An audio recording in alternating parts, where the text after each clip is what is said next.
the people that have lived on this earth would care or say that. No. If it was that case, if that was the case, right, that If the everyone made majority that of claim, would it be true? people, so you're saying the entirety of human existence, like the majority, Yep. 75% of all Majority. of human Yep. existence, Yep. then yeah, I mean, I think you would have a hard time arguing with that if the 75% of the world and everyone who has ever lived, right, said billions of people all said that he won, you certainly you would pause and say, okay, maybe we should do a little bit more research. Like, why Yeah, does yeah, this but many we'd see the people think evidence and that? we'd be like, okay, wow, the evidence is pretty clear that Donald Trump did not win the election. Okay, then why would so many people believe it?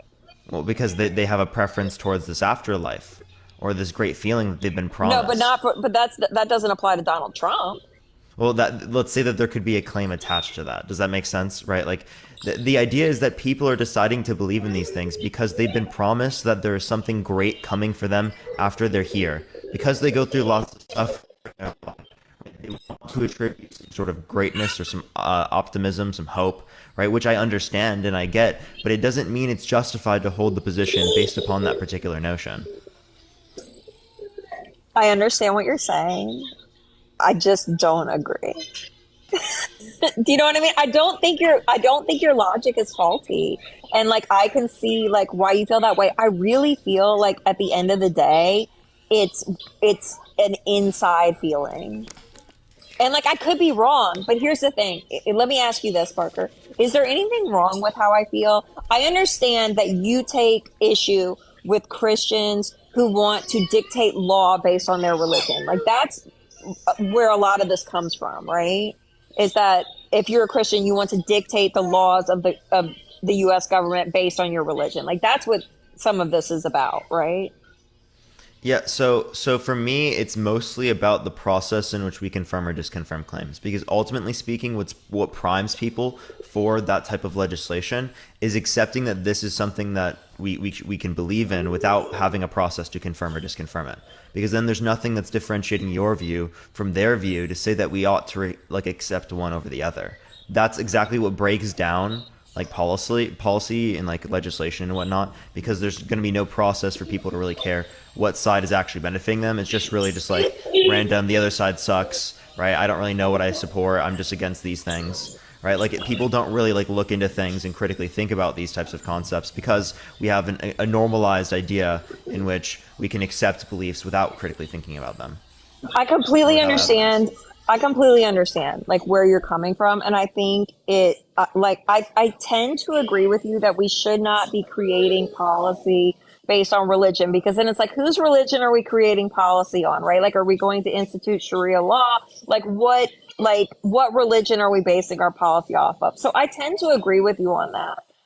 I think you'd actually be surprised at a lot of the way I feel about policy decisions because I try not to apply my religion to policy decisions. Because of that, I think that medical decisions should be made between a doctor and a patient. It should have nothing to do with the government. Like, so I think one of the things I'm seeing some things in the comments. I think there is this idea that you have freedom from religion instead of freedom of religion, and those are very different. You don't have freedom from religion. You have freedom, like of religion, not from religion. I don't have any issue with religion if it was based upon evidence. If it had a I mean, process I to think there confirm or is disconfirm evidence for it. claims. You can't say there's absolutely zero evidence in the existence of Jesus, his death, and the resurrection. There absolutely is. There's been No, many no, books I'm not written. saying there. I'm not saying there's absolutely zero evidence claimed. Right. What I'm saying is that there isn't sufficient evidence to say that you hold the belief, right? That's what I'm saying, right? Actually, I can provide contradictions within particular notions of the belief, which would mean it's not possible for that particular idea of it to be true. We can give possibility arguments to say that other types of explanations are more likely to be true than that, so there'd be no reason to accept it on that basis. So there can be multiple things that we can go through to say that we shouldn't accept this like reasonably, that I would hold to. Okay, give me If we can something. explain. Yeah. So if we want to relate to like the idea of simplicity, right? So it's not in terms of easier to understand things, but it's in terms of requiring less assumptions to explain why we exist or to explain what's happening in reality. So essentially, what we would do is we could compare the Christian God to sort of a naturalist sort of explanation. Hold on. This is super loud. Give it a second. Yeah, No, you're thank you so fine. much, Sarah. I appreciate the Leon. Thank you so much. W for Sarah in the comment section. Let's go, everyone. I appreciate it. Thank you. I'm gonna finish this stuff. So, like, if we compare a naturalist explanation to the Christian God, right? The naturalist would be able to say that there's some sort of prior state that led to our existence that has the necessary properties to bring us about. The same way that God has the necessary desires to bring about our reality, rather than a reality with slime or a reality with marbles or a reality with just shoes. Thank you for the hanging lights. I appreciate it. Like, these are all different logically possible realities that could have occurred that God could have chose from, but God selected this one particular. Thank you for the galaxy. I appreciate it. Thank you so much. And in the same way that, Right. like, the conditions had to be set perfectly in the conditions in which they are for our reality to exist in the way it does. Do you kind of understand what I'm saying there? So you have the same base operating assumption there. Thank you for the galaxy again. I appreciate it. Thank you so much. The same base operating assumption, and then I can kind of shave off the idea that God is like a conscious entity, has like judgments, heaven and hell, angels, demons, the claims about the Bible, the resurrection, stuff like that. I don't have to hold to any of those things being true to explain why we exist. So since I require less assumptions to explain the exact same thing, it would be more likely to be true on that basis.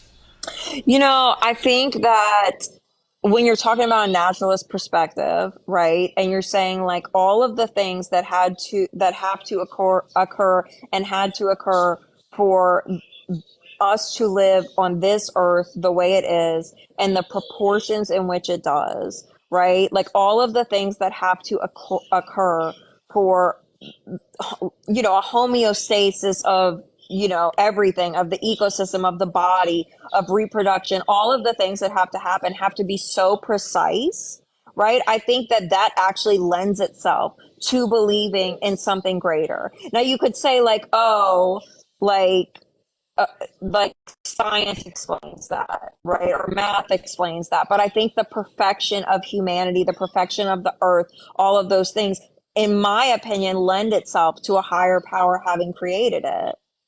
Yeah, but did you hear my response to that? My response to that was that God's I'm sorry desire. if I'm not responding Oh exactly no, no, what don't worry, you're. don't worry. What I was saying is that I know. God's. Look, you are going to have me in the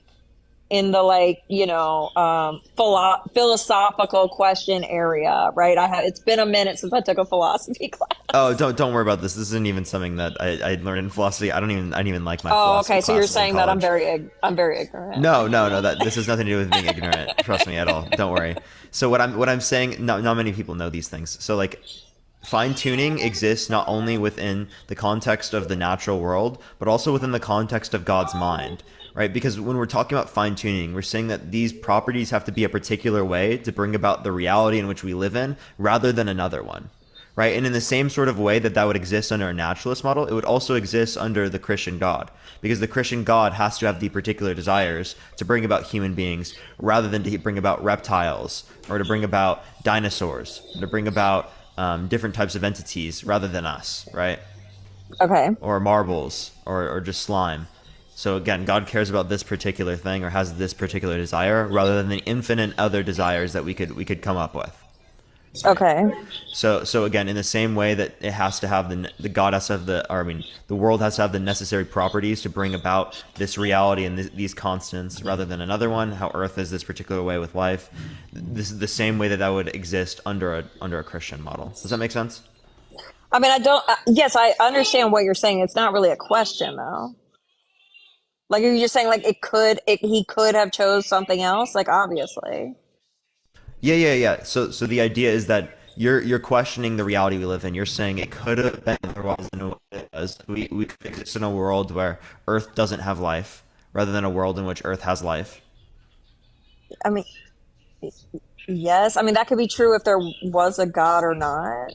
Yeah, that's the question of fine tuning, because you're saying that these conditions are perfect to bring about this reality, right? Yes. Yeah, yeah. So in the same way that you're making that claim that there are the necessary properties to bring about this reality under a naturalist model, the same way exists for God's desires, because it could have been otherwise in terms of what God chose or what God desired to have created Right. or I to don't not under. create. I guess I don't understand. Like what? Like are you like? I don't understand. I'm sorry. I really don't understand. Like what you're like the point. Like what you're wanting to me to respond to. Like you want me to agree that like No, I'm just saying that in the like the problem that you pause for like the naturalists to say that like it would require a creator for the universe would also I'm not say that God's saying it mind would requires a require. creator. I'm not saying that it necessarily requires it. I'm saying it leads towards that thought process that because it's so perfect that do you know what I mean? Like that I don't know, maybe I'm not explaining it well. Well, I then feel we're like led to people the who thought get in the I process. feel like people who get in the box tend to look stupid. And like I understand I'm not like the best theologian and I've already said there's no way for me to prove to you that No, God no, don't worry, exists. don't worry. So So like, like all I'm saying is that God's desires had to have been perfect in that particular way. So that seems to, like under your view to indicate towards the idea that there's a creator of God's mind. okay. So if there's a creator of God's mind, well then what's the creator? Well then that also creates like an infinite problem, right? There's going to be an infinite amount of creators. Whereas I mean, if you just want to have that problem in the first place, you could have just stood at the natural point of view, and that would have I don't been understand what the you mean. same in What do you terms of mean? There explanation.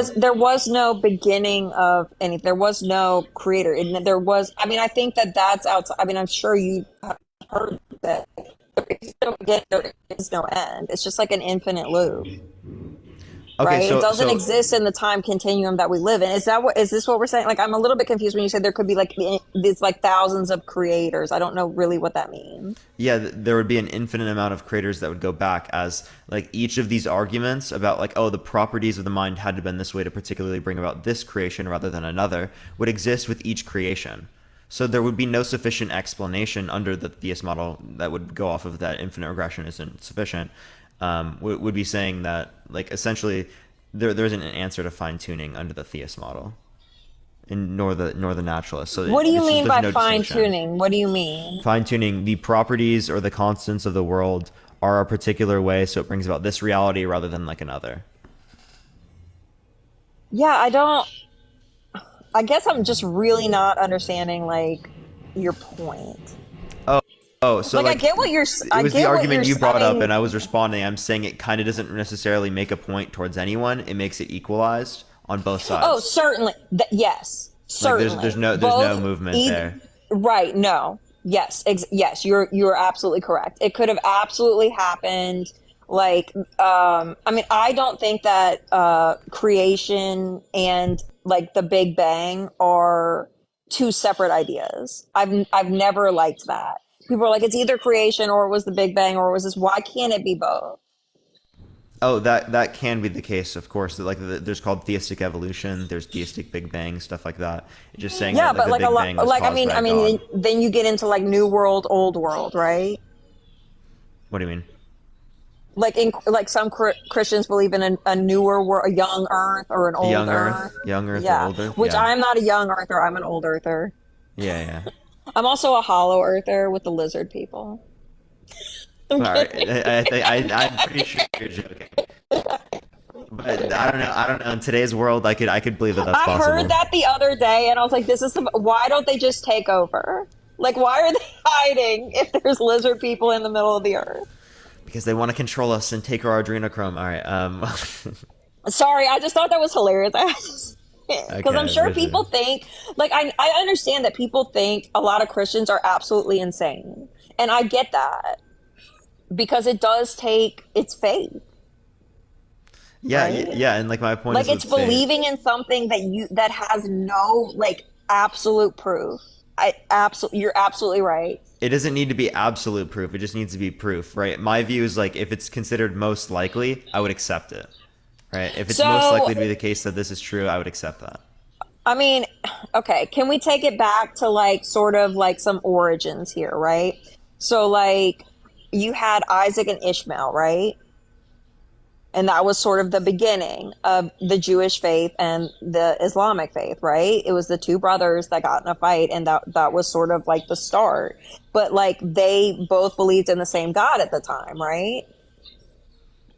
I mean, I would think I don't know how that's. What point are you trying to make from this? So what I'm saying is that when you look at Christianity, Judaism, and Islam, they all sort of like really believe in the same overall figurehead, right? The same God, but the Jesus is really what separates Oh no, like no, a lot of they all it. believe in the Abrahamic God, but it's different versions of God insofar as that there would be Absolutely. It contradictions is with the different it's beliefs. it's absolutely different. But when you look at the three, like those are sort of the, I mean, I if we look at that, right? And you say that, like, okay, this is a huge chunk of people, and they say that this particular land, they all think that this particular area is holy and all the things. Are you saying everybody from those three religions is, every single one of them is wrong? None of them is right. They're all just like playing make believe. Likely. I don't think so. Well, because there are literal contradictions with these beliefs. Like I can go through them No, with you if you'd like, absolute. when No, it no, no, relates to no, the no, no, Abrahamic no. No, religions. obviously they're different. Nobody is arguing that. I'm just saying that, like, I can't sit here and be like, everybody's wrong. All the people who have ever believed in any religion are wrong. Like, you can say there is no Christian religion. Like, that's bullshit. Well, But actually, I'm not. actually, you have to do that, right? You'd have to say that most of them are wrong, right? Because most people, I mean, like have separate religions. Thank you, Lee. I appreciate the Corky. Thank you I so mean, if much. you look at the Old Testament, Jesus Like didn't either the Christians exist. are right or the Muslims are right. It can't both be right. Do you agree? I have a hard time. I'm not go. I will never sit here and tell people, like, if you are Muslim, you will be going to hell. I will never say that. I will never say that. And Okay. like, I understand the tenets of my own religion, but I am not going to be the arbiter of judging people on who will be going to heaven and who will be going to hell. Do you know what I'm saying? I just want to make that really clear. I am not going to be passing judgment on anybody based on their sin, based on their religion, because that is not my job. Yeah, That's somebody else's job. but You the know what I point is mean? that Like, they can't both be true simultaneously, right?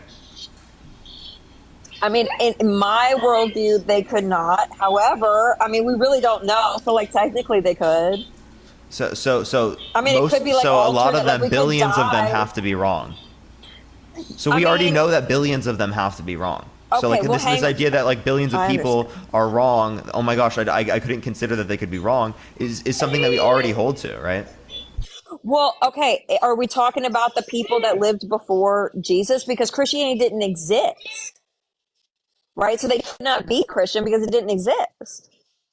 I mean that too, right? But we're also talking about the people that exist now.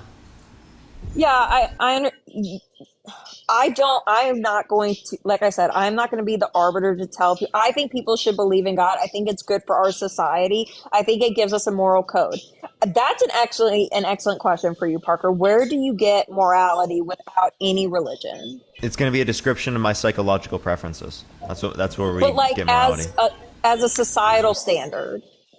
Like that, it's going to be from our psychological preferences. Okay, but what keeps us, if there is no God, if there's no like buddy in charge and nothing matters, right? Like, What do you mean by why? nothing matters, right? What matters is going to be Well, there's dependent no upon our consequences minds. because when we die, nothing happens, We right? don't know, right? But like that, regardless, like the consequences can be determined by us, right? That's the whole point of the legal systems, right? Is I that we're understand trying the to invoke legal some sort of moral system, law. right? The moral law is based on religious beliefs. Not That's where that necessarily, comes no. from. I There, really think it does. I well, think if you look at civilizations before there was a lot of religion, there was a lot of crazy stuff going on. I mean, there's crazy stuff that's been going on since religion, but I think that's where well, we get a lot there are a lot of. of societies today that are secular and that also have lower levels of violence than many Christian nations. Thank you for the Corby. I appreciate it. Thank you so much. Like predominant Christian nation, like an Well, 80, ninety I percent understand. I Christian. don't know that it matters like the amount of violence. It depends more on the laws, right?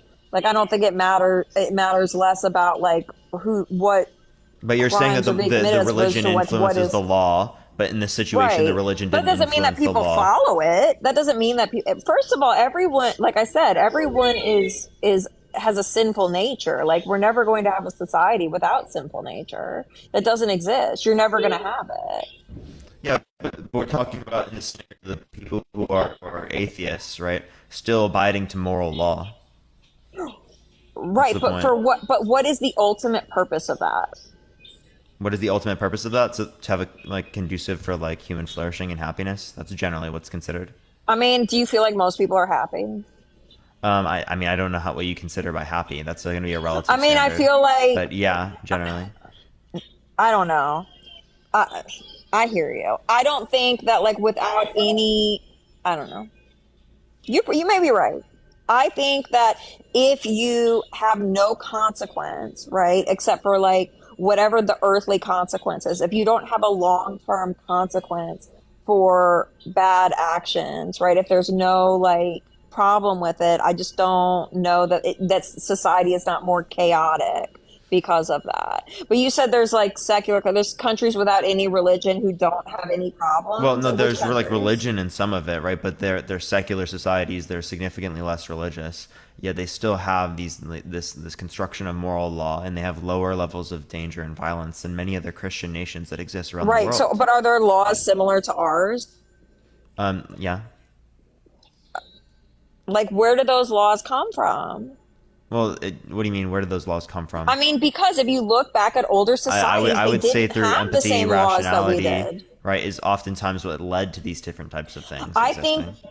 I think, Parker, that you are a very intelligent young man who could have a very good moral compass. I don't know that that's true for society in general, right? So I don't know that you can apply I'm your not saying level of society in morality. general has a good moral But compass. It's that's not what what I'm I'm saying. If arguing. there is no like sense of I'm just saying that there morality. is sense of moralities. Okay, like when you say that there's no sense of morality, that's a complete straw man of any atheist, right? As atheists still have concepts of morality. Some hold Some to do, not all. no, they like most do.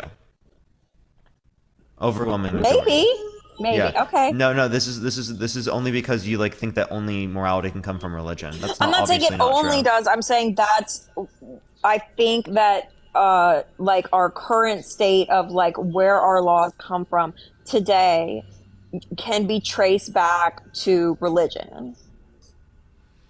Yeah, No, but how not do all. you know that? Listen, Right? Like cuz I mean I would hang say on one that like sec. we would still have this without religion. I don't know that if there had never been the Abrahamic religions, I don't know that our society would look the same today. Obviously, it would look different, right? But I think it would still have moral law. That's my I argument. but I feel like the more it starts to get real questionable What do you mean? of like what is more like I mean who is the arbiter of that? Well, it's going to be our psychological preferences, right? We have Right, but perceptions that's about all morality, what different we for see to be right and everybody. wrong. Yeah, and that's exactly how society functions. I mean, so what? Okay, let's say you took away all of the like we said the Abrahamic religions. We took all of that away, right? So like, what is our system of laws based off of? Like, who decided that without any We like democratically decide it in our current system, I understand that, but like like through a obviously it republic. was based like it's sort of like I mean like if you look back to the Ten Commandments, not that it's just like that's sort of like these. It was a laying out of like these are good things we shouldn't do in society that were happening before that. Like it was a problem. There's a reason why they laid out these rules and were like these are things we shouldn't be doing. Well, I mean, we already had rules like that of like we shouldn't be doing this prior to that point. Obviously, speaking I within mean, we did, but there was communities. a lot of civilizations that weren't. We are a much more civilized society today than we used to be. We still have a lot of barbaric traditions, Obvious, though. but what we're doing here is we're saying that because there's an association between religion and us being civilized, that then means that religion made us civilized, which I would disagree with. I hear you. I hear you. I hear you. I know I'm not like I know I'm probably gonna go because like I don't. I mean I cannot prove to you that God exists. I think that there are a lot of people that have ruined Christianity for other people. That they have stood up and said, I will be the arbiter of who goes to heaven and hell. I will tell you what is moral. And those people have fallen so hard, right? Like if you look at these huge heads of churches and what they've done, the money and the, affairs and all the disgusting behavior and the Christians who are so full of hate, right? Like you hear it all the time, right? Like there's no hate like Christian love. Do you know what I mean? And Hmm. I just don't like that. That's not the kind of Christian I am. And I feel badly. And I understand that people in the comments don't like me. You probably all think I'm stupid. I didn't say I was a theologian. or a It's great not like about any of those things, right? It's I about don't just but I go ahead.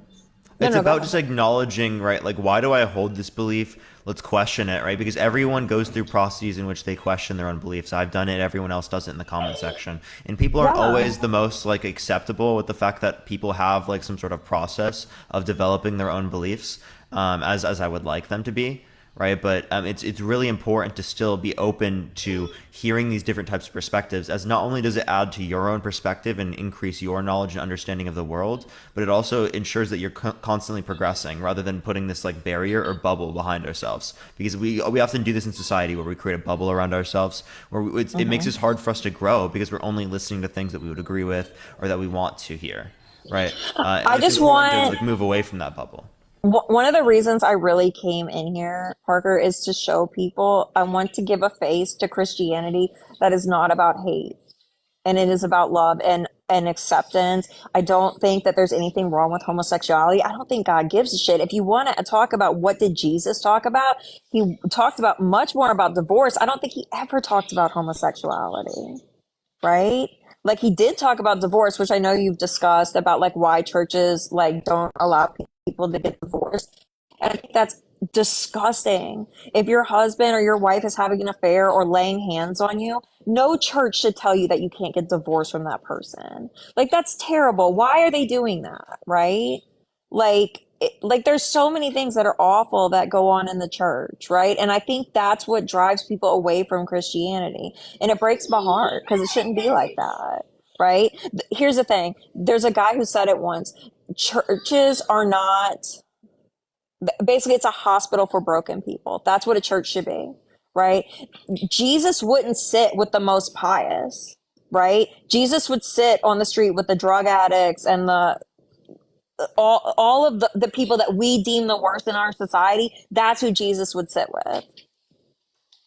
You know what I'm saying? I know you don't believe in any of this. I'm No, trying. no, no. The reason I'm Mm, saying I'm sorry good. I'm preaching. I just want people to know that there are like decent Christians in the world that won't hate you or treat you badly or tell you you're going to hell. That's all. That's all. I'm Yeah, and sorry. I think that's a good thing to promote. I also think it's a good thing to promote that even within the particular beliefs that we have a process to confirm and disconfirm things. And there are Christians that have processes like this or try to attribute these types of beliefs, but it's not as common amongst Christians as I would hope for it to be. Um. Yeah. I think at the end of the day, it's a feeling, and that I know that that's not good enough for this conversation, but um, I believe that God has worked in my life.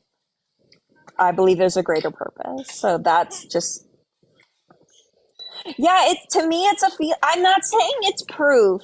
I said I don't have proof. Jesus. Yeah, no, no. So, but like the point is that Y'all then are so like y'all are so hateful. Like I'm sitting here being sweet and kind and y'all are just hating on me. I mean, there's always gonna be people that hate on me. I get people that hate on me all the time. Like, and I probably don't show that I to them know, as I'm well. just But not saying anything hateful. Like I'm just like I'm not saying anything yeah, I know. But some derogatory people, or hateful. Like yeah, yeah. Sometimes people respond in hateful ways to things in which are not hateful. Right. But I mean, um it's also thank you for that mustache. I appreciate it. Thank you so much. Parker, I completely understand where you're coming from. I have thought I have spent time. I read a lot of Mere Christianity is a beautiful book. I don't know if you've read it. Like the carpenter book. I forget he was a carpenter or something. Like there's a lot of literature about Jesus, about his life, about the things that happened. It's not without proof. It's just not with definitive proof. No, no, I don't see the proof. Thank you for the fruits. I appreciate it. Thank I you so mean, much. that's fine if you don't see it. I don't think that, like, I think there's like quite a few books out there that give a lot of explanation about that show quite a bit of proof that, like, that the things were true. But no, it's not definitive. What do you Like, mean you by can't definitive say here? that there's, like, Like something I can form conclusions from? nobody right now lived at that time. There is no photography from that time. There is no video from that time. That would be definitive proof, right? No, but Like, same thing with George Washington, right? We don't have photography. We didn't have the No, but internet then. we literally have portraits that people painted of George We have portraits of Washington, Jesus. and he wrote like extensive. We have his writings. We don't have any writings of Jesus. Yeah. So I mean, actually, that is actually true. Uh, so I mean, that kind of aids the idea that there is less evidence than we would normally see. So what would be the reason to believe it?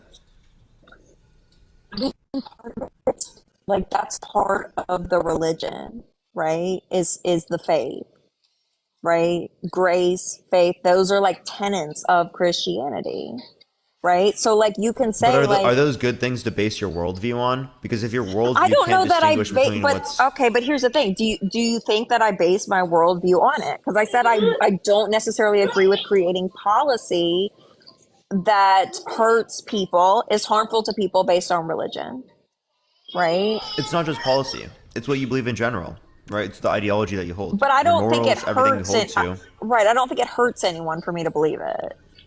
It hurts yourself. It hurts Oh, your own thought process and your critical thinking, and it hurts oh, I society don't think because we've that's true. normalized the idea that these types of opinions are okay, right? When it relates to not having evidence or not having good reason to believe it, because we want to feel good. I really get it. Like I really do. I want to feel that way too. But there's no process for us to determine it to be true, and that's why the Christians always talk past the atheists, and the atheists always talk back past the Christians, because ultimately speaking, right? Christians just want things. They want to feel good, right? And I think we all get that. They got appreciate the superpower. Do you get what I mean?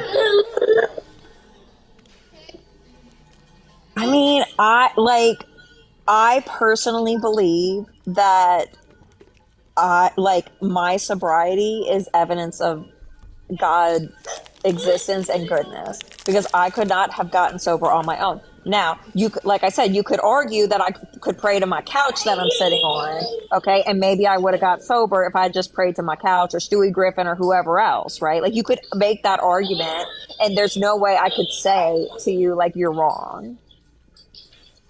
I You mean, know because what I like we have mean? documented evidence of things like placebo. That's why we take into account within like statistical studies and stuff like that, statistically backed No, studies. I understand. It's just that this is what happened to me, but I like I understand what you're saying. I also don't think, like I've said, I think that it's election over free will, right? Which a lot of Christians, I don't, maybe not a lot, but there's Christians who, everybody, most Christians will tell you you have free will, right? You get to choose whether or not you believe in Jesus, and that's why we need to evangelize, right? We need to tell everybody about Jesus so that they will be a Christian. But what if that's not the system? And then you could be like, well, that sounds really, evil, right? If you know that, um, I sorry, mean, yeah, you're worshiping a god that decided that they want babies to die of disease and cancer, people to die of tornadoes, hurricanes, right? People to be enslaved, people to be mass genocide, right? Over a reality in which none of that happens. That's why people are looking at yeah, this, right? And no, that's the god that you're deciding to worship there. Like, and they knew all those factors too. I mean, I don't, I don't know what to say. Like, I mean, it is what it is. Like, I'm not gonna not believe it. Like, I think there's like reason behind it. I think it's unfortunate. I don't understand it. I get angry about it, Like, right? But like, how do it's you know the still difference between a demon and a spirit? okay. So, what are we talking about there when you say that? Well, you're gonna judge them based on the fruits, right? Okay. Well, what are the fruits that this supposed God is showing us right now? Are they good or are they bad? They're bad, right? Not in its entirety, but you cannot blame. I mean, you can, uh, Parker. I can't. Here's the thing. I'm about to go because I cannot like explain it to you. God is righteous and just, right? And He is wrathful, vengeful, jealous. Like there is no evidence to suggest, right, that God is just loving and kind and hearts and like that's just not true. So like you could say like why would you believe in a God like that? But why would you parent your children like that? Why do we discipline our children? No, what I'm Right? Why saying do is we let that them ride a bike when they can fall and hurt their knee? Why do we let them drive a car when they could have a car accident and die? Why do we do those things, Parker? because these things are unavoidable, right? For this God, it is avoidable, right? If I were to see my kid Not drowning, in the master, not hold in up, his hold up. master If I were to plan. see my kid drowning, right, and I could save them, and I decided not to save them, I did something bad there, right? Because I could have saved them, right? There was something Right. I mean, avoidable that's just the there. nature of life, though. Okay, well, that's exactly what this God is doing. This God has avoidable pain right in front of him. He can stop it and decides not to stop it. So if you judge this entity How do based you know upon its that, Parker? How fruits, do you know he never stops it? because you're saying that God is all powerful, right, Right, and but all you're saying knowing. that he never stops people suffering. That's not true. Well, he didn't stop these people suffering. He doesn't stop P3Os from raping children. He doesn't stop child sex trafficking. He doesn't stop genocide. He doesn't stop slavery. He doesn't stop any of these terrible things that we see happen literally on a daily basis in our world. Yeah, I mean, he's I not the would one stop doing them. it. We are. Yeah, and those people should be stopped. The same way that I think police officers should stop these people from utilizing their free will to hurt other people is the same way I would expect a god to do the exact same thing.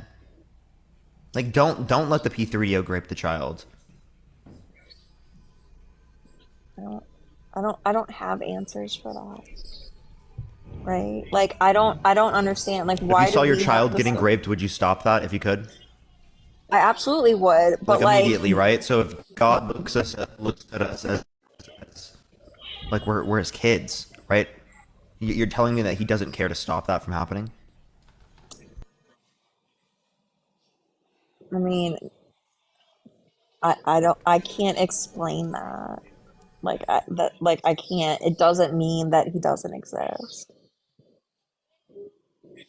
No, my I point of view is understand just what you're like, saying. yeah. I understand what you're saying, but it doesn't mean he doesn't exist. Just because like we are sinful, awful people does not negate the existence of God.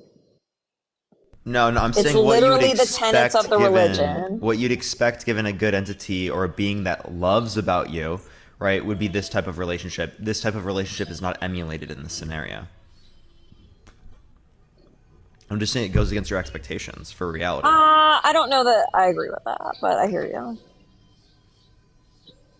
What part do you disagree with? Well, because like if you become a Christian, right? Like this is just like the stopgap. This is 1 second. This is one grain of sand on the beach, right? Yes, it's awful because we are awful, sinful people. We cause this. There's some personal responsibility, right? Like you can't say, oh, it's all God. Yes, he could stop it. Yes, he could have done it. He didn't do it that way because that wasn't the point. I don't know why. I'm not God. I don't have those answers of why he did it that way, right? There are people who are much smarter and much more devout that could probably explain it, why it's set up that way. I don't know. I just know that like this is what happened, right? And that we are sinful because of it. We do these things, but it's a moment. It's 1 second. If you look at like the greater scheme, but like, yes, why didn't he just create us, like let us live in paradise and not have all of this happen? I don't know. It's a bigger plan than I can understand, right? For sure. And I What know is that's go ahead. insufficient. It's completely insufficient, right? It's not good enough. It's not. But I don't think that it means that I don't critically think in my life or that I make poor decisions in my life because I'm a Christian. Well, I'm saying Do you it know what I primes mean? us to do these things because we don't have a process to confirm or disconfirm, or we don't use reason and logic when it relates to this. Because if you're acknowledging that it's not sufficient, yet you still are believing in it, well, then what you're doing is you're special pleading. You're saying that in this scenario, I'm willing to accept that this doesn't meet my standards for proof and evidence that I apply in every other scenario. I mean, I think that like I said, I think that I have my proof, right? But I can't do that for you, right? I can't do it for anybody in the chat. I can't like it's once God has worked in your life, like I believe, that's all the proof that I need. Do you know what I mean, Parker? And like if he hasn't worked in your life in a way that makes you believe, that's fine. But that's it's just an I mean, at the end of the day, it's really an opinion, and I don't think that I don't like think critically, or I make poor decisions, or I vote poorly. And I understand. I think that that's the larger concern for you, but I don't believe that to be true, because I believe I have all the evidence I need. And I understand that there is suffering and there are bad things. Trust me, I get it. But I don't know. There's If you have also all great things. if you have all the evidence you need, then why do you consider it insufficient? It is sufficient to prove it to you. It's not insufficient to prove it to me. Okay, so it does meet your standard of proof. For me, yeah. Because Okay, like what is like proof is something you said, observable proof, right? That's one of your things. it Science, isn't observable. that's empirically based, right? You can have rational proof, I right? mean, Like I hear you, but like I think my 16 years of sobriety, and like I hate that I keep bringing it up. It's just my example. I think my 16 years of sobriety is proof, all the proof that I need. It is my observable, tangible proof of loving God. Is that I am sober, because the way I was going, I would have died or ended up in prison, right? yeah, but my argument would be that there's documented evidence of a placebo effect, And right? that could Very totally clear be evidence. true. That's why I'm saying No, for no, it is. That's why we me, use it within statistics all the time, right? We have control groups that we give the placebo to right, but you ensure can't that it's not prove just that a it's placebo. right. But how about, okay, if you look at the 10%, about 10% of people who join AA get sober, stay sober. About 10%, okay? All of that 10% in large majority is going to believe in some higher power. So you're That telling, actually 10% is like generally speaking what we see a lot of the times with placebo, right right, around what that I'm area, saying is that you have 10% if who not get more. and stay sober. There's a much larger percentage of people who have periods of sobriety. They just aren't counted in that 10%, right? So maybe they have sobriety for 2 years and then they go back out, and then they have, several more years. But like when you've seen people at the lowest of their low and they get sober from drugs and alcohol, and they are saying it is because of a higher power, like I don't, like, are you going to tell all those people they're wrong? Like, you're all wrong. Your I evidence of what has happened in your life is wrong. You are wrong. I think that they don't have reason to accept theirs as sufficient evidence as they wouldn't accept other types of spiritual proofs as evidence. Like, Muhammad having that inner, like a spiritual experience with the angel Gabriel, right? There's going to be questions there of whether or not that's actually like a legitimate spiritual experience under your view, as that would contradict the view that you believe in. Thank you for the shooting star. I appreciate it, Chunk. Thanks so much. I And appreciate like I it. said, I am not going to like sit here and like put down anybody's religion at all. I would never. That's awful, and people shouldn't be doing that. What do you mean put down the religion? You mean like I respond wouldn't or say, I'm not going to disagree? speak poorly on anybody's religion. I'm not going to say that anybody's religion is wrong or bad or incorrect. Like, I believe what I believe, but I'm not going to tell anyone else that they're wrong for their beliefs. Does Well, that make sense? you would have to, right? I, Because your I'm belief not, can't be true while I theirs is also understand, but I true. think that's very unkind. How is it unkind to describe reality? I think it's unkind to go to someone and be like, hey, I know that this is like a firmly held belief that you have, but you're wrong. Like, that's not nice. I'm not gonna go up to someone. People are coming to me. That's why I don't go up to people in public and just like randomly tell them, oh, you're wrong. But Here's here's why, the thing, right? there are Christians that do that, aren't there? Yeah, sure. There are definitely Christians that do that. Exactly. That's what I'm saying. So I am not going to do that. Like, I am not going to tell you, Parker, you're a terrible person that's going to hell. I would never say that to you. I don't even know that I believe That way, that. see, that's different than like what you're saying when you're saying that. I think you have a wrong religious belief, because them having a wrong religious belief, does that mean that they're a terrible person? Does that even mean that under your view they're going to hell? No, because it's determinant on when they believe, right? I know. Not I what just they don't currently think, believe. I don't Like if think they I believe would, at some point. I think I appreciate the I don't, I confetti. just don't think I would like insult anybody's religion. Like, I just think that's very unkind. I don't think you're insulting it by saying it's incorrect. So we disagree. Well, how is I it think that's insulting to say unkind. something's If incorrect? somebody came up to me, like, I mean, the comments are hurtful, right? Like, if people are like, you're an idiot, God's a placebo, all this stuff, like, that's unkind, right? So It, so for me they to could be say that it's right. incorrect, right? Is that disrespectful? Because No, so I I'm do not this saying all the time on the live, I'm right? not saying that's necessarily disrespectful. It's just unkind. Well, how is it unkind? Well, because stop telling me stop reading the comments. This makes me read them more. Um, I look. I always err on the side of like respecting other people. I don't want to say you're disrespectful. I think to a point it is, but also like people are kind of signing up to be disrespected in this regard, right? Like I you're don't see it like to be disrespectful for me just to like no, but literally it's give sort of my like opinion. in this debate, you're sort of signing up for like somebody to tell you you're wrong. So it's not necessarily disrespectful. I think if you went up to like you said, if you went up to a Christian on the street who was just minding their business and you were like, you know what, you're wrong, your religion's wrong, like that to me is unkind. Yeah, sure, right? Because it's like unprovoked and stuff like that. You could say that, Yeah, but that's what I'm saying. But I just generally don't want to like insult like people's religious beliefs. Like whatever, I like don't think believe saying that they're whatever. wrong is insulting them. I don't know. I feel like it could be. Okay, so then everyone's insulting each other when they disagree. Like, so when you say I that think your there's a religion lot is of true, people that are when you very say that when unkind. people say that I'm wrong as an atheist, right? That's going to be unkind. That's going to be rude. I think this is a debate setting. I think if somebody came up to you at Starbucks or wherever you go to hang out and was like, you know what, Parker, you're an atheist and you're wrong and you're, you know, whatever, and said that, like, that's unnecessary. Why would Well, that be I would ask them why. I necessary? would debate them on the spot. They can No, but like, try. I just think that that's like, why do we need to act that way?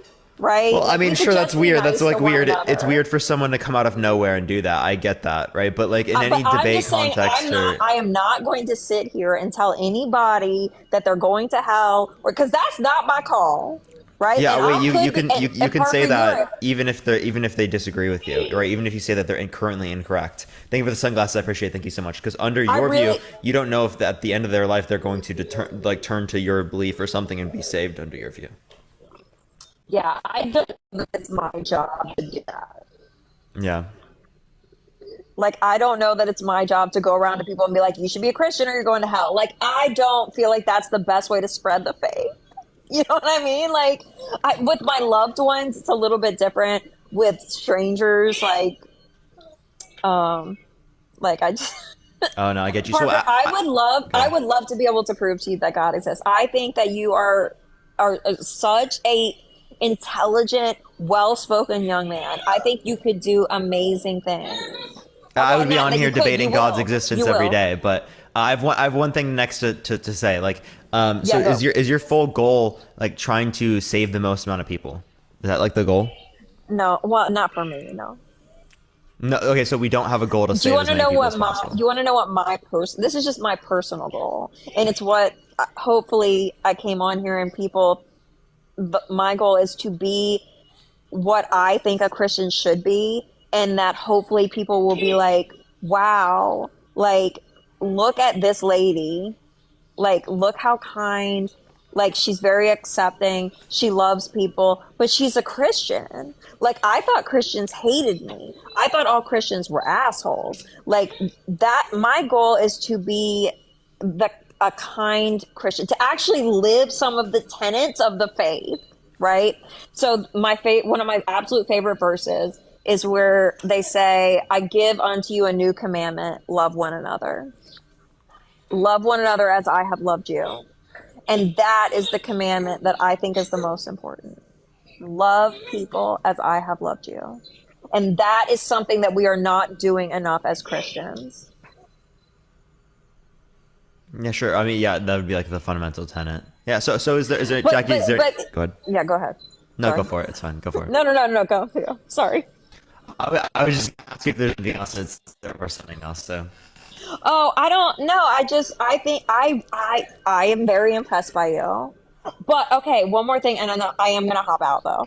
One more thing. Okay, you know how you have that topic on body count? yeah. Okay, someday I would love to debate you a slightly different side of that if you're interested. You might not be. The chat doesn't like me, so it's unclear. But this is going to sound so weird coming from a Christian, but like, what if you took a little? It's not exactly the reverse, but a little bit. What if I said that body count does matter when looking for a mate as a woman? The Well, male's body count does matter in terms of I don't want a man with a low body count. yeah, that's actually what I would say you should hold. Thank you for that mustache. I appreciate it. Thank you so much. Oh, I Like, should hold that. Yeah, like That the just man should as have a long as high you body count. yeah, no, should low. Like No, you no, could no. so, I don't want a man with a low oh, body you want a count. man with a high body count. Thank you, I Well, I appreciate that mean, mustache. yeah. That's kind of counter to your view, dude. Like that's like fornication. You want more fornication? Thank you, I appreciate that mustache. Thank you. Okay, listen, I'm not the best Christian, Parker. I'm not the best Christian. But yeah, so when I'm married, but when I was looking for a spouse, I would not have married somebody with a low body count. Well, I mean that's you then, I guess. That's But all you. tell me that's not an interesting like No, thought I've heard it process. That's before. I've very heard it you've heard before, it but before. yeah. Like so it's But for a actually like Christian, nah, no, I haven't. you have heard it from a Christian. I'm not your typical Christian. I'm an alcoholic. Like I'm not this took a turn. I know. Listen, I think and oh, I have one more thing, and then I'm gonna go. You know how you have your statistics about your averages? Can you remind me of them again?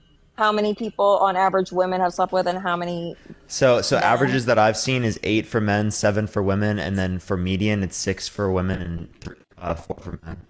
So who? What's the population that they're I mean looking at? 4 for women and 6 for men. Sorry, my bad. Right. What's the population that they're looking at when they're Thank you, I doing appreciate that that? mustache. All Thank you so sexually much. active people in the world, in America. I think it's the world. I'd have to check back again, or that might be the U.S. Would you So like me to pull that one I up? would, Because it could be different yeah, for the pull it up average and then the because median. I have some questions because I am calling bullshit on the female body count Why? because women lie about that shit. So do men. But like in the, You think there's men? yeah, men do lie about it, but Well, there's men up the number, no women lower the no number. there's no, not at all. There are there's no reason in these types of studies to do that, as there's no social backlash for expressing the number. See, I understand that. Like I it's think they still anonymous. lie. I think they still lie. I do not think that the average body count for sexually active women in the U.S. is 4. There's just no way. That's not average. That's median. What did you say? The average was 7? 7, yeah. No, I think it's higher. I think Yeah, this is everyone from in the chat, CDC. This is the CDC latest data. Wow, okay, So. I mean, like that's a suspicious source, Parker. The CDC, come on, yeah, come on. I can't even. That's very sus, very sus. Like Yeah, I don't know that we believe what they have to that's say. brutal. Okay, this has been really fun. I do have a 20-year-old daughter, Parker. You were actually serious about that? I thought you were trolling. I thought you were trolling. In all seriousness, I did send her your live the other night. I did. I think you're really I think you're very interesting. You get along with her. How much you want to bet she's gonna hear this clip now and then she's gonna be embarrassed? She will not at all be embarrassed because she has met me. Like we know each other. For sure, for sure. Yeah, I'll follow you. You can DM me about that. You want me to DM you, really? Yeah, sure Listen, you can. I just think that you are just like adorable. Like not in a you know what I mean. I could be your mother. And I just think you are so smart. I think you're really going to do things. I'm very interested to see what you're going to do with your life. I really appreciate am. it. I'm very I think you're incredibly intelligent and a lot of fun. And I really enjoy watching your debates. No, I It's a appreciate lot it, of Jackie. it is I a lot really of fun, do. and I thank you for having me. I hope that people. No, Parker doesn't have to be a Christian. Parker doesn't have to be anything he doesn't want to be. Okay, consent is sexy. Okay. Okay, I appreciate you coming on, Jackie. Thank you so much. Thank you so much, Parker. It was good Really talking to you. enjoyed it. All right, peace out. All right, everyone, we're gonna go into the next person. I don't know what was going on earlier. The live came back. It was like really weird at one point. It was like in the beginning, but we're good now. Don't worry. Everyone, tap that screen. Let's try to get to 250,000 likes. Everyone, if you disagree, if you believe in God, make sure to send a guest request right now. Y'all know I accept the first people who send requests. I'm gonna go into the next person though. Again, if you disagree, send a guest request right now, y'all. If someone said blink twice for help. I can't, bro. Yo, what's up? How old are you? Hey, dude. Sorry, I agree with you. I just wanted to bring up a point that she missed, but Oh, well, I am just looking for people who disagree, but I do appreciate you coming on, man. yeah, of course. Have a good one. You as well. All right, let's try to get the next person. Everyone, only send a guest request if you disagree. If you like this type of content, follow me if you haven't already. I go live literally every single day, everyone. Yo, what's up? How old are you? Hello? All right, let me go to the next person. They're not here. Let me go to the next. What type of evidence do you need to believe that God exists? Rational proof would be great. Rational proofs. Yo, what's up? How old are you? Hey, Yo, what's up? How old are you? Oh, I think they're lagging, chat. hello. We're going to go on to the next person. That person is lagging a lot. Give it a second, everyone. Tap that screen. Let's try to get to 250,000 likes, everyone. Yo, what's up? How old are you? Hello? Okay, let me try the next. I don't know what's going on, everyone. I'm trying to get someone on here. Give it a second, everyone. We're just looking for some debates. Only send a guest request if you disagree, y'all. Yo, what's up? How old are you? Hi, I am 34. For sure. Do you believe in God? I actually did for a very long time. I went to a Christian school from the time I was in kindergarten, well, pre-K, until I was 10. And fully, I'm a medium, but I fully attributed all of my gifts and things as like communication from God and whatever. But I know that we're debating, like, does God exist? Does he not exist? But my thing is, what is the difference in people that believe in a higher power versus God, right? Is that not the same blind faith? Even though you've had experiences and things like that, how does that not equate to the same thing? Oh, within the same context, it does within that aspect, because it's talking about some sort of supernatural entity in which is explaining our reality or explaining something within our reality. So within either respect, I would say that we would have an unjustified basis for believing whether or not this particular event occurred. Unless you believe in it yourself, right? Because That's even unjustified, right, to me. right, I can't make you believe that, but I can believe that based on my own personal experiences. I can't make anybody believe anything ever because I left the church a long time ago. Like I said, I'm 34 years old. Like, this is something I've been through a whole bunch of crap. My mom had breast cancer and heart attacks and things like that. And then I went through the same thing at 31 years old. So I feel like I can't possibly ever make anybody believe anything specifically. But if you've had your own personal experiences that are enough for you to believe, especially like since childhood, having my own, I don't want to call them visions, but like my own intuition, I'll use that, about certain things, and knowing that like I possibly did not just come up with that myself. There's something out there. And to me, that's proof. So how is that proof that just because people hold these particular positions? Because there are many people that hold positions when it relates to other religions that you would say that you don't believe in and you think are not justified, and have had spiritual experiences with those particular beliefs, right? But we wouldn't see those to be justified, right? No, I don't. I kind of want to agree with the lady that was like, I'm a Christian, because of, my recovery and all that. I absolutely agree that you can't just go out here and force somebody to believe something, and I would never do that. However, I personally believe that, like I said, I can never force somebody to believe anything. A lot of people might think, my thoughts are crazy. And just like I think Christianity is crazy because I lived it. I would never force anybody to believe anything or try to maybe make them think like me, but I can share how I've felt in certain situations if the topic comes up. I just don't understand how, I guess that's different than other religions. Like, it's all the same. It's all blind faith. Yeah, that's exactly what I'm saying is Based unjustified. on your own experience. Yeah, that's what I'm saying is unjustified. As if you are relating to any of these other types of experiences in all these other religions, you're going to say that, right? Like they aren't justified, right? Correct. And I would venture to say, honestly, that you can't, you can't prove that to anybody. That is your own experience. No, even to yourself, right? Because the idea is that you're rejecting all these different types of experiences that are based on sort of spiritual experience, but we're accepting this one. So what tells us that the inferences of some are wrong, but not this one? But I'll let you speak. But I do disagree because you can to yourself.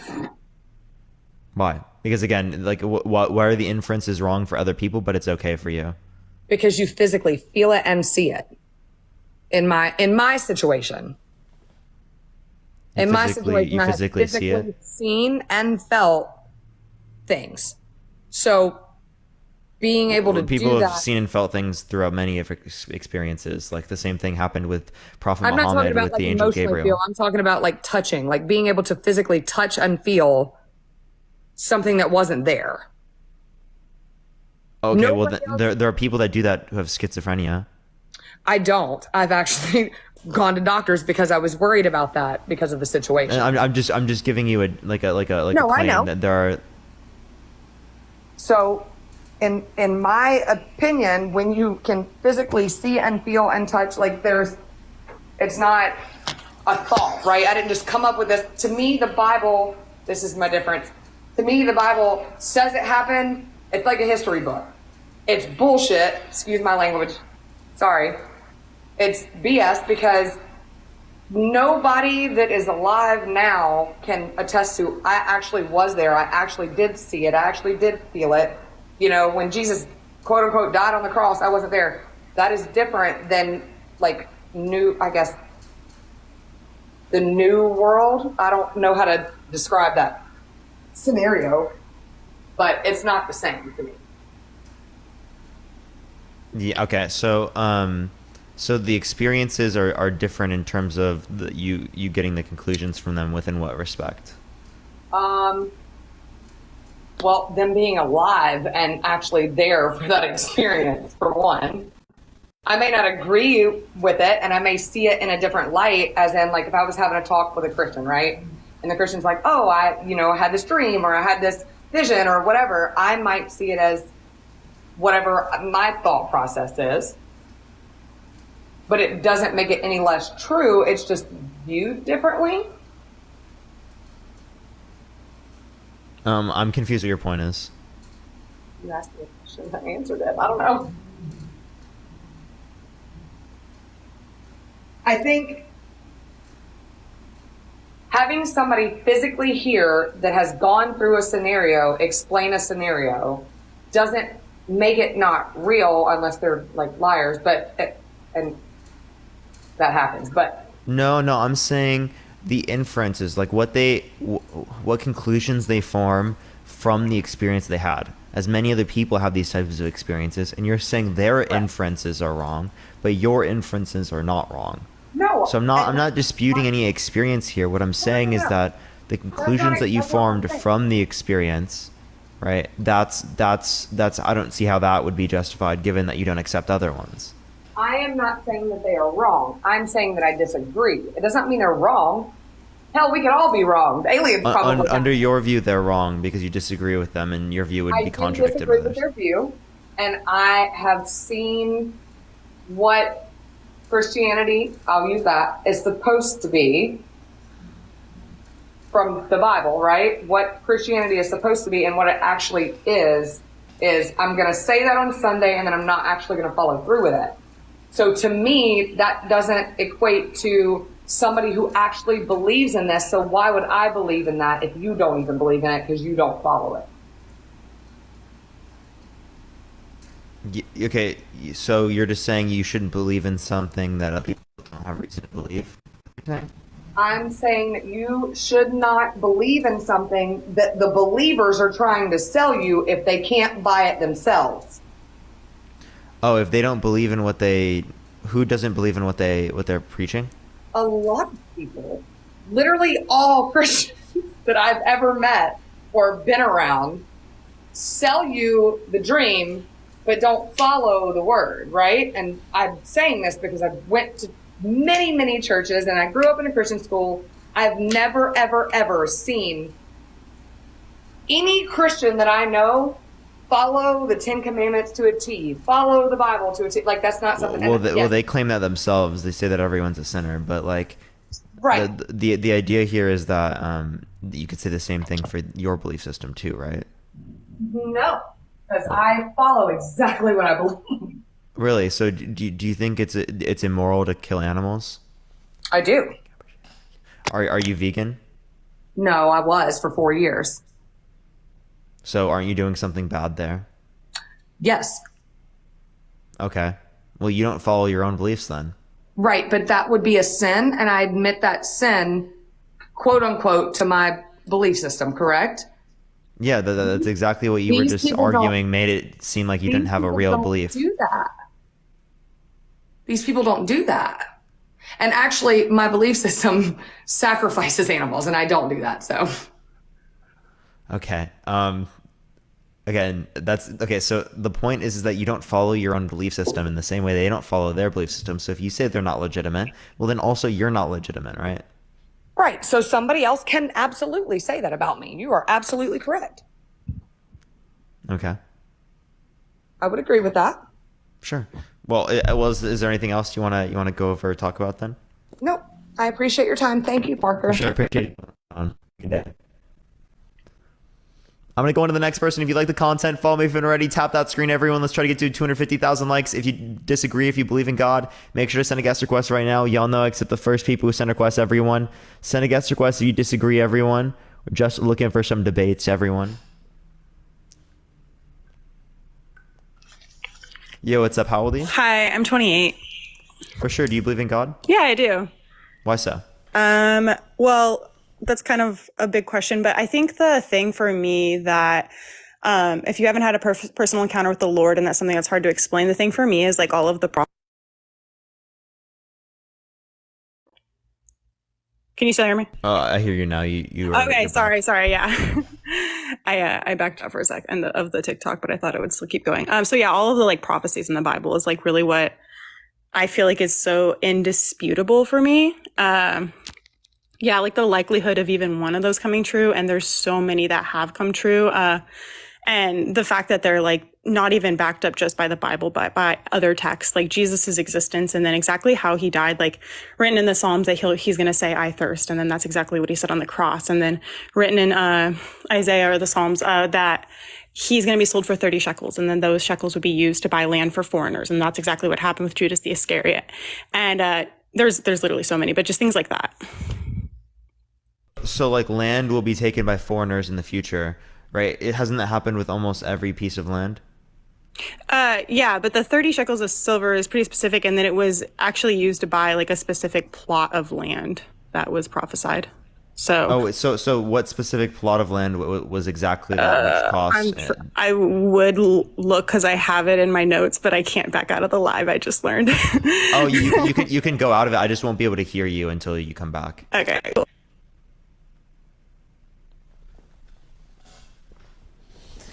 Give it a second, everyone. In the meantime, tap that screen. Let's try to get to 250,000 likes. You all already know the deal. I appreciate everyone. How's everyone doing today, though? What's up, everyone? Oh, by the way, I want to say, Sarah, I appreciate all the gifts. You've been going crazy today. I appreciate it so much. I literally was just like in the middle of talking to that person, so I couldn't even sit there and say thank you. But what's up, everyone? It was really specific that it was meant to buy a potter's field. Yeah. So there was a claim. It was just a specific kind of land, basically. So there was a claim that that some type of potter's land was gonna be bought in the future. Yeah. It was gonna be used for foreigners. Doesn't that happen all the time? I mean, potentially, I guess. But then there's the other ones like the hyssop branch, the I thirst, the fact that none of we can go through those specifically. Oh yeah, you want to go through each one individually? Okay, yeah. Well, I mean, if we want to address them on that basis, because a lot of these prophecies that I hear about, right, they don't necessarily relate to things that we couldn't have possibly known. Like if I make a claim that in the future there's going to be a woman president, right?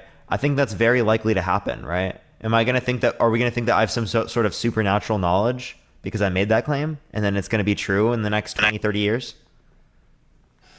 And then there's there's some that are maybe easier to predict than others, but then there's a lot of other ones. Like, I'm trying to remember the name of the city. I can go back out and look at it, but there's a name of a city, that was completely desolated. And it was one of the most fortified, strongest cities that it was said to be completely indestructible. It was completely desolated. And then it was predicted that it would never be rebuilt. And then that any travelers would completely avoid its ruins, and that they would just completely remain that way. And they have remained that way by all of historical accounts.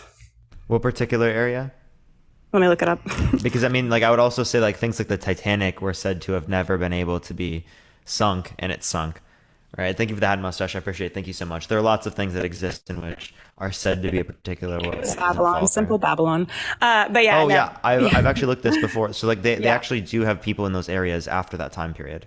They do? I've actually, yeah. So I can send you stuff from that because I have a friend who's a librarian that we went through this before. There have been people that have existed in Babylon after that point, and then also now there's just like there's a what's it called now? There's a it's kind of like a for tourists sort of thing.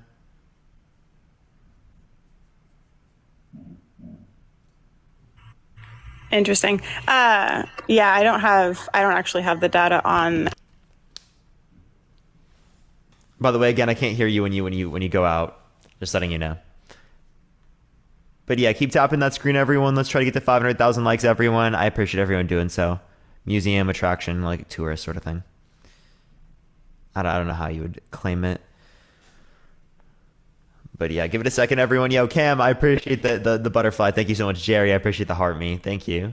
I appreciate it. What day is it today, everyone? Is it Wednesday? Yeah, it is.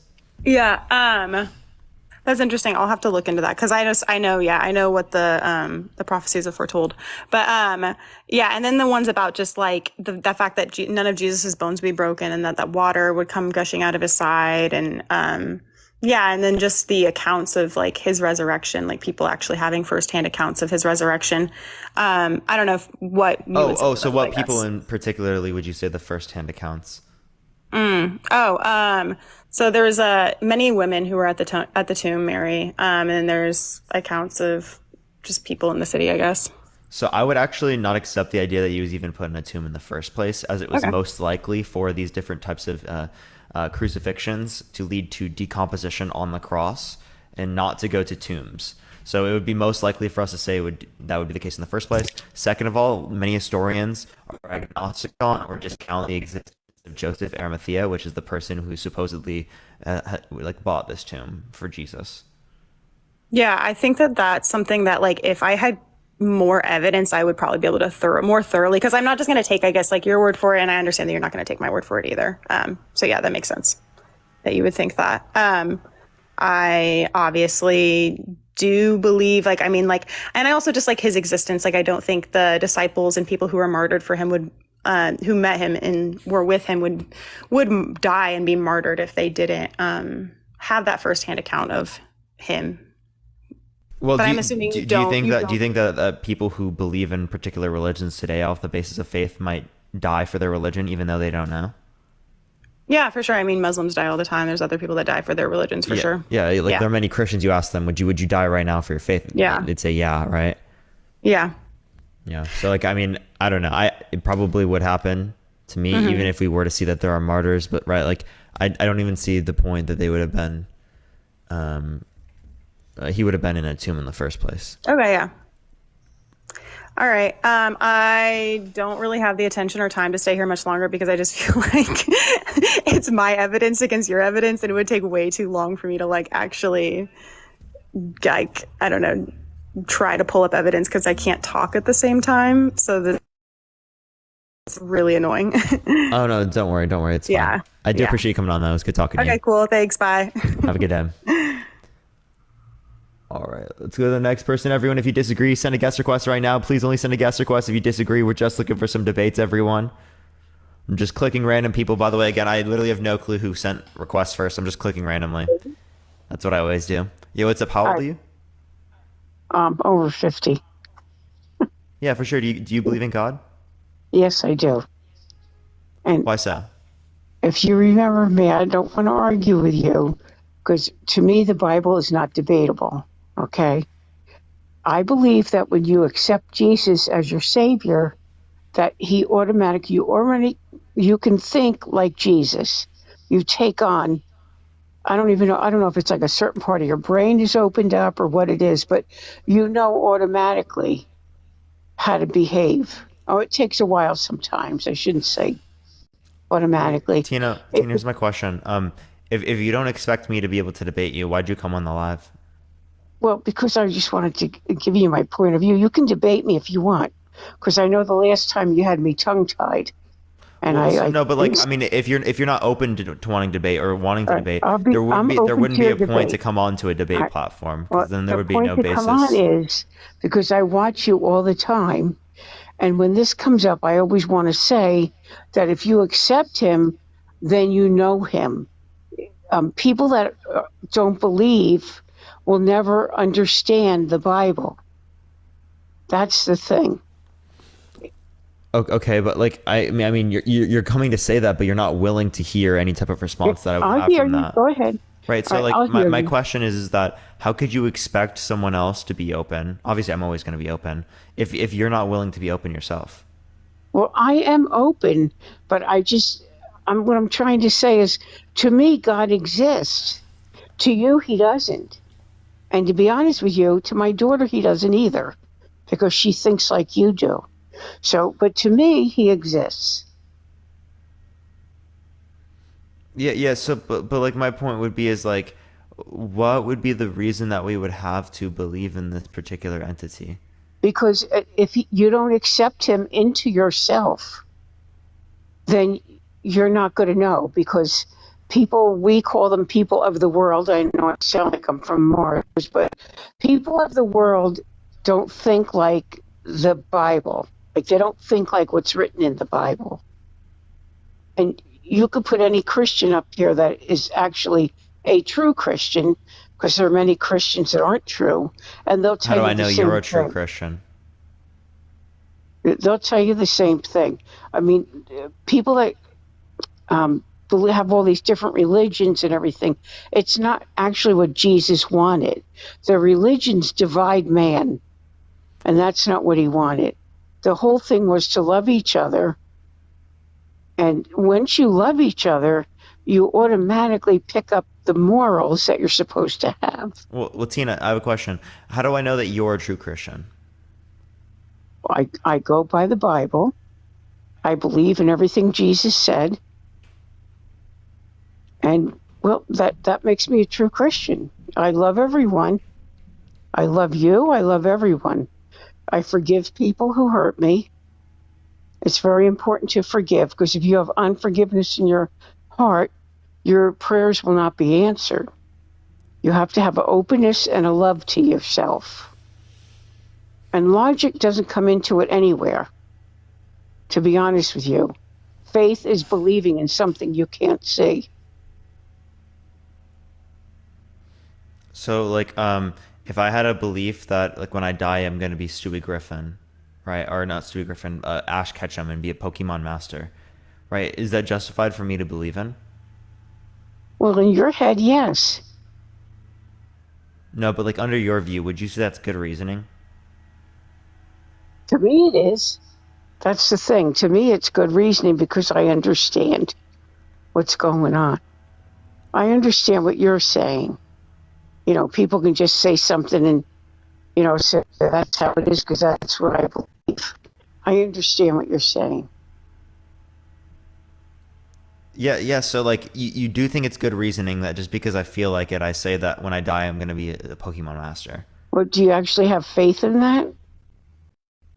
Let's say I do, right? If I have faith that that's true, right? You think that it's say conducive to a functioning and good society for me to have Well, I belief have like to that? ask, how many times is that? Well, I know what you're saying, but as I said, it's not going to make sense to you what I'm saying. I understand what you're saying, and you can believe that with all your heart, but it's what you believe. Oh, okay. So yeah, okay. My point would be that you can't distinct your view from any of these other views, right? It seems like you see no issue with these views, so you're willing to accept that people can believe in anything they want to, right? They can believe that they're going to be the Flintstones when they die. They can believe that they're going to be a Pokemon master and win all the gym badges when they die. They can think many things about how it's going to be. They can think that God actually will be evil and good simultaneously, all good and all evil simultaneously, and that would be considered okay under your view as well. Well, first of all, if you do accept Jesus, you know God is all good. Okay. When you read the Bible, you learn. And I know people see in the Old Testament, but the Old Testament, the law and everything went on in the Old Testament, that was a vehicle to Christ. That was how we got to Christ. And if you don't believe in Christ, It's kind of like getting into an Uber and getting to your destination and sitting in the car and just looking around. So the law itself is a vehicle to Christ. You have to understand, and Jesus gives you the mind to understand what the Bible is saying. Well, how do you know that you were given the correct mind? Because if I were to read it right now, you'd say Because that I Jesus can didn't prove give it me by the mind. the reason you know your mind is correct when you believe is because you can go into the Bible and find it. And you can find it in more than one place, I could which find means it it's too. truth. I could find things multiple in the Bible. So does that mean that I have the interpretation from Jesus? No, because you don't even believe in him. So what you're telling me is that you have to believe it's true in order to be able to get the evidence. And if I don't believe it's true, then I can't possibly have ever had the evidence. No, because you're blocking a certain part of it out. You can read the Bible and see something totally different. Yeah, and I mean the same thing applies with you, right? What you see from the Bible is probably radically different from like what the Catholic Church sees in the Bible and its Yeah, because the interpretation. Catholic Church has false doctrines. They would say the same thing about you.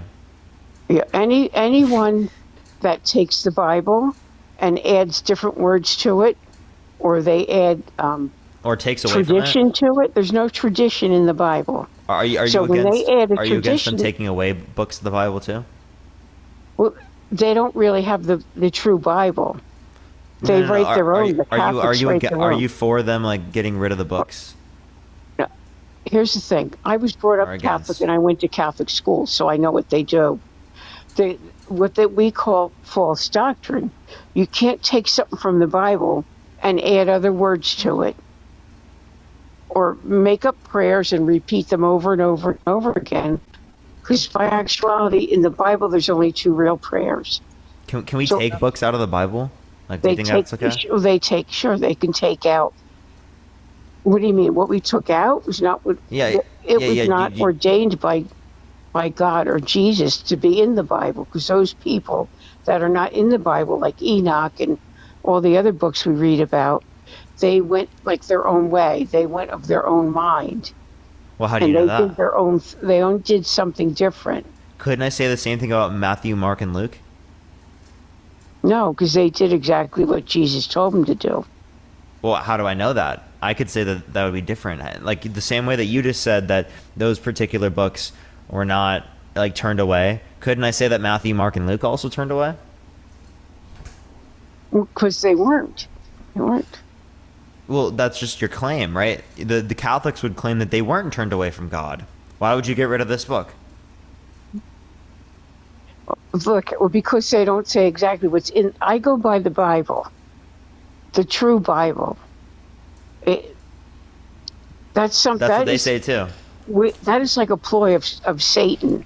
He starts saying something about the Bible, and then he'll twist a word here and there. Oh, so you have to have a process to tell which one would be right and which one is wrong, else you're Sure, by reading the Yeah. Bible, that's how you find yeah, out. but else then you're subject to the devil, right? So if you have no process to confirm or disconfirm your belief about God, right, and instead of just relying upon Right. faith, right, then you are also, in the exact same sense, you are subject to the devil as well. Of course I am, yes. But once you accept Jesus, you have the power and authority to rebuke the devil. Wait, but no, how do you know that that isn't the devil itself? Because it isn't. Because when something's going wrong, you can't really think. I know this is going to sound crazy, but we really need to be humble and read the Bible and believe what Jesus said. So if you start thinking on your own, when you think about it yourself, when you think on your own, that's when you make mistakes. Believe me, I know, because all my life I did that. And so I didn't ask God for proper guidance. When you Okay. ask for it and you wait for the answer, you will get the answer. Yeah, so again, couldn't that just be from the devil as well? Because if you have no process to confirm or disconfirm this belief or Well, differentiate how you between these confirm beliefs, it well, then again, is you if already you're, told me that you are subject to being deceived by the devil. So if you're of subject to course, being we deceived by the all are. devil, and there's The, no distinction that you'd have between that belief right. and any other belief, well, then Actually, you very well could be following the devil right now. Is that your view? well, it's not my view. I'm not following the devil, but the devil is actually our flesh, not our spirit. We're spirit first. And until you awaken that spirit within you, you're never good. You or anyone else will not understand. Who The created our spirit flesh? has to be awakened in you when you accept Jesus. Who We created our are, yes, flesh? we are spirit man first. That's our first thing, spirit. And who created our flesh?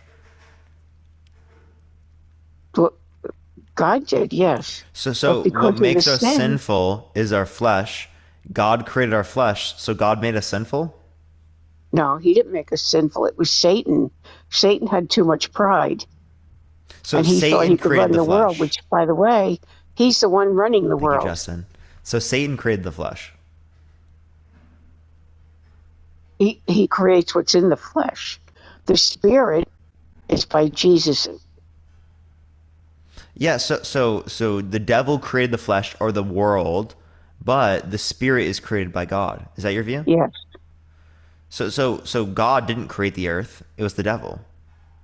he created it, but when the devil fell to earth, he took it over. This earth today, our world is run by Satan, which is why you can see now everything going wrong. Our earth is run by Satan. When you become born again, you accept Jesus and you're in the world, but you're not of the world. Yeah, so if the world is run by Satan right now, then why wouldn't the religions of the world also be run by Satan?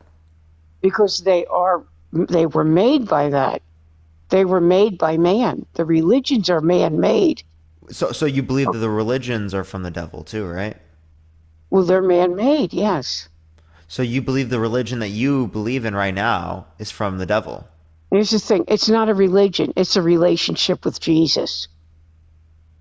But you It's believe not that this is called from the devil, religion. right? That's what I'm saying. A lot of these Christian churches, unless they're teaching the Bible, but it's usually a man-made, a person, the man is not God. And when they lead so many people into the wrong things, that's why people are afraid to accept Jesus, because they think whatever these men are preaching in the churches, they think that that's true, and it isn't. They sway from what they've been taught in the Bible. Okay, so again, the idea here is that anyone interpreting the Bible is going to be man interpreting the Bible, therefore is going to be unreliable. So all information when it relates to this religion is unreliable under your view, right? And is actually controlled by Satan. So you're following a religion that's controlled by Satan? No, it's not religion. It's a relationship with Jesus. He actually becomes your friend. And How do you know believe it's not me a or not, relationship with Satan? Sometimes I get one word, maybe I get a couple words, and I can read the Bible and go by that and know what he's telling me. How do you know it's not a relationship with Satan? Because when you read the Bible, you see it's the truth. Wait, but Satan could is the controlling of the world. Satan controls of the man-made religions. The man-made religions, since they're controlled by Satan, control Christianity. The message in the Bible is going to be controlled by Satan then.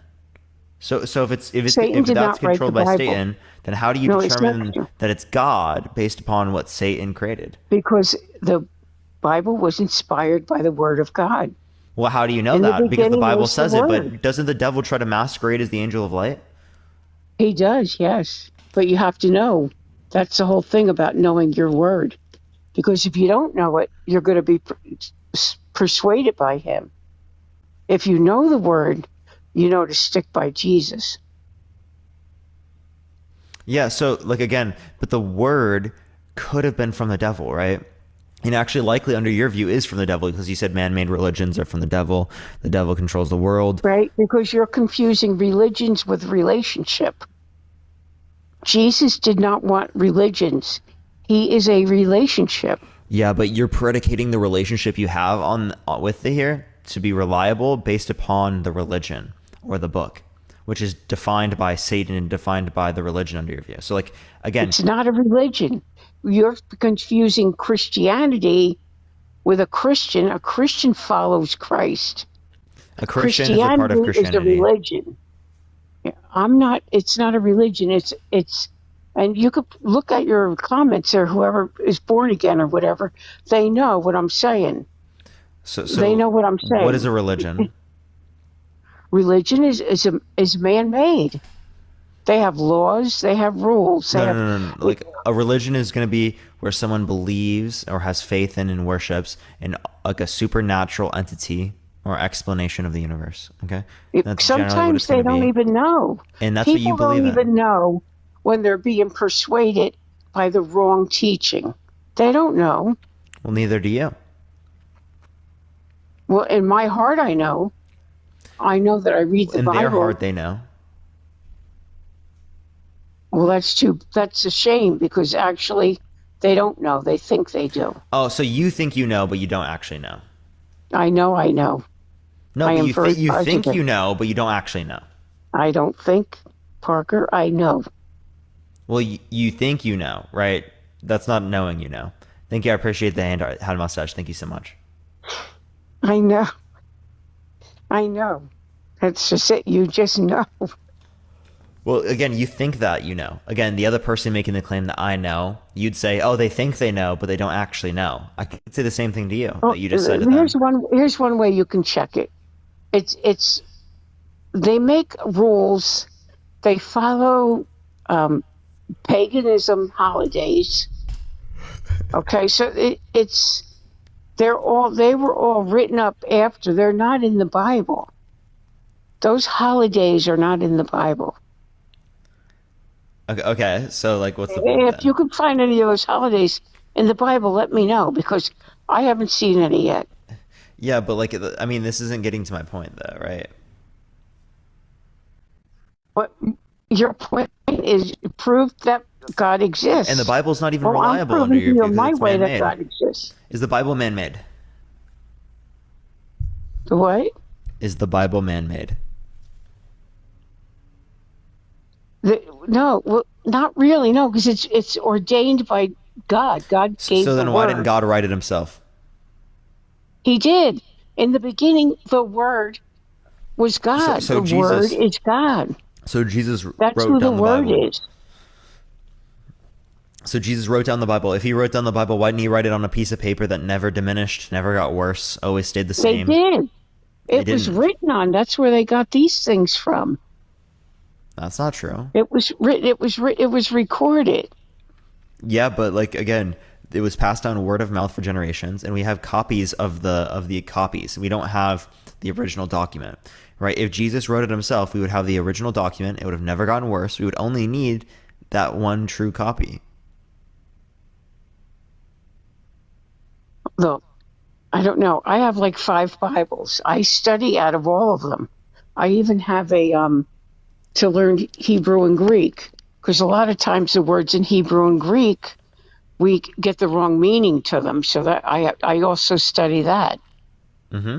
So it's really important to get into the Bible, to read it and to study it and to know exactly what it's saying.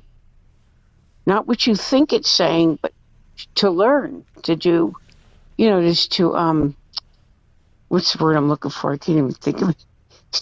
You do, like, your work on it. You know what I mean? As I said, I read all my Bibles, and when they all match up, then I know the Bible's good. Yeah, so if they just match up, that doesn't necessarily mean it's good. That just means that they have similar bases as the others. So again, the processes that you're relating to here are man-made, right? These processes are man-made. So if they're man-made and you think that man-made processes are unreliable, well, then the process that determines the truth of the Bible is unreliable. Well, if you want to believe that, you can, but I don't believe it.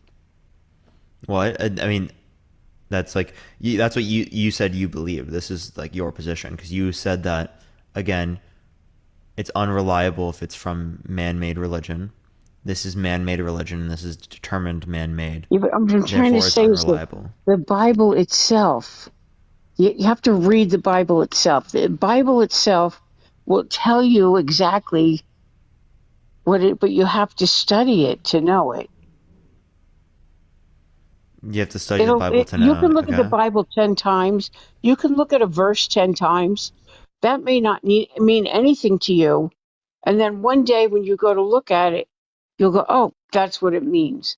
So it's something that you can't really, I don't know how to explain it. When the time is right, it'll come to you what the meaning is, if that makes any sense. Well, a lot of people have thought that throughout history, and you think that they have bad religious tenets, right? You think that they have false doctrines. Okay, so I don't know how you know which one is right, which one is wrong. It seems like your view is that everyone is just as susceptible to Well, getting it because right we as have they are to being deceived by the devil. So if they're well, just the as way, susceptible to being deceived by the devil as they are to getting it right, doesn't seem like there's a good process here to determine I what's know what you're accurate saying. here about the Bible or if the Bible is reliable. That's what I say. Like, it really has to be in you in order to understand what it's saying. It just has to be in you. It's not a debatable thing. Either you have it or you don't. Either it's in you or it isn't. And as I said, the only way to awaken it within you is to accept Jesus as your Yeah, Savior. isn't it convenient that Have in you order ever in done order that? to If actually you've get done it, that, you have to believe? I believed already. I I believed realize in the you're. past. I've tried, but it's convenient to say that in order for someone to get this evidence, they have to already have accepted the conclusion and always accept the conclusion. If they don't at any point accept the conclusion, well, then they never actually got the evidence. That's what's Because called an it's a faith. unfalsifiable claim. Right. I understand what you're saying, but it's the faith. You need faith, and when you accept Him, you get grace. So between the faith and grace, you will understand better.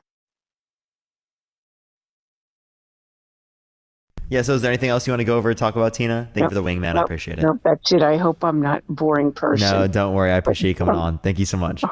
all right, and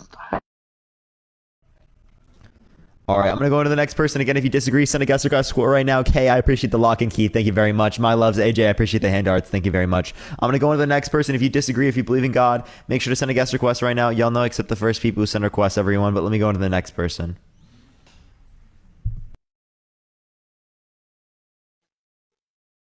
Hello there. Yo, what's up? How old are you? How are you? I'm 56. For sure. Do you believe in God? Absolutely. Why so?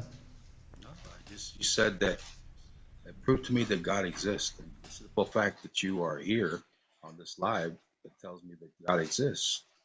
Now, can you disprove to me that God doesn't exist? Yeah, what particular God do you believe in? And I don't think it's sufficient evidence to say that just because I exist, that means that God exists. Because I could say, just because I exist, the tooth fairy exists. Is that good reasoning? Necessarily? Not necessarily, because there's scientific and medical proof that there is a creator, and within our DNA, they discovered that it spells out Yahweh, the initials for Yahweh. And so I believe in the Can you Holy give me the Trinity. evidence of that? I Because just I've looked told you. into that, and what In I've the seen from medical that is that the science. letters could be considered different from what that originally is. So this is just a particular interpretation of the data, not actually what we see within our genes. That's what they determined that it spells out. And I can't give you proof right now because I don't have any on me. So once again, it wasn't purported. It wasn't created by me. It was created by scientists and medical professionals. That's what it spells out. Don't you believe there's a creator? You seem like a No, really, that's a really particular interpretation. I've looked at that. okay. But So you what? seem like a really, really intelligent being. You sound like a really Not really. intelligent person. You're not. You're not No, I don't intelligent? think I'm very intelligent. But like, yeah, I can engage with topics a lot, and I do this all the time. So Okay, so let me ask you something. Do you believe there's a creator, or did the Big Bang theory just happen? your mic is cutting out a little bit. I don't believe in a creator. Oh, so we just humanity and the universe just happened? Well, I don't know. I don't think there's a sufficient explanation for it, but I could give you a better explanation than what you could posit when it relates to a theist explanation of the universe. And what is that? I'd love to learn. Yeah, so this would just be an argument based upon simplicity, so requiring less assumptions to be able to explain why we exist. So under a naturalist model, you could say that there's a prior state of fundamental particles in which has the necessary properties to bring about this reality rather than another, the same way that God has the necessary desires to bring about this reality rather than another. Given that they both have these characteristics, I can shave off the idea that God is all-knowing, all-powerful, all-good. God is an aware, conscious being that has judgments about heaven and hell and humans, and with angels and demons, all the books, all the claims in the Bible, stuff like that. Thank you for the hand mustache, I appreciate it. So I can require less assumptions to explain why we exist. Therefore, it's going to be more likely to be true because each different assumption would decrease the likelihood of it being true.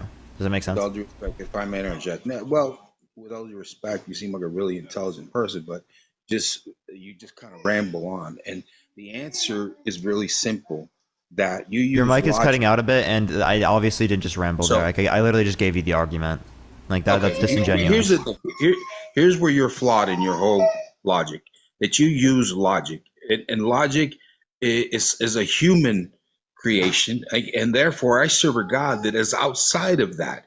He is the creator. He created the universe, and therefore he does not fit in the constructs of your mind and the reason and the logic that you use. He is more powerful than that. You can't limit my God to within those confines of your reasoning and in your logic and your human capacity to understand those things. That's where you are flawed. You're almost bringing down God to fit in a box within what you could understand or conceive of it. My God is way above that, way above that. He's way above your pay grade. So you don't have the comprehension and the knowledge to understand that because he's outside of creation. He's the creator. So human logic is flawed. It's not, you can't compare yourself with God's power and his knowing and his wisdom. You can't even begin to scratch the surface of that. You can't comprehend because the only thing you can comprehend is what the human mind will allow you to comprehend. So therefore, you cannot use the same logic to box my God into that frame. God is outside of that logic because he is God. He is the ultimate creator. So your mind and what the human mind allows you to understand doesn't allow God to exist in your mind. But what you have to understand that he is outside of that. He is outside of time and space, and he is outside of that. So therefore, you can't define him and you can't box him because you're limited on your human capacity to understand and to reason and use your logic. So that is the reason why, because we're just humans. We're only capable of so much. But if you think for a second that our understanding of what a God is supposed to be is because we use our mind and the logic. But if you define a God, or at least my God, he is the creator of all things. So therefore, I can't even begin to understand how he works in the ways that he works. And, because I have a limited capacity in what I was giving as far as human logic is concerned. So maybe that makes sense to you, or maybe it doesn't make sense to you, but go ahead. I'm listening.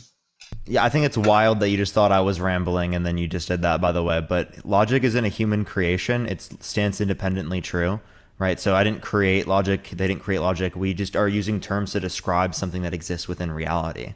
The same way that we use terms to describe like whether or not something happened in reality. Like I'm using language. The language is dependent upon my mind in terms of its truth value. But what happened in reality is not true dependent upon my mind.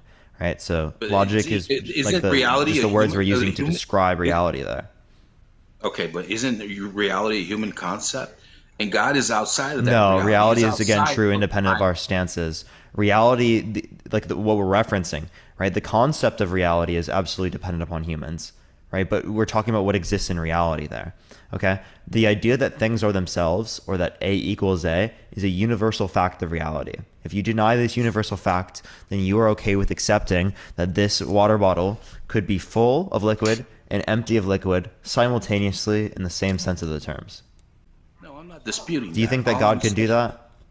I'm not disputing that. All I'm trying to say to you. No, that's exactly what you just said. When you're trying to box God into this human logic, well, this is something that is applicable to every aspect of reality, including God, right?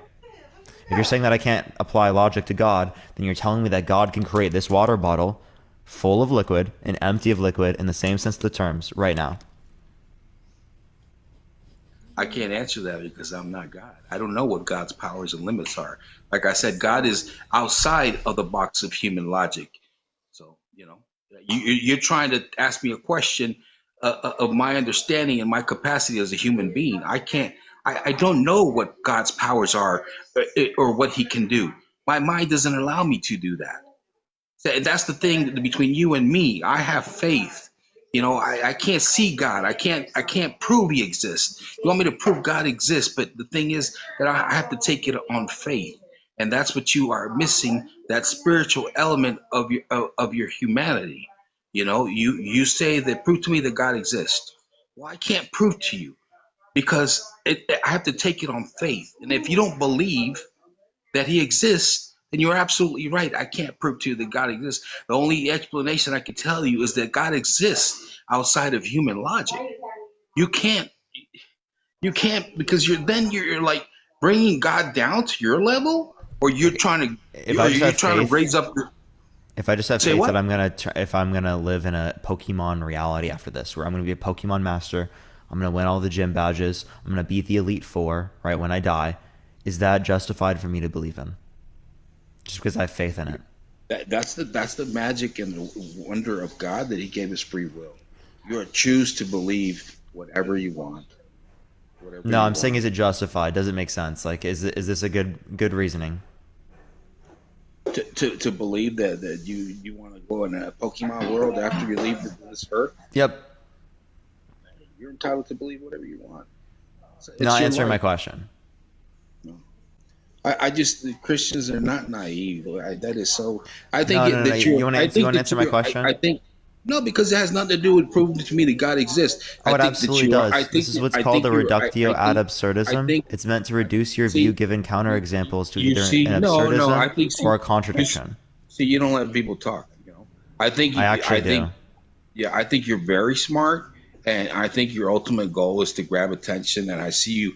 I see acknowledging you all the things and that they sent you, and it's ultimately a popularity contest for you. I think you're just out here for attention. You don't want to know the truth. You're not interested in the truth because all you're interested is causing basically arguments or attention. That's what you want. Drop this man. Yeah, go ahead, drop me. I mean, These are all you're out here assumptions for about my attention. character. I'm not out here for attention. I'm on It's here not to assumptions.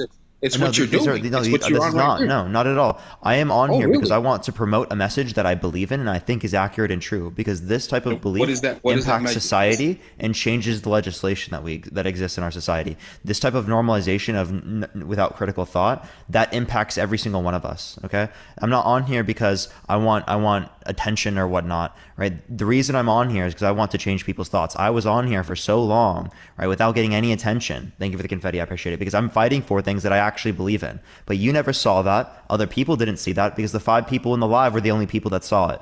Thank you for the confetti. I appreciate it. So all you see is when I'm here, when I'm in front of people. You don't see the times that I put in when no one was there, when it was just me trying to promote the message that I believe in, and I still do that to this day. So you can sit there and you can cry and act like I'm not doing things in which are genuine, right? But that's reality. Thank you for the wingman. Thank you for that mustache. I appreciate it. What's up? What is your message? My message is that you should use critical thought when it relates to these particular things. Use reason and use logic. As soon as you go away from those things, you have no way to confirm or disconfirm claims about reality, right? So that's fundamental to every other position that you're going to hold in life, right? So that is one of my main things, right? I'm against hypocrisy. I come on this live all the time. We debate against hypocrisy, people that hold contradictory beliefs or double standards when it relates to people in society, so that we are oftentimes treating people how the way that we want to be treated when most circumstances. Thank you for the Henry. I appreciate it. Thank you. These are fundamental values in which I see to be important, right? And you hold yourself to those standards and the same way you do, really? Mm-hmm. Understandable. So what ultimately your belief or what is your goal ultimately? to change people's minds, to make society better than it currently is, to progress, to get people to critically think about themselves, because that's the basis of progression. Maybe the hydro's line. I can understand that, and I can accept it without a doubt. I think we agree, and when it comes to that, the difference is. So now, I like how it completely changed now that you've heard the story. Thank you for the hand. I appreciate it. Like, you were just making claims like literally 30 seconds ago that I was on here disingenuous just for attention, right? And now you can accept the idea that I'm on here trying to actually do something, right? Trying to actually change things. Well, to change things, you need to get attention, don't you? I mean, that's why you're on here, right? Yeah, so in order to change things, you do have to get attention. But you're saying that the fundamental basis of it was to get attention, which was clearly not true. How many people's minds have you changed? Thank you. I appreciate the watermelon love. Thank you so much. I don't know the number, right? Oh, so you just do it like without any measure of success, or like I can't count every single person that I've changed. I know lots of people that have changed their minds. I can't count every single one. And how has that impacted the world? How is it impacting the world? Because it's changing the way that people think about these concepts that then impacts the people that they talk to, and the people that they talk to that impacts other people. So there's a domino impact, not only with the people that listen to me, right, but also with the people that they talk to, right? And also emulating good character, being patient, right, showing people you can be open to debates, learning and progressing is very fundamental and important to creating a culture that is conducive towards progression. All of this is meant for that. It's meant to progress people, because people have put themselves in boxes and bubbles, and they're not open to hearing the other sides. You talk a lot. So how's that impacting? I literally let you talk so much, right? You can sit there and cry. I just finished describing. Okay. I'm quiet. I'm listening. Are you done? May I interject? Is that a safe assumption? I love the smirk on your face. But how is that impacting people's everyday lives? Did I not just explain that? No, but show me proof of how critical thinking has improved or changed people's life. Give me something to prove that. Yeah, I can just give you a rational proof. The people that you have impacted and changed, what have they accomplished? Well, I don't know completely, right? It's about changing the way that people view things in society, because that is ultimately going to change the actions. I'm not going to know exactly every single variable or factor of what has changed, right? But what I'm going to know is it's changed and it's pushing in the right direction, as I'm expressing what I believe, and I'm coming on showing things that I believe in and following through with that every single day. When people see me on this live every day arguing the exact same things that relate to my values and changing given the fact that there's evidence or that there's good reason, right? That shows that they can adopt these same sorts of things. When there aren't people in society that you can look to that show these types of qualities, right? It's hard to then develop those within yourselves. It's hard to then accept the fact that these things can be normalized, right? So again, it's very important to have particular people in society that are emulating these characteristics, regardless of whether or not you think it's beneficial or not. Thank you for that little crown. I appreciate it. Because ultimately speaking, what you see to be beneficial is actually counteractive to my whole idea here. So of course you're going to disagree with that within that respect. I don't disagree. You're each entitled to believe what we want to believe, and you're entitled. I'm not here to judge or critique you. I'm just saying that your beliefs and your critical thinking, like, show me works. How is that? Like, I'm fine and dandy with you, because I always taught my kids to question everything and have critical thinking. I'll give you a scenario. Election fraud. Yeah. Who just won the election, right? Do you think it's pretty clear in terms of the evidence? In what sense? Like the election fraud? Yeah. So the people making claims that the election was stolen, right? It's very clear in terms of the evidence that Biden won the election, but they still make claims about that, given the fact that they just feel like that this is the case. Right. So is that good reason? Is that something that we should call out in society? Well, I mean, certainly they have the right to voice their opinion, but they have to have facts, and they show no facts. They show no proof. Exactly what you're doing right now. No, I'm not doing. I'm just trying to understand you, where you're coming from. And the thing is that you have the complete right to do that. I'm not criticizing the fact that you're a critical thinker, or that your headline says, because that's what caught my attention. Prove to me that God exists. And my whole argument was that we cannot comprehend that, because we are limited to our human creation. And so my whole premise is that there have to be a creator, because who created you? You're a really smart and intelligent person, despite, you saying the contrary. But I know you're really smart. I know you're a real intelligent being. But who do you don't think you understand that there has to be a creator? That we just kind of come out of thin air and particles. Somebody had to create us. And it's like, you think like a genie, a wish that boof, you were created, and humanity was created, and you know how delicate, and you know uh, how perfectly created you were, and how the human body works, and all the connections, and all the cells, and just you're a work of art internally, the way the human body was created. And it just couldn't happen the same way the universe, all the things that live, that habit this planet Earth, it just couldn't happen out of the Big Bang Theory. There had to be a creator. They had somebody to put time and effort into creating us, because we are works of art. And that intelligence that you have, young man, I applaud you for your critical thinking, but you have to believe that there's a higher power. Like, we just explain to me creation. How did you come to this earth, and how did humanity explain to me how humanity was created? I'm fascinated to hear your theory on that. Yeah, one before I want to address the critical thinking, right?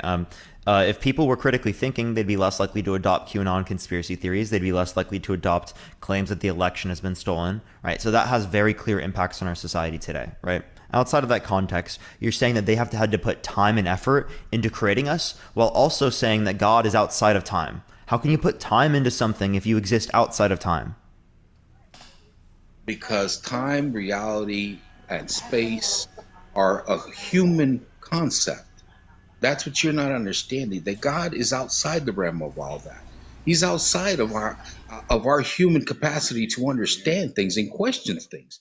You can be. I applaud you for being a critical thinker and for being out here and trying to change people's mind. I applaud you, your effort.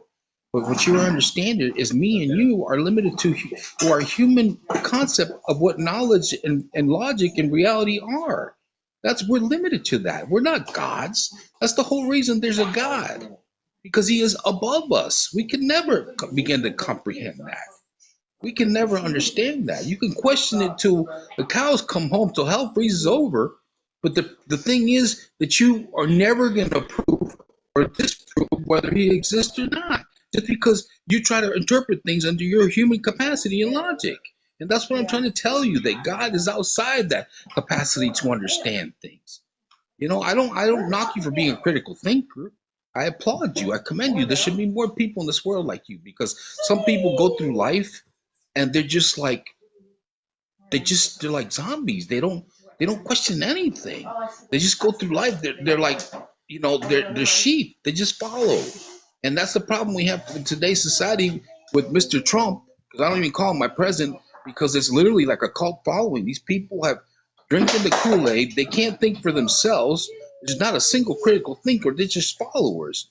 And one of the things that they're looking for is acceptance and love. That's what human nature calls us to do, is to have love and acceptance and peace. We are social creatures, but they're out looking for the things in the wrong places.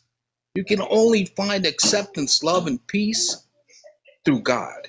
You can't find it following the orange Jesus. You can't follow it on drugs and sex or alcohol. You can only find that love and acceptance and love through Jesus Christ, my Lord and Savior. That's the only way you can do that.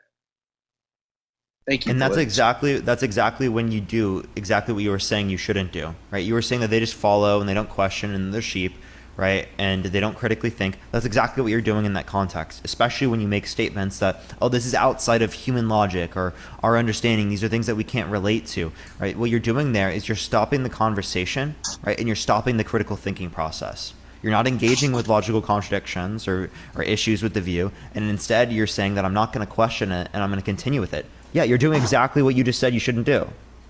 No, but you understand. What you have to understand is my personal relationship with Jesus Christ has been founded by my experiences of what I have lived. Young man, I'm 56. I'm a quadriplegic incomplete. 5 years ago, a neighbor, they decided to burn an abandoned house. And by rescuing my family at 2:30 in the morning, because my house started to burn, I tripped on a firefighter's hose and became paralyzed instantaneously. And Sorry to hear I've been that. through No, bad things happen to good people all the time. But, the thing is that I've been through 3 spinal cord surgeries and I've been through a lot of trauma in my life. My life has been attempted on several occasions. And because of that, I have developed an experience with God and Jesus Christ. Like I can tell you, one of my worst moments I was at my rock's bottom, and at 2:30 in the morning by myself, broke, hungry. I wouldn't say homeless because my brother was letting me live in his apartment next door, but I was in dire straits. I was in dire straits, and in my suffering and my agony, I called out for Lord, and I have never experienced this in my life ever or since then. Something warm, loving came down me and enveloped me in what I call the most warm love and peace that I have ever felt in my life. And I called my mother at 4 o'clock in the morning crying. I said, Mom, I don't know what happened to me. Something just came down and enveloped me and encompassed me and surrounded me with this love and kindness. And my mom has been a devout Christian for her whole life. She said, son, that's the Holy Spirit. That's the Holy Ghost. Because I was crying out to him. Because you don't understand my situation, man. I could tell you a life story, the things that I've suffered and I've endured, but because was created my covenant, my partnership with God and Jesus Christ, and it's through faith. It's through faith. Logic and critical thinking can only take you to a certain. But I tell you that humanity. I'm 56, and a lot of things, the sufferings in this world are outside of critical thinking because people, you know what they need? They're humans, and we crave love, and we crave attention, and we crave peace. And those things are outside of critical thinking because those things can only be achieved through God and Jesus Christ. He's the only one that can fill that void that people have. Why do you think there's so many afflictions in this world with addictions, sex addictions, drug addictions? There's so many people doing what's that called, meth, and they're doing just everything because the world is hurting. They need something more than critical thinking.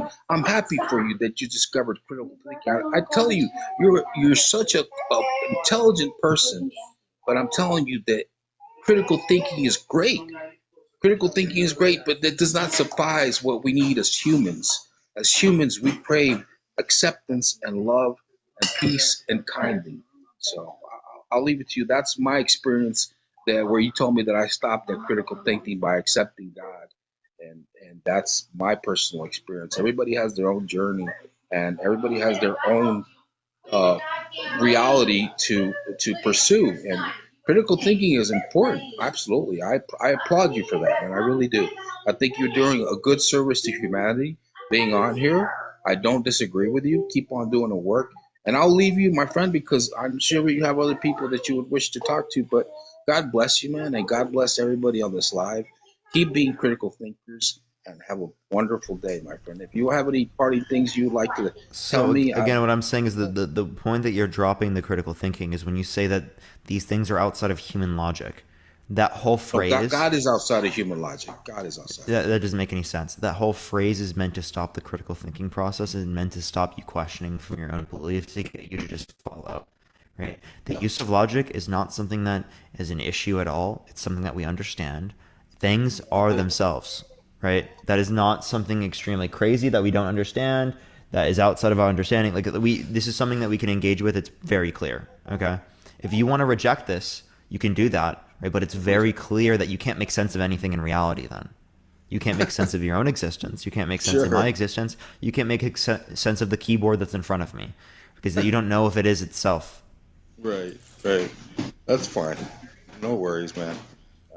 The thing is, once you come to understand and humble yourself that there is a creator, that there is a God, and that's why things happen to you in your personal life, then you understand and you will turn to the one true God. And critical thinking is wonderful. I applaud you. You're smart. You're intelligent. But the thing is that we need more than critical thinking. Your viewers out there, a lot of them, crave you and they almost idolize you, and that's good for them. But the thing is that outside of just critical thinking, as humans, we need other things to survive.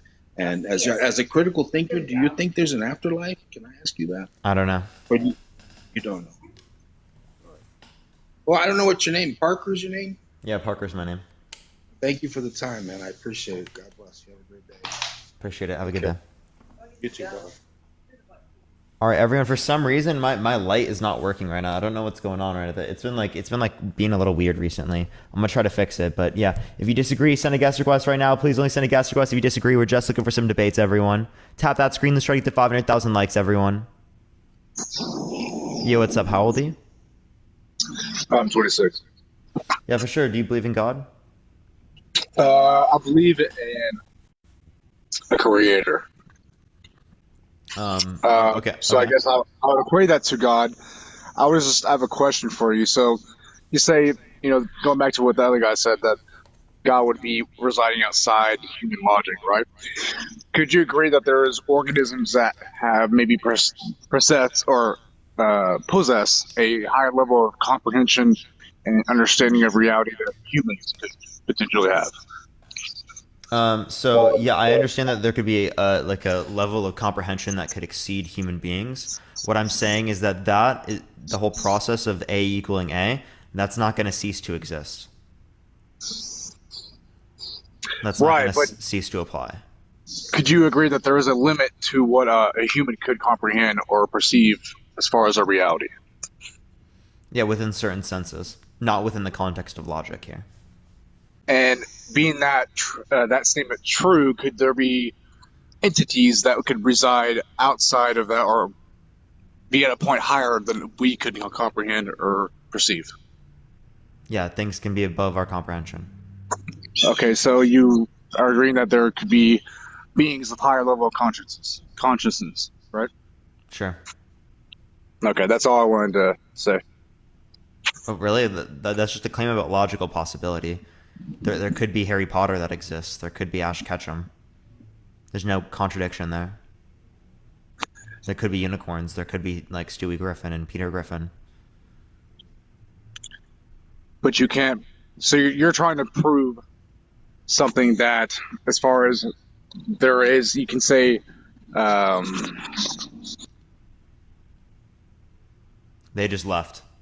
I didn't kick them out. They just left. I'm so confused, bro. I'm going to go on to the next person. If you disagree, send a guest request right now, y'all. Only send a guest request if you disagree, everyone. Tap that screen. Let's try to get to 500,000 likes.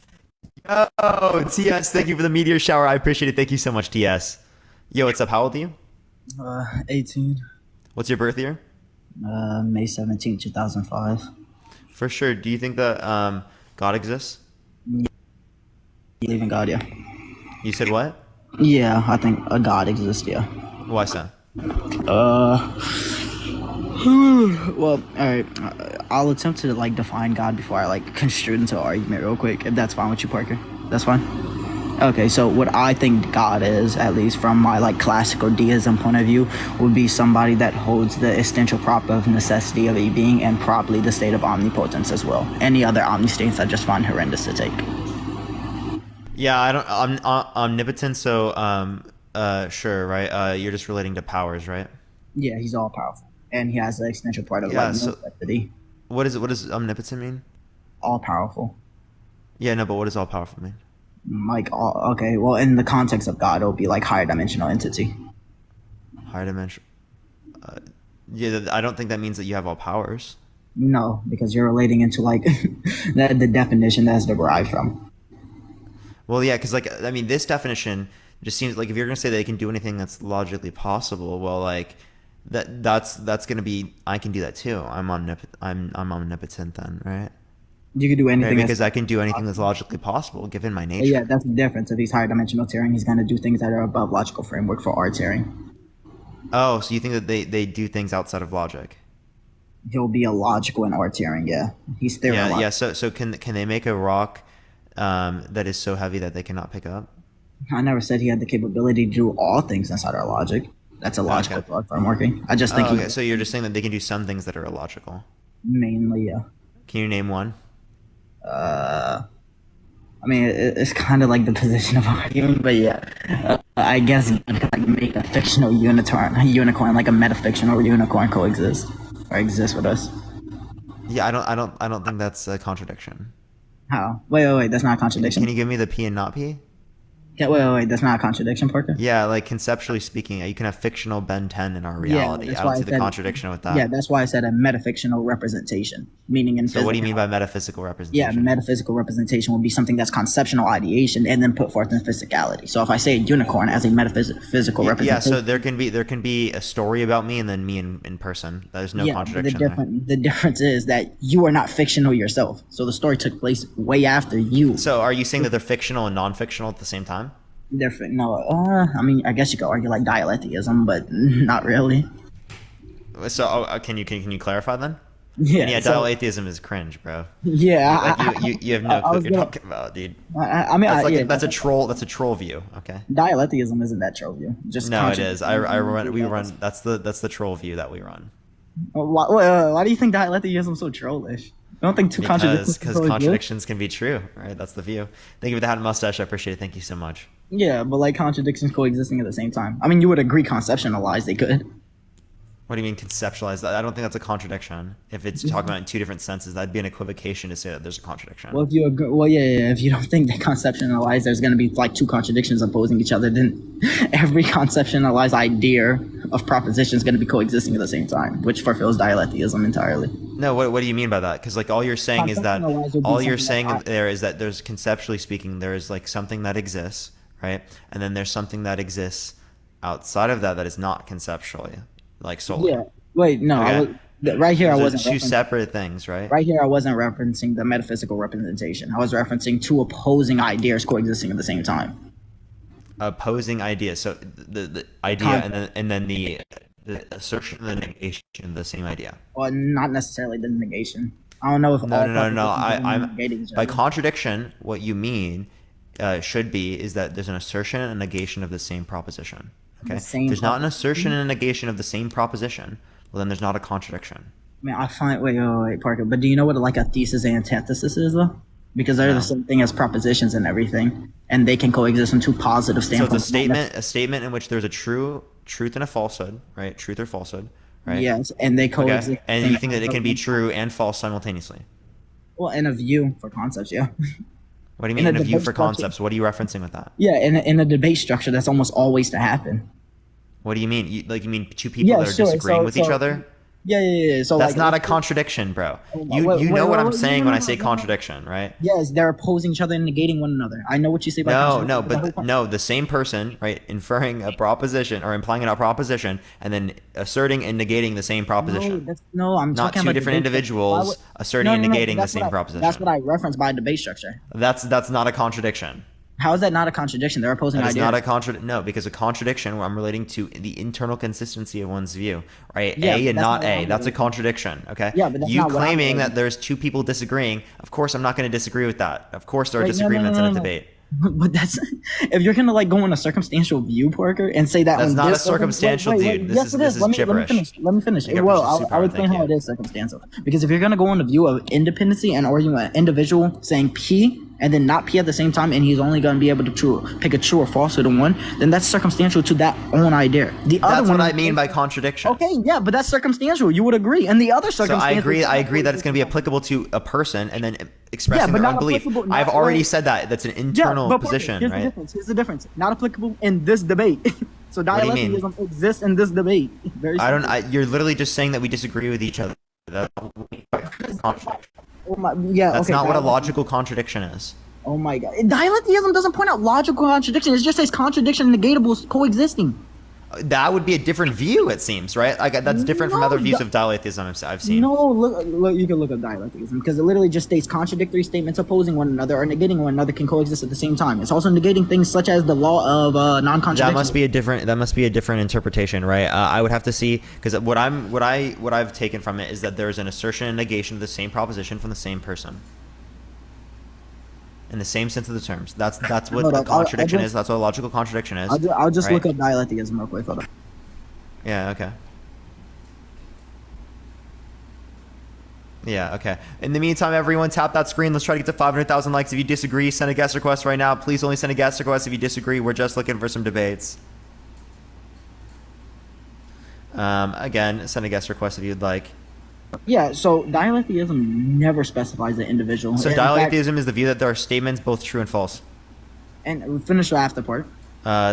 More precisely, thank you, I appreciate the choral. Thank you so much. More precisely, it is a belief that there can be a true statement whose negation is also such. Yeah, so it never True references contradictions. individual. That literally, what are you talking about? A statement that is both true and false. Right? Yes, and From Parker, one now person's I'm- perspective, right? No, it doesn't reference one person's perspective at all.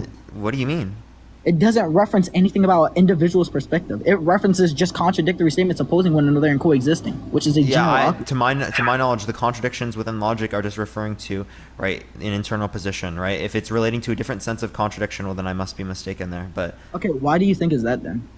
why do I think what? Why do you think it's only related to internal capability? Because that was the idea that I've heard about from this when it relates to logic, right? Because logical contradictions are relating to an internal perception, right? An internal view, okay? It's not going to be relating to two people disagreeing. Two people disagreeing would mean that they have a distinction in what they agree in, not necessarily a contradiction in terms of their perspective. It would be a contradiction if they were to say that both of them are true simultaneously under their position. Okay, and Parker, do you not see how that's a problem though? Matt, Because in the debate structure, it works exactly like that. They're both simultaneously true in Okay, neutral so stance. do you just want to, thank you for the hand mustache, I appreciate it. Do you want to get to what I'm referring to here? If what you mean by there's just a distinction in opinions, that's not responding to what I'm saying. Do you think that there can be a contradiction, right, from an internal sense, like an A and not A? From an A and not A? Yes, an A and not A, again, from the same individual. I don't care about that Same second sense of the point terms. view. It doesn't reference that in dialetheism. It's completely like uncoherent. I don't care what you want to reference otherwise. I'm asking you, do you hold Well, to yeah, this? but that's the problem. I'm not going to reference something like, So for example, I'm asking you, do you God not reference this? existing. Like, literally, That's like if me you don't want to asking engage with the topic, I can go on to the next person. You're wasting my time. I'm gladly to engage, but that's like literally me asking you, Parker, since you don't want to agree to the reference scheme that God does exist, then we don't have to engage. That's not what it is at all. That's not what it is at all. perfectly I'm analogous. saying we don't want to reference dialetheism because we have different perceptions of what it would be referencing. So what I'm saying is that given that I'm referencing this particular thing, right, a contradiction, an internal contradiction, right, do you believe that true internal contradictions can exist given that there's one person asserting and negating the same proposition? Yeah, and I've been asking you over and over, why is that the capability for dialetheism? Because you went back. I don't care about dialetheism right now. I'm asking you, do you hold to this? You care about that, and you know I'm saying I don't care about that soul right now. I'm asking you that you're. Do you want to engage, dude? Come on, man. Can you just like stop being annoying? Can you actually engage with what I'm saying?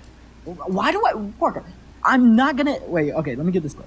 I'm gladly to engage with you, but You're not. You're literally not right now. I'm asking you a very specific question. I've been asking you the same question. No, you're why not. Under wait. Why under dialetheism does it specify individual capabilities? I don't care about dialetheism right now. Answer my question. If you don't answer my question, Soul.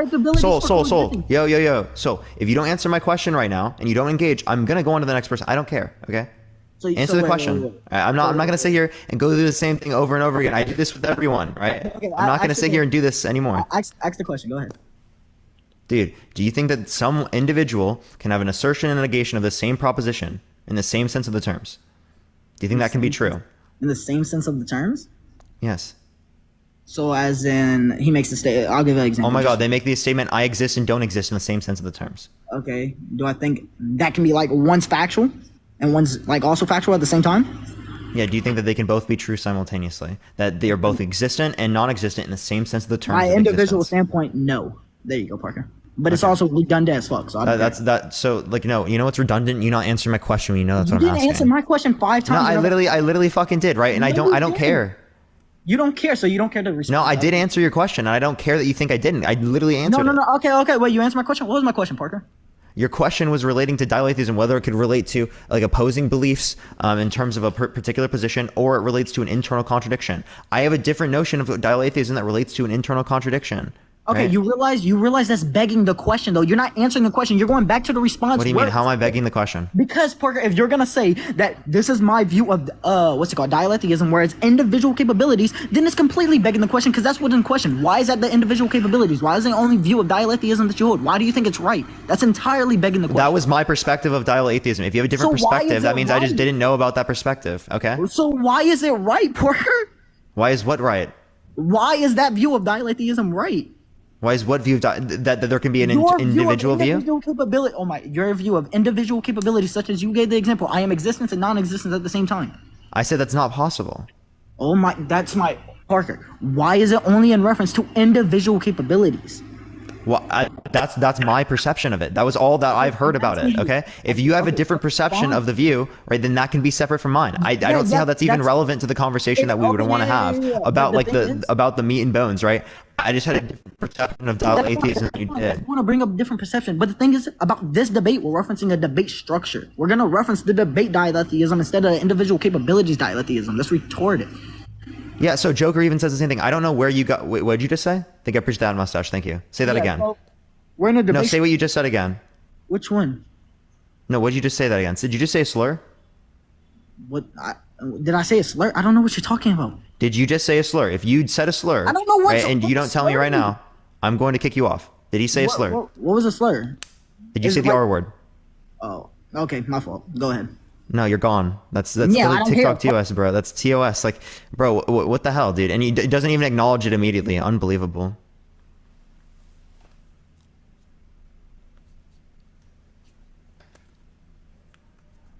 Hello.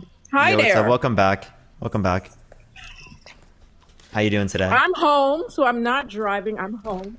I'm good. How are you? I'm doing great. So, what have we had a conversation about God's existence yet? Yes, we did. Yes, we did. What I know are we you going speak to a lot of people, so you probably don't remember, but yeah, we did. Thank you for subscription. I appreciate it. Thank you so much. I mean, I remember talking to you. I just don't remember what we talked about.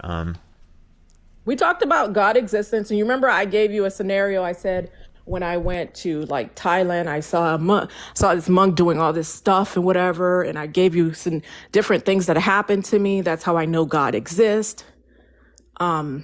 Yeah, I don't know if you remember, but I clearly remember because it kind of, you were like, oh, there's still no existence of God. That still doesn't prove anything, even though my experience is my evidence.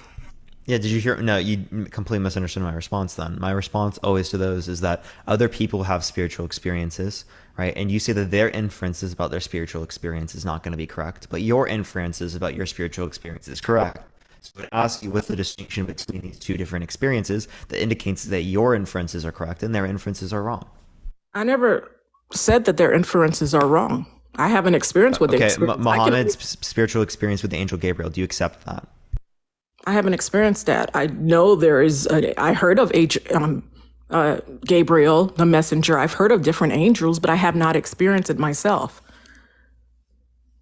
No, but the claim about his experience, right? There is a claim he had an experience in his inferences. You're saying that they are not accurate, right? Because else then there would yield a contradiction. I cannot say they're inaccurate because I'm not the one that personally experienced it. A lot of people have not seen God or Jesus Christ, but they know of the existence. They feel the presence, the omnipresence, omnipotence. They feel everything. Certain people can feel energies. Are you saying that's inaccurate too? You can't feel energies? You would say the same thing about electricity. You can't see electricity. You just know it exists, right? So, I mean, I actually can see electricity, but I'm just saying that under your view. You can't. You cannot see electricity. Where did you get that from? You can see electricity. Lightning. I'm talking about electricity, like from the household and all that. Can you see that? No. Wait, is lightning electricity? We're not talking about lightning. We're talking about electricity that runs pretty much a lot of things in a household and outside. Can you tell me what electricity is? You can't even. You're basically saying that the only electricity that exists that you can see is lightning. So that basically says no. You just said that you can't. You made the claim you can't see electricity. I gave you a situation in which you can see it, and we can even see household electricity. Have you ever had a circumstance where you put something near the outlet and then you saw like the little lightning thing? No, I have not. No, or static electricity? No. You can see static electricity sometimes. No, I have not. I haven't seen it. No, I've seen it. Well, if you've seen it, you've seen it. That was your, but I haven't seen it. What I'm saying is certain things you can't see. We can't see the internet world, but we know it exists. We can't see frequencies. You've never but we seen know a spark exists. near a plug. We never seen frequencies, but we know it exists. How does radio wave exist? You can't see it, but we know it exists. We have evidence of it existing, right? So we don't need to see it in order for us to have Okay, evidence there's of it. We can evidence of hear God's them. We have existence. byproducts of it. What evidence is there? Your experience. My experience, we don't have any type of evidence that is what it results from, right? Well, a god or something like that. when it Right? comes Where do to you a get God- that idea? When we relate to like the electricity, or we relate to the radio, we know that it's directly coming from these things, right? We don't know that when it relates to God. Well, the thing is, I think spirituality, God, or whatever, source, whatever you call it, is a personal experience. And your experience is your evidence of the existence. You don't need to point to everybody, hey, guess what? God exists, because it's a personal experience. I can't tell a person they didn't see an angel, they didn't see God, they didn't see the devil, they didn't do this, I can't call this person's crazy because I haven't experienced what they experienced. I can only go by what I experienced. And I told you a story when I was 16 years old and I was in religion with my, parents, going to church 3 times a week. And then I didn't understand God. I was like, okay, we're praying to an entity that we can't see and whatever. I don't understand it. So when I was in dire need of help, I had to pray to something. I was like, you know what? I need to see God's existence. I was just like you, unsure about it, not sure because I didn't see it. Why do we have to always see something to believe that if it exists or not? Certain things you don't need to see whether it exists or not. So when I was at that circumstance, when I was by myself at 16 years old, because I went to acting school and whatever, and I took the bus, right? And then it was raining, pouring, no buses were running at that time because it was really bad when I came out of class. And then it was in Aventura in Florida. And then I was in a bus stop and it just started pouring really heavily. My umbrella broke, everything. There was no bus, no cars even running. Okay. And I was sitting there in the bus stop, just crying my butt off. And then finally I said, you know what, God, I didn't know your existence, but I need you to show me you exist. And I prayed to God. I bent down and I prayed. I said, please, God, help me. Send somebody that can help me. And I told you this story, but again, you talked to a lot of people, so I'm sure you probably don't remember. And I prayed for a good 5 minutes, And after that, within 2 minutes after I prayed, this woman just comes in with a car, stopped the car in the street. And then she's like, do you need help? Do you need a ride? I know there's no cars running. And she was with her daughter. The daughter was in the passenger side.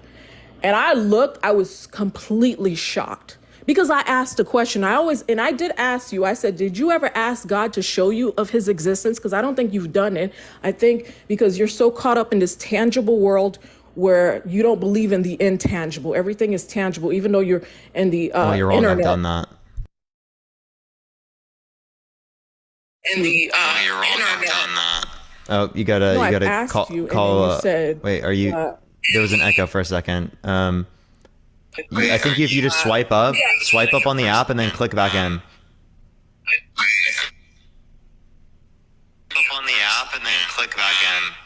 Okay, I'm just gonna remove her and then she can send a guest request back. Chat, I don't know why this isn't working right now. For some reason, it's literally not. It's not going. For some reason, I don't know why it's not working. I'm trying to get the light to work. It's like, for some reason, it doesn't like this cable, I think.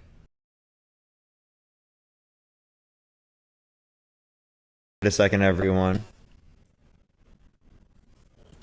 It was just a call. My sister kept calling and it kept putting me out of whack. Probably that's. Oh, you're good. Don't worry. Next time, just what's it called? Swipe out of the app and then click back in. Oh, the X on the top. Oh, okay. All right, I'll do that next time. Thank you.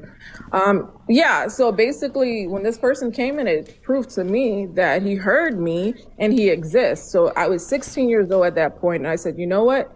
From now on, when I need help, forget about my parents, forget about everybody else. I'm going to pray upon God because he showed me he existed based off of my experience. And there were multiple experiences, not only that, but it started when I was 16 years old, at that moment when I really needed somebody, and God showed me that he existed. Again, it's a personal experience. Nobody can tell you who or what not to believe. You have to go through it, and you also have to ask the questions and ask God, say, I need you to show me your existence or something like that. Nobody can prove to you whether he exists or not. For me, I think it's a personal experience. You have to you have to be curious about it, and you have to ask these questions. Otherwise, you're going to be listening to people like you and everybody else telling you something doesn't exist without even asking the most important question, which is to the source. So you've never heard me, right? I've literally done this before. I've asked, right? I asked you if you asked, you said no. No, you said you asked when you were young because you used to go to church. And no, I said I've asked recently because I've done so within the past few years. Yeah, no, that's what I'm saying. I've done so this year, I'm pretty sure. Well, that's what I'm saying. When I asked you, that was about 2 weeks ago, and you were like, I definitely answered that I did. I promise you I would have answered that. Okay. Well, you did. You didn't say no, you didn't. You said, yeah, I asked. And I said, how did you ask? And you were like, you said something. And I was like, but that's not asking the question. And you were like, yes, it is. And I was like, okay. And I just moved on. But I just think, to be honest, I think it's a personal experience. I don't think a person can tell you God exists or not, because everybody has different belief system and everybody has different experience, different culture and stuff like that. It's based off of spiritual. And plus, a lot of people don't believe in the spirit world because they're all focused on this tangible world. So, and I even asked you, I said, do you believe in witches? Do you believe in a devil? Do you believe in demons and all that other stuff? You said, no, you don't. Is that correct? No, I don't. Yeah, I don't believe in them. So you don't believe in evil, good and evil? You don't believe in none of that? I believe good and evil. Yeah, I don't believe in demons and angels. No. I was asking you all that. So you repeated the same answer. You said you believe in good and evil. So give me an example of what evil is. Yeah, P3DO graping a child. That's evil. So a person raping a child is evil. What you have to say grape or SA or R word. TikTok TOS. Oh, sorry. I'm sorry. My apologies. I didn't know that. Okay. So it depends. So yours is, you discriminate based on what it is. What do you mean? Like, it depends on what the evil is. Yeah, it's based on my preferences. Like, for instance, what Bernie Madoff, the person that died, the financier that stole everybody money, you would consider that evil, or would you consider that? Maybe I don't know who this individual is. Stole all their money, sure. Okay, well, he was an investment banker, and basically he stole all the people money, all their life savings and everybody. And he was a bunch of people. His name is Bernie Madoff. Yeah, then we would think that's bad, yeah. Okay, so it all depends with you. It depends. Okay. But where do you think evil comes from?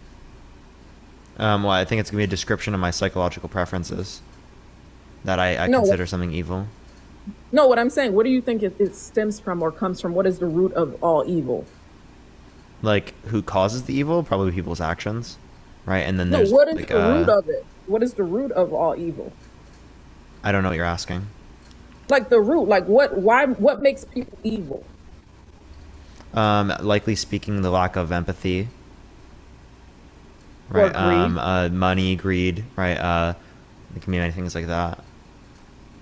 Okay. No, I'm just asking questions. There'd be biological tenets of these things. So you don't think that witchcraft, those things, spiritual attacks, you don't think those things exist? I'm not convinced that they're supernaturally explained.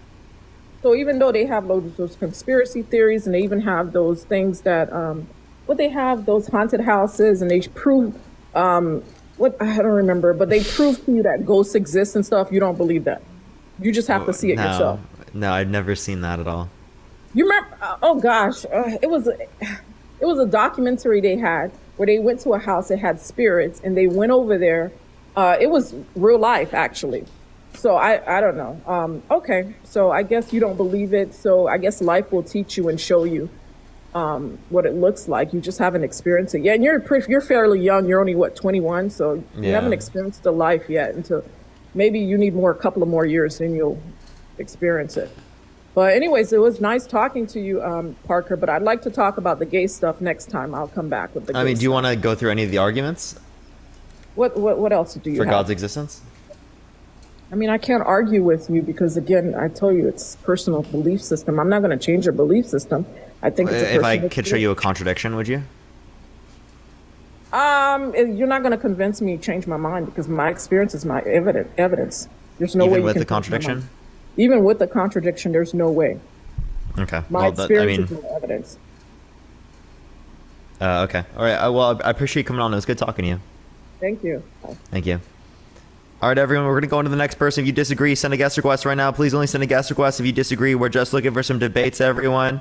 I hope everyone's having a good day so far, everyone. Let's try to get to 500,000 likes if you like this type of content. Again, follow me if you haven't already. I go live literally every single day, everyone. Following me helps me come on here every single day. If you want to have access to the sub-only chats I always put on for the last hour of the live, probably here in the next 2 hours or so, make sure to subscribe if you haven't already. It helps me come on here every single day, everyone. We're about, 3 hours in the live, about halfway through the live today. Again, if you disagree, send a guest request right now, y'all.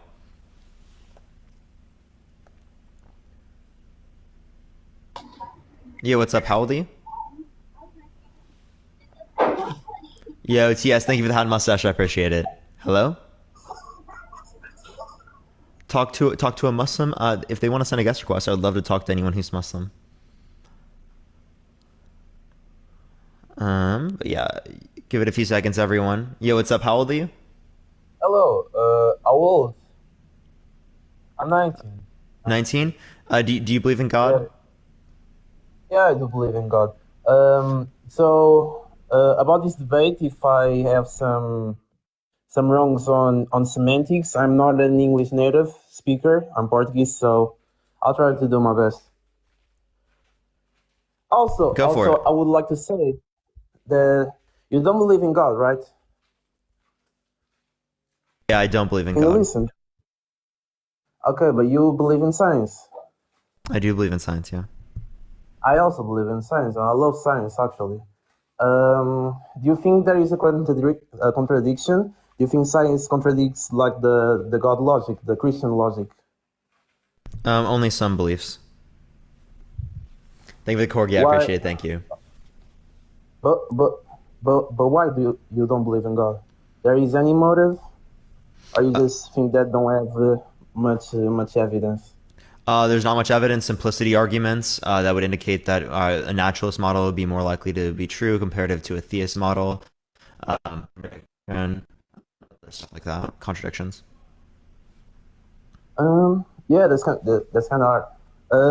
You know any contradiction in? You have any contradiction in mind right now? Yeah. So you what religion do you say you believe in again? Sorry. Christian. I'm a Christian. I wouldn't Christian, say yeah. Catholic or evangelist. I'm a Christian in general. You know? Do you believe in the Trinity? Believe in Christ? Say? Do you believe in the Trinity? Yeah, I do. So 3 in 1, right? Yeah. Do you know maths? Yeah. So is Jesus Yeah, logically? let me do a question. Okay, go ahead. Let me do a question. You believe in math, right? You like maths? In math, it is possible to have 3 numbers in one.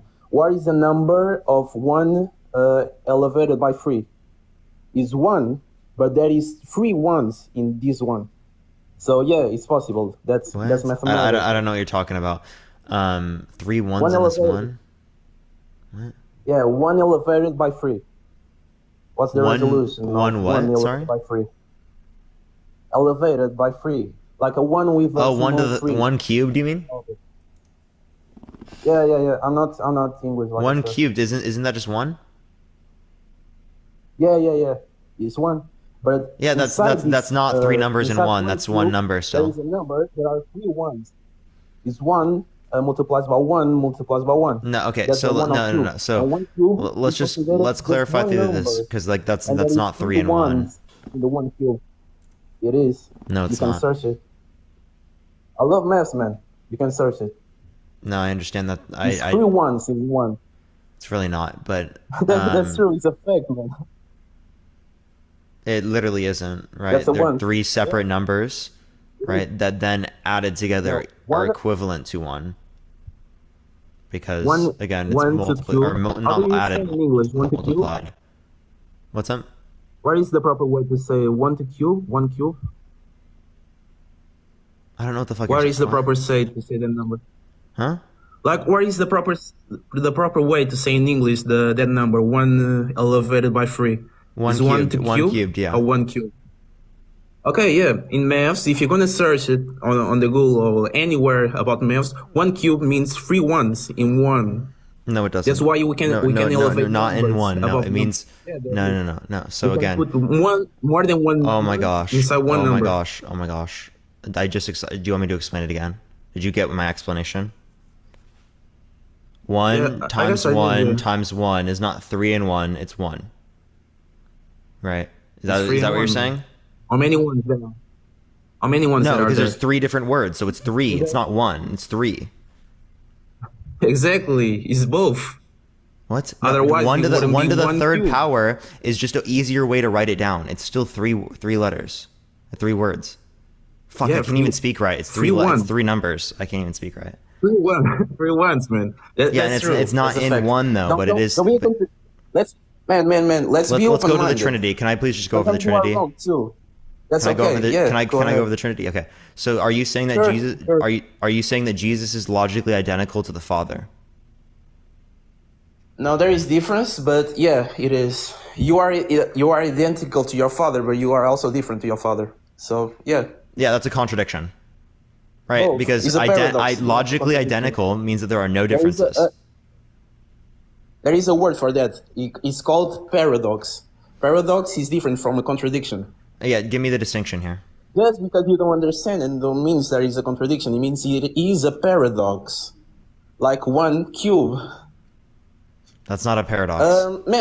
About science.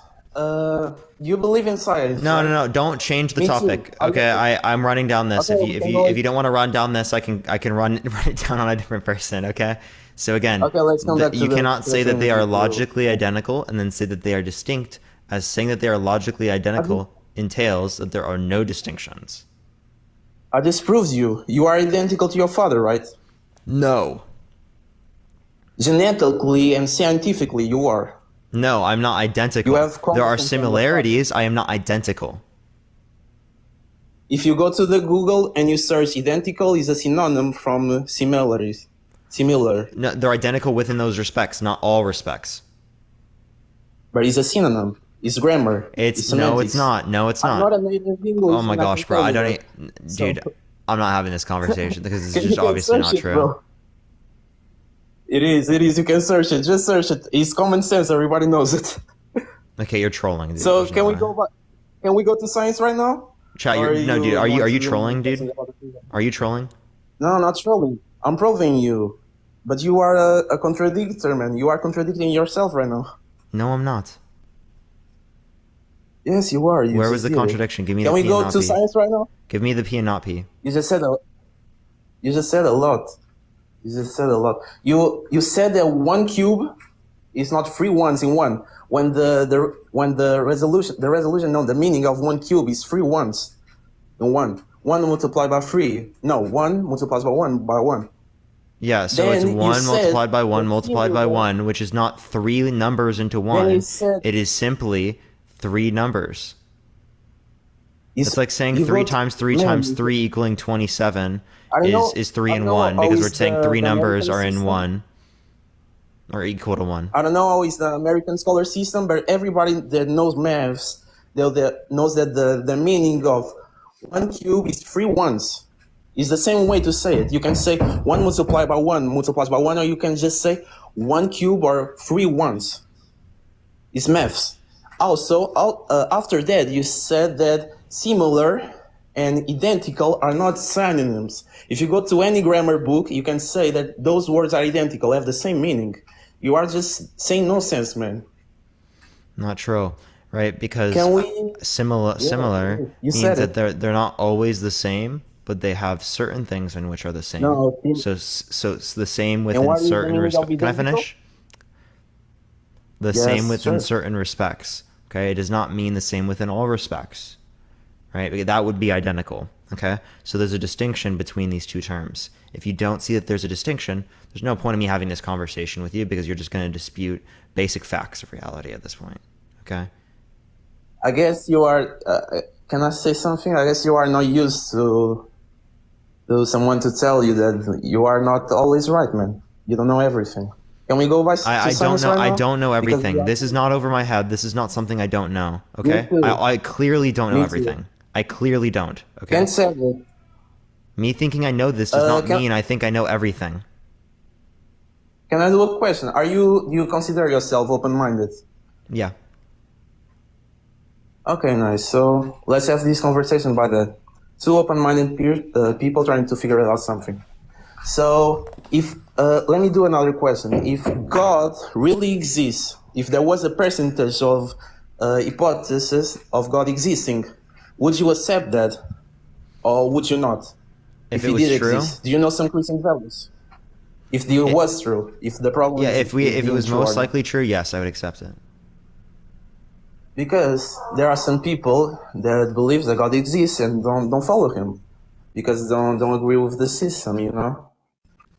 For example, you have a father, biological father, and you can believe that he exists and don't follow him, separate from him, you know. So sometimes the problem is not believing or the evidence. Sometimes the problem is you not wanting to get inside the system, having your life ruling by someone else, by someone that you don't understand it totally. And you will never understand it totally. Because if you believe that God exists, so it's logic that you will never know everything about him because it's God, you know. But I guess by science we can go there. So can we go to science now? Yeah, I don't see how you even gotten to the point here, right? Because again, it's very clear there's a distinction between identical and between similarity. Similarity implies the same within certain respects. Identical implies same within all respects. Bro, Do you acknowledge that it's distinction? science. You just gotta go to a dictionary. No, There are do you acknowledge Go to that Google. distinction? If you don't acknowledge that distinction, I'm gonna go to the next person. Bro. Search right now. Go to the Google. Yeah, I know. I know English, dude. I literally understand English. Okay, I don't need to go to It's the common dictionary to sense. understand Everybody English. knows it. This is common sense. No, this is literally common sense. I That these are know. distinct terms. Okay, Similar and identical are synonyms. they are not the same term. They are not synonyms. They are. They are. They are. They You can go to literally Google are and not. search They that. are not the same term because again, like identical means are the you same into- within all are respects. you into it? Similar means the same within some. I mean, I cannot put a print here, but I just went to Google right now, and they are synonyms. Okay, well then Can we go? that is wrong, right? Because that's not true. That's literally not true. Okay, so Google is wrong. You're right. Okay, let's move on. I'm wrong too. Oh my God. Everybody's wrong. I just can't, dude. Like, do you want to like come on here and genuinely like this isn't just me, right? This is literally like what the fucking term means. Okay, can we go to science right now? Or- Wait. You want to see the definition? Yeah, sure. Okay. Now search on Google. What the fuck? No. Tell me what this means. Tell me what this means. Similar. Wait. What? No, read it. Adjective. What does it say? A person or thing similar to another. No. First one. Read it. Okay. Resembling without being identical. A soft cheese similar to. But they synonyms too.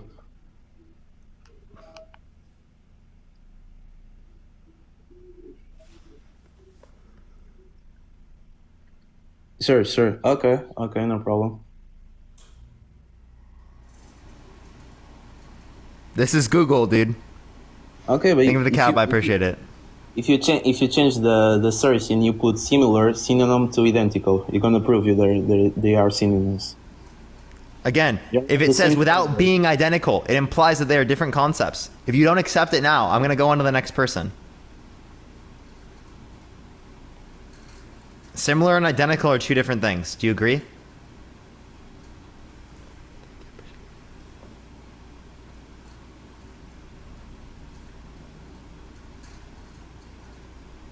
Hello? Sam, you there, bro?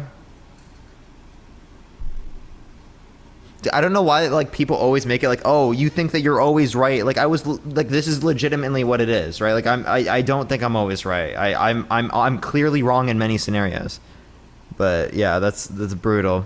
That is brutal. He just left. I'm gonna go on to the next person. If you disagree, send a guest request right now. Tap the screen. Everyone's trying to get to 500,000 likes. If you like this type of content, follow me if you haven't already. About 3 hours. We got about another 2 hours and 50 minutes or so. If you want to have access to the sub-only chat that I'll put on for the last hour of my live, subscribe to me if you haven't already. It helps me come on here every single day, y'all. I'm going to go on to the next person, though. Again, if you disagree, send a guest request right now, y'all.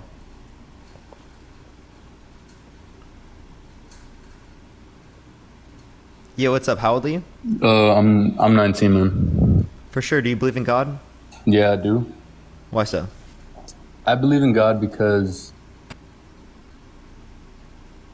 within my life, I mean, He hasn't really only changed my life in the sense of where I felt very empty inside most of the time, most of my life, but He gave me a way out, and I saw Him. So you had a particular spiritual experiences, and you're saying that your inferences based upon your spiritual experience are correct, right? In a sense, yeah. Okay. So do you believe the inferences from Prophet Muhammad's experience with the angel Gabriel are correct? No. So what makes your inferences correct and their inferences wrong? So with Muhammad, when the angel appeared to him,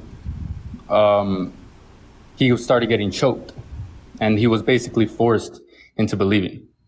And it very clearly looks like a more demonic type of side to it.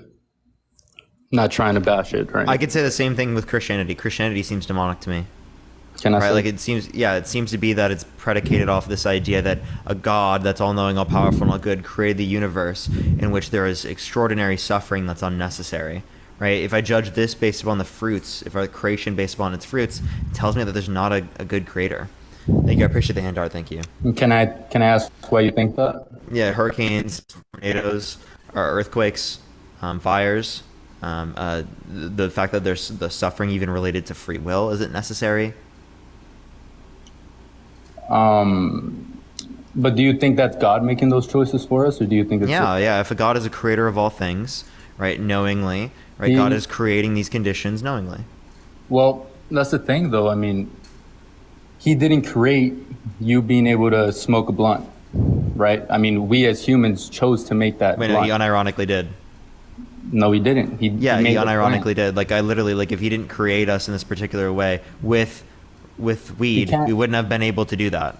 Well, that's the thing, though. God doesn't program us.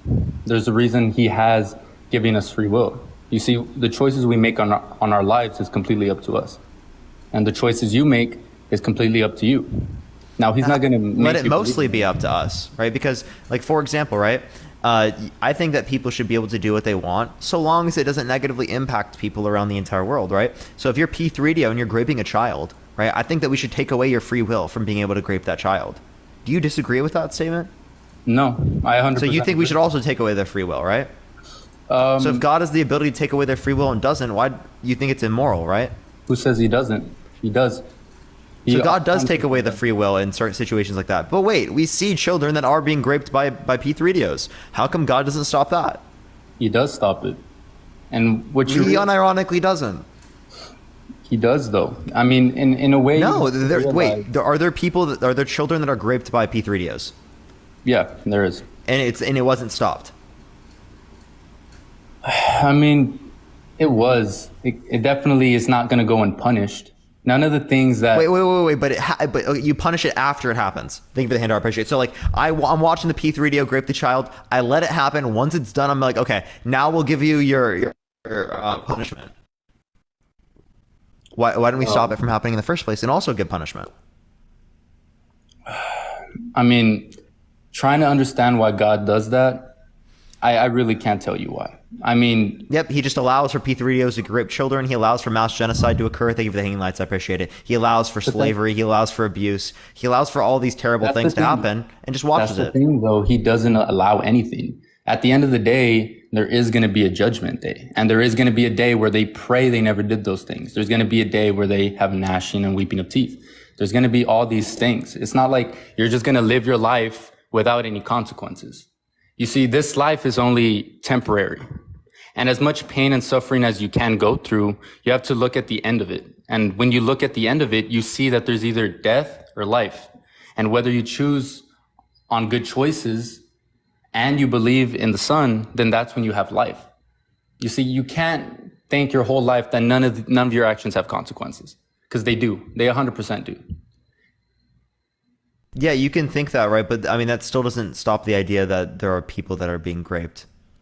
Right? There are people that are being trafficked. There are people and that are being assaulted. There are people being genocided. There are people that are going through disease. There are people that are going through all these terrible ills. Okay, and you're saying that this God is allowing for this to happen, can stop it, and then doesn't stop it. I think in a way, have you ever read the book of Paul? I've read parts of it. Anything in the Bible? I mean, in a way, suffering does bring you closer to God, and that's a statement that I could 100% say with my life. I would say I suffered a lot, and I could say that suffering as it is brings you closer to Him, not because. And God programmed it that way. No, I don't think God. Why does it have that biochemical response? Don't know. Yeah, because God determines the biochemical responses. Even determines factors. So if God sets those parameters, God's setting it so that suffering leads to good things happening, right? Why didn't God set it so that happiness leads to happiness? Or that good things lead to happiness. And goodness leads towards God. Goodness does lead towards God. And then God could have given us that biochemical response where it was never based upon suffering, and instead it's based upon goodness. It is though. That's the thing. But you look for that. That's the thing. When you're over here and you're about to die, or you're going through a really hard time, you're suffering, and you want to look for that hope. And that's where God is. He's giving you that hope. So it's not exactly like, oh, He's making me suffer and suffering is making me believe in Him. It's not that. That's not the case.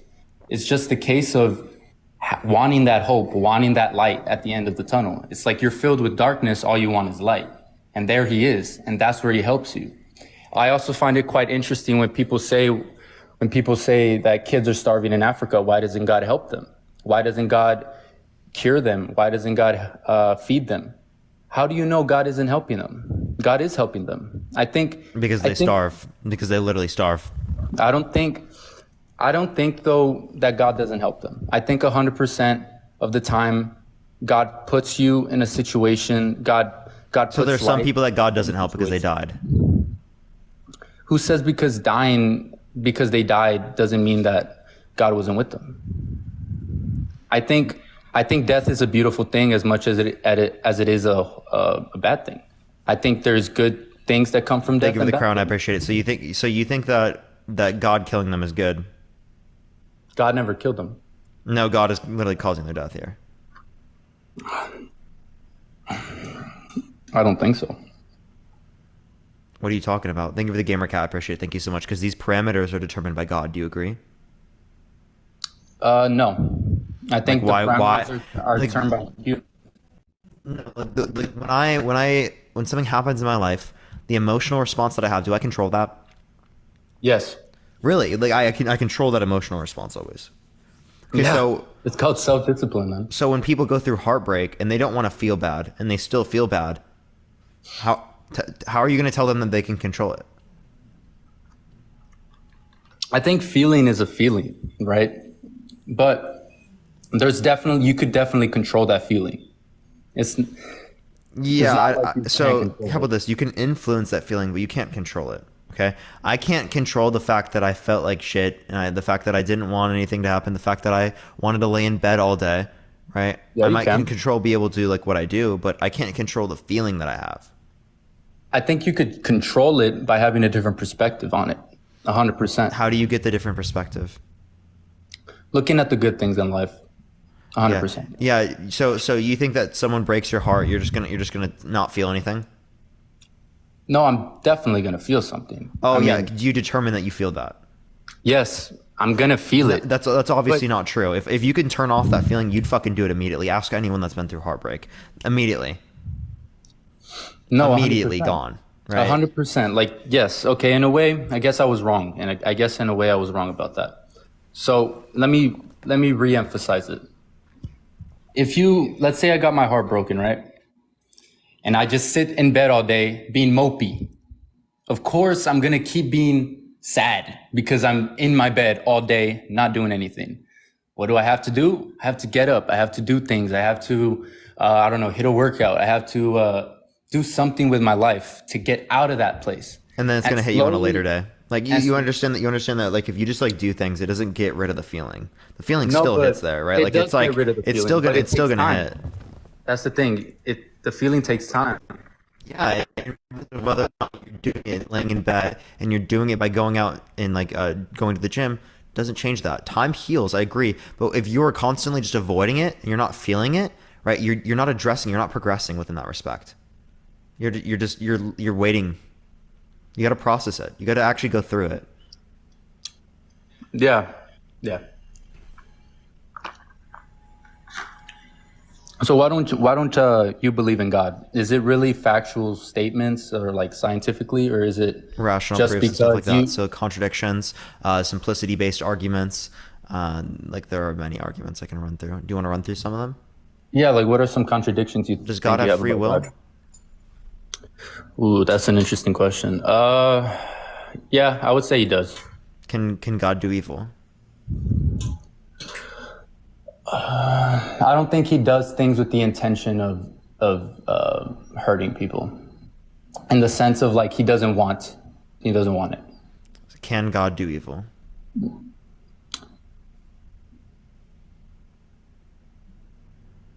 Yeah. Yeah. Yeah. Does God ever do evil? Yeah. So God Well- does do evil. Well, Isn't let God me all look- good? He is all good, but let me say it in this He's way. I all think- good and he does evil. Yes, let me say it in this way, That's a because you know how the contradiction. flood happened. You know how the flood happened, right? Mm-hmm. Do you know why the flood happened? Generally, yeah. Okay, it was people were doing horrible things. So because he's not only the God of love and the God of good, but he's also the God of judgment. So at the end of the day, like, because you did wrong, he's going to do you wrong. So in that sense, he could do evil. In that sense, yeah. But in the way, it's justice. You know, you're not going to blame So it's not evil, it's actually good, right? or a judge. Huh? So it's not evil, it's actually good. Yeah, I guess, yeah, in a way. Yeah, it's good. Yeah, so God never does bad. I don't think so. So there are moments where God has done bad? No. No? No. So God has never done bad. No. Not with the intention of... What is going on right now, dude? I'm sorry, dude. What the hell? What do you mean, man? What do you mean? What do I mean? You just contradicted yourself like 3 times, dude. I'm not contradicting myself, Okay. man. Can God never do sin? Or does God can't sin. God never do sin? Yeah, he never sins. He never sins. Okay. So you can exist and have free will and never sin. That's possible. Us as people? Any being. No. Us as people, we can't live like that. No, we're pretty much going to sin. Okay, so it's not logically possible for us to have free will and to never sin. Yeah, it's not. It's not logically okay. So it's not logically possible for God to have free will and never sin. But you're giving God the same standards as a human. What is limiting those standards? Well, first of all, because he's omnipotent. He knows everything. He's different. You know, he's just way different than us. He created the world itself. We barely know. So it's God, right? God created this parameter, this standard. God created the world. God created, nature. God created people. But at the same time, people are what make it and cultivate it. Do you understand what I'm saying? No, not really. Okay, so a person in his household, yeah, there's an architect who made it, and there's people who build it. But you go in the house, and you have a family there, and you make that house into something else than it was made for. Maybe the guy the architect had good intentions with the house, but let's say you have a dad who's an alcoholic, and now it's a bad house. You get what I'm trying to say here? No, I don't. I don't really get what you're trying to say here. I think God makes the world and we as people just corrupt it. And I think that's how it is. Okay, so here's my point, is that the same way that Jesus has free will and never does evil is the same way that human beings can have free will and never do evil. If God can do the set of all things in which is logically possible, if there's a possible reality in which beings can have free will and never do evil, God can actualize that world. Okay? I don't know what you mean. Yeah, God can do the set of all things in which is logically possible. Do you agree? Yeah. Okay. It's logically possible that an entity has free will and never does evil. Yeah. Therefore, God can create a world in which human beings have free will and never do evil. No. What are you disputing there? God won't force anything onto you at all. So not only that, but Jesus died in the first place because God cannot go against his word. And that's why. Let me know what premise you disagree with. I'm getting to the point. Jesus died on the cross because he can't go against his word. And because he can't go against his word, he's not going to force upon free will to people. So God can't make people change because his word is different from that. Yeah, I don't think that necessarily, like, yeah, I'm confused what you're saying, man. Like, what premise did you disagree with? That he can't make a world full of people. But you said it was logically possible. Do you agree? It's logically possible for him to do all things. Yes. Yeah. So if it's a logically possible world, then God can do it. Otherwise, you're rejecting the premise. Otherwise, you're rejecting the premise that God is omnipotent. No, because you can't have any logic without anything saying that you could force someone to love you. It's not logical at all. No, there's no forcing here. Again, they have free will and they always do good. That's logically possible. You already agreed. So God can actualize that logically possible world in which they have free will and they never do evil. No. I don't see how you're disputing that. You're disputing that God is all powerful then.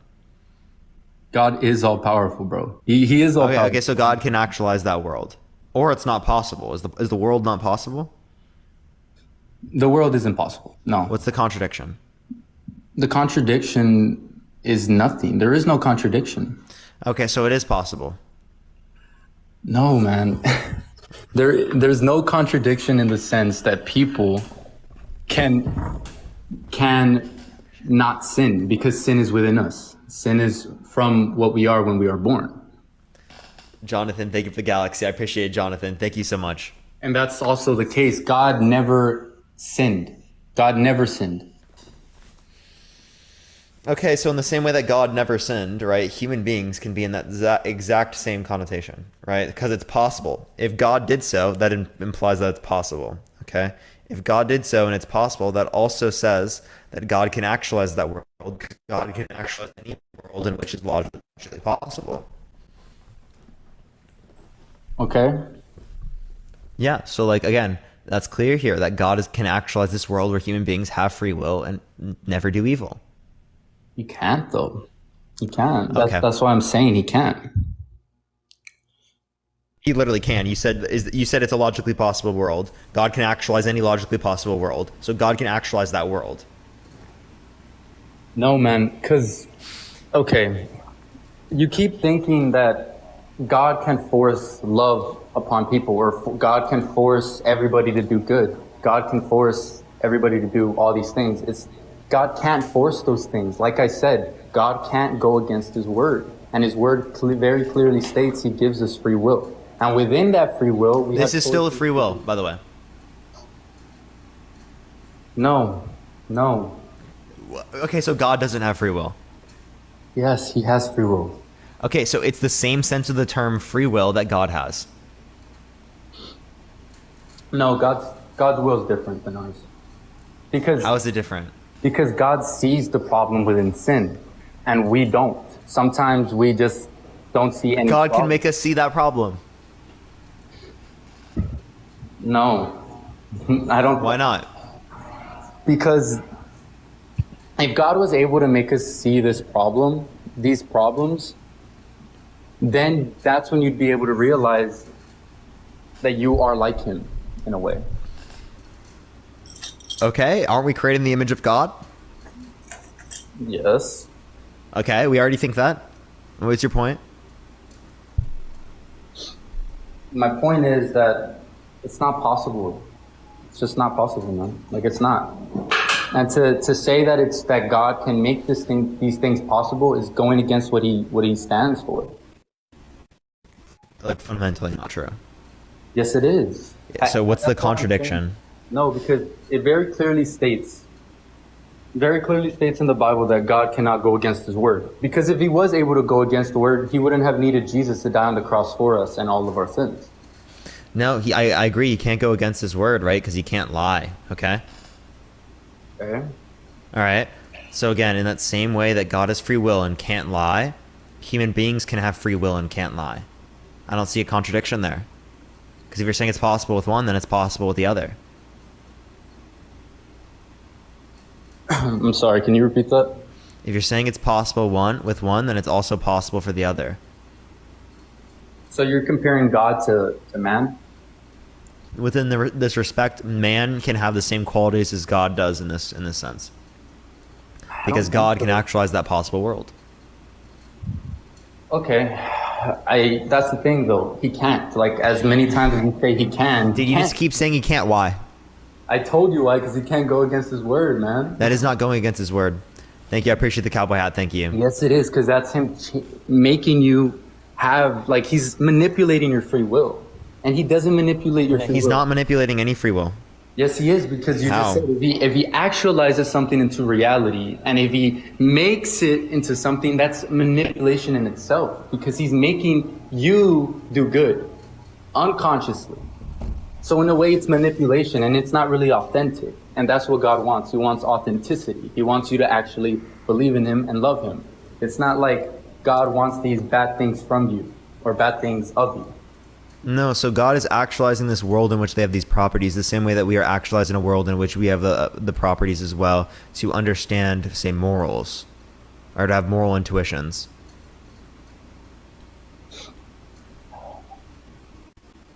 I'll just go with your statement about saying it that it works. Like, let's just say that God can make that happen. What's your next point?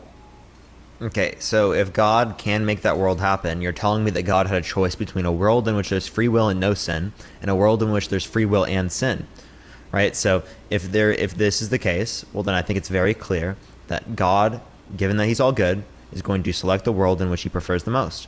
So that would entail here that the world that's preferred the most is the world with sin, rather than the world without sin as we live in that world, which would indicate a contradiction, that God would prefer something that's against God's preference, because sin is against God's preference. There's a contradiction. Prefer something that's against preference. So you're saying because God doesn't make a world where sin doesn't exist, therefore he prefers this world? Yeah. But God, like I said, God doesn't care about what he prefers. He cares more about you choosing him. That's what he cares about. Like, and it's a lot more meaningful too if you really think about it in the sense of this world. There's a lot of bad things happening in the world. There's a lot of evil around us. There's a lot of spiritual warfare around us, and because of that, you still choose him despite of all that evil that goes around. It gives you a lot more of a stronger bond with God. Yeah, why can't I have a strong bond with God without going through this negative experience? How would you know what good is without knowing evil? You can know evil and still only do good. How? God knows evil.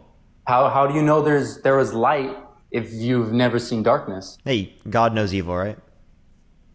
But we're not talking about God. We're talking about people. God knows evil, right? Yes, God knows evil. And God always does good, right? God always does good. So it's logically possible for a being to know evil and to always do good. So God can actualize any logically possible world. Right? Well, I think as humans, I think we know what bad things are. It's not like we go around not knowing what bad things are. Sometimes we do. Like, what would be a good example of that? Yeah, some people think it's completely okay to like eat sentient beings and kill sentient beings. Exactly, right? but Others don't. Right. So from one person's perspective, they're doing something wrong. The other person doesn't see that they're doing something wrong. exactly. That's why there has to be a law and order, correct? Sure, right. But like, when it relates to this, there's no law when it relates to like eating animals like this, necessarily speaking, unless they're endangered or something, or like torturing and stuff. Yeah, but you would agree that because people's perspectives are often very different and everybody has a different perspective, that there has to be a law and order. And that there has to be... Yeah, I believe that there needs to be law and order, right? Under your view, you believe that there's no law and order as God just lets everything happen, so... No, he doesn't. No, that's actually that's literally what your view is. It's like literally what your view is. No, it's not, man. No, it's not. It like unironic. It literally is, yeah. No, it isn't, bro. Because look, God, like I said again, he knows evil. He knows evil and he knows good, like you said, right? And because of those things, he can punish you because of it, because of the evil you do. So it's not like necessarily that God's just like, oh, okay, yeah, you could do all these bad choices and not have any consequences. Like, again, like, yes, he is a God of judgment. Like I said earlier, he's gonna make sure that you go to hell if you don't do things well. So yes, I believe in a law and order, and I believe in God's law. And why do I believe in God's law? Because it makes the most sense, really. It really doesn't, dude. I'm sorry. Like, I'm gonna be totally honest with you. I would want to believe in a religion and to believe that there's gonna be some supernatural entity, maybe like a heaven or something like that. Don't lie to yourself. Don't lie to yourself. Like, I get it, but like, come on. We come on, dude. I think it's very clear. It doesn't make the most sense. I can give you many arguments to indicate this. Do you believe God is perfect? Yeah. Okay. Would we expect a perfect creation given a perfect creator?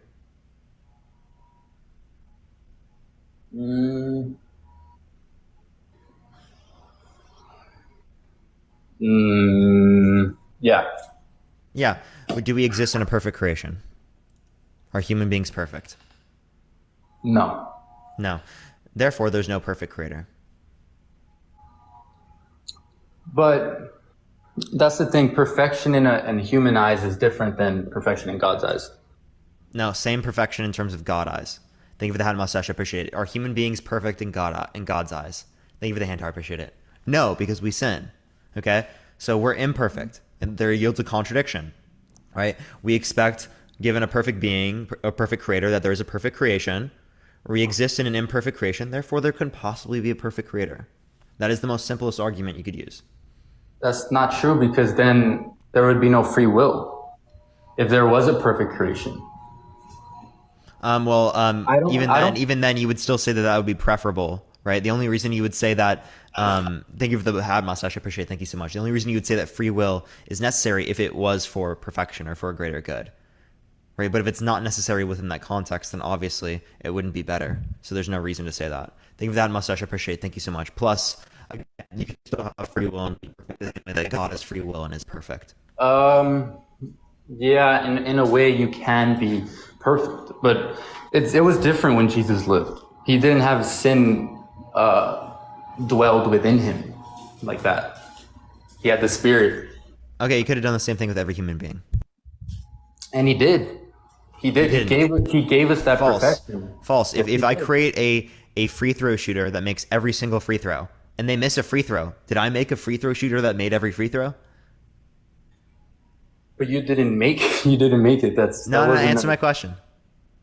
No, I didn't, right? So if God made a sinless and flawless being and they sin, that tells us that he didn't create a sinless being. But then that deters the whole thing from free will. That's why free will is such an important thing. And I think you have a misconstrued idea of free will. I think free will is very right or left. It's not in the middle or anything. Like, it's not something that can be manipulated. Thank you for the hand. I appreciate it. Thank you so much. It's not being manipulated. The same way that when God is perfect and has free will, his is not being manipulated. Exactly. But if you always have free will, you're always going to have the choice between good and between bad. And usually the bad things are separated from God. So free will, all it really is you choosing God or choosing what's opposite of God. And and again, right, you can still have that option and still always choose to do what God wants. But I don't think perfection is because of free will. Like if free will exists, there would be no perfection. And that's just how it is. The same Wait. Free will exists in God, right? It's different. Yes, it does. Oh, now that's special pleading. That's No. pleading. What you're doing is you're applying a separate standard to God without justification. Right? And Bro, like you say that the standard applies in all circumstances, but it doesn't apply to God. No, it doesn't apply to God because, bro, God is just, he's unexplainable. Like, it's not something that you can just explain. The universe is unexplainable. It's not something you can explain. Is that sufficient? No. Is that sufficient? No. Okay, so then why is it sufficient for God? Because God is a being who made the universe itself. The universe is being. God is a being who made the universe. That's just a claim you have, dude. Like, come on. Do you see what I'm saying there? But then again, to say that God didn't make us perfect is not true. So when Jesus died on the cross, we were perfected as individuals. When Jesus died, it says it very clearly in the Bible, he washed and cleaned us away of our sins. So now we are saved, and because of him, we are made in perfection. So God did make a perfect creation. But wait, so this is what you're saying God did. God went from a perfect state of affairs existing alone. Thank you, Mitchell. I appreciate the hat and mustache. Thank you so much. Appreciate it. And then went to an imperfect state of affairs with humans to go back to a perfect state of affairs. No, because back then what people had to do to be perfectly cleansed and be clean was because they would have to kill goats and they would have to kill all these things. But not everybody had the option to do so. And now everybody is clean if you just simply accept Jesus. So in a way, God did make us perfect. He gave us the option to be perfect. No, we should have been perfect to begin with, regardless. The idea, again, you agreed with, is that given a perfect creator, we accept perfect creation. We do not exist in a perfect creation, therefore there's not a perfect creator. What point of that do you dispute? The point of that I dispute is that I think God did make us perfect. I think he made us with the good intentions with good intention. And I think so you agree human beings are perfect? Jesus. I would agree that human beings aren't perfect, but because of Jesus, they are perfect. Because of what God did on the cross. Are there any human beings on the planet that are not perfect? Without Jesus? Yeah. No. Okay, so they're not perfect. Okay, they're still created by God, right? Yes, but there's a difference between being a child given the fact of God that and given the being fact that they're created by God, and that yeah, thank you for the hat and mustache. I appreciate it. Thank you so much, Jonathan. Given the fact that they're created by God and they're imperfect, you're saying that a perfect creator entailed an imperfect creation.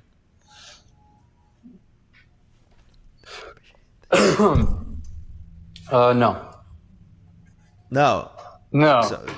So what I'm confused. Because in order for something to be perfect, it needs a sense of how do you say, what would be a good word to say? I think in order for a person to be perfect, you just need to have a sacrifice or something to sacrifice with. I don't think it's possible to be perfect simply just by living.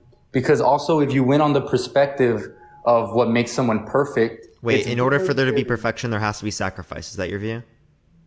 Yeah. Okay, so God exists alone prior to creation. Agreed? Yeah. Was there any sacrifice there? I don't know. I can't say. No, there wasn't a sacrifice because nothing else existed. What would you be sacrificing for if there's nothing else?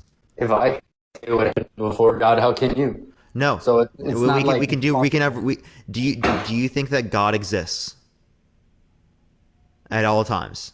Yes, at all Okay. times. So you are making a claim prior to your existence and prior to about God. Okay. So I'm doing the same thing. This is rational and There's deductive. a difference. There's a difference. I have reasons to believe that God is there. Yeah, You're well, just making a claim just to contradict mine. No, I'm making a deduction based upon this claim that you're saying that God has these attributes. Okay. Can you remind me where we were in the conversation? I lost my point because you literally just like. No, you're all good, man. You're all good. No, we were just talking about how God made a perfect creation. Okay, so perfect being entails perfect creation. Perfect creator entails perfect creation, and you disputed that by saying what? That God made us perfect because of Jesus and what Jesus did on the cross. Oh no, you were saying that they're not perfect if what was it? Sacrifice? Oh, if there's no sacrifice. Okay. Yeah. We know that there's no sacrifice prior to creation because there's nothing that God could have sacrificed for. But we were talking about humans, not God himself. You're still putting God's standard into human standard, and it's not No, right. No. Okay. So again, that's just special pleading. That's literally just special pleading. Well, yeah, I guess you could call it special. There's really no reason why it would have to be that way. You could call it whatever you call it, but at the same time, can you form Earth? Can you make stars? Can you split the seas? Can you do anything? And neither can this perfect God because it doesn't exist. Yes, he can. Again, you're just saying it from a different perspective simply because you don't believe. But you're no. There's a contradiction, right? We don't exist in a perfect creation. Therefore, there cannot be a perfect creator. Because as a perfect creator would entail a perfect creation. Are you telling me that a perfect free throw shooter would not entail a perfect amount of free throws made? Yeah, sure. Oh, so a perfect free throw shooter does entail a perfect amount of free throws made. Do you agree? Sure. So a perfect creator would entail a perfect creation in that same sort of way. But it's different. Because it's life and it's not a game. So it's just different, man. Well, what's the relevant distinction? Well, because life is all about being in a loss. Most of life, as it is just losing and losing and losing and losing until you finally kind of know what you're there for, and then you become perfect by your mistakes.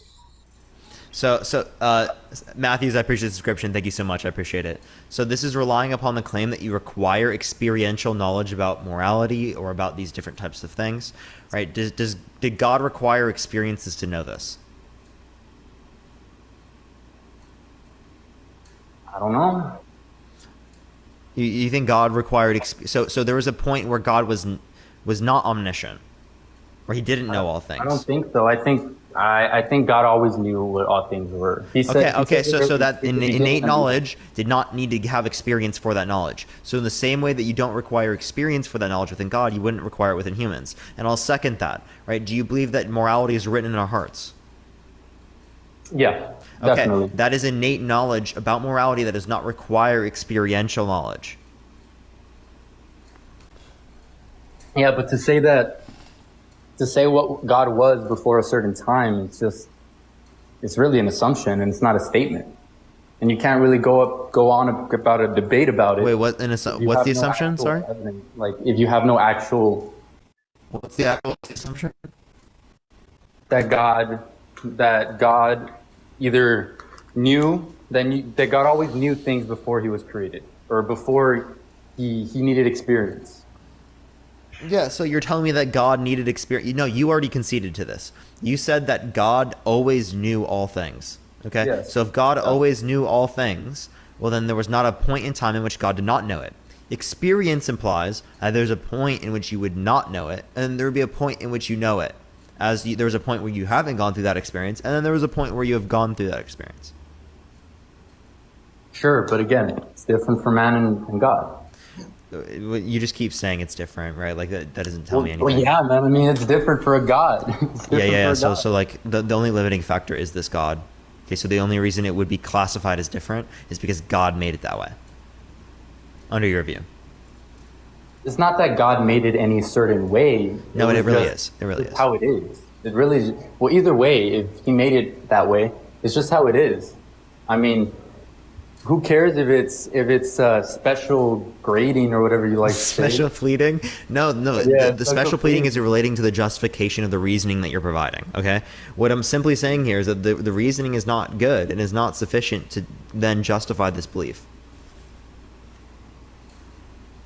I mean, sure, but This light is crazy, let me- bro. Can I ask you? Do you think our perspective is the same thing as God's perspective? No, I see distinctions because it's us and God. Exactly. I guess. Right, but that doesn't mean that this would then entail that it can't happen with us and it can't happen them. You'd have to give a relevant quality that's distinct. No, because God gives a Or very a specific. relevant limiting factor. I would say no, because God gives a very specific perspective. God's perspective of perfection is very different from what you see perfection is. To say that God doesn't fit your perfection doesn't necessarily mean that It's it not doesn't my fit God's perfection. I'm literally going off the basis of it internally. Right? It's perfect in God's sense, not in mine. Well, again, once you realize that once you become a Christian, you really just realize that whatever other people's views are and whatever other people's perfection is in their eyes isn't necessarily the same thing as God's. And you care more about God's perfection than We're any caring other- about God's perfection because we're talking about whether or not there's a contradiction. So it relates to the internal position that they hold. Okay? So I'm relating to what your view is about God. Right. Yeah, that's why. To say that something wasn't made perfect is kind of false, because you don't know what the perfection in God's eyes really were. Are Who human knows? beings sinful? Yes. Is that a flaw in God's eyes? But let me ask you this: does God still love? Answer my question. Is that a flaw in God's eyes? Does God still love people? So somehow that was not my question. So we're gonna ask it one more time, right? Is sin a flaw in God's eyes? Yes. But Wow. does God Okay. love So now people? tells us that human beings, because they're sinful, they are not perfect because they have flaws. But does God love His people? Does Sure, God, you can think that whatever you want, right? does Like, God love the people besides of what they did for their sins? I don't know why that's even a relevant question, but sure, God loves them. What's the point?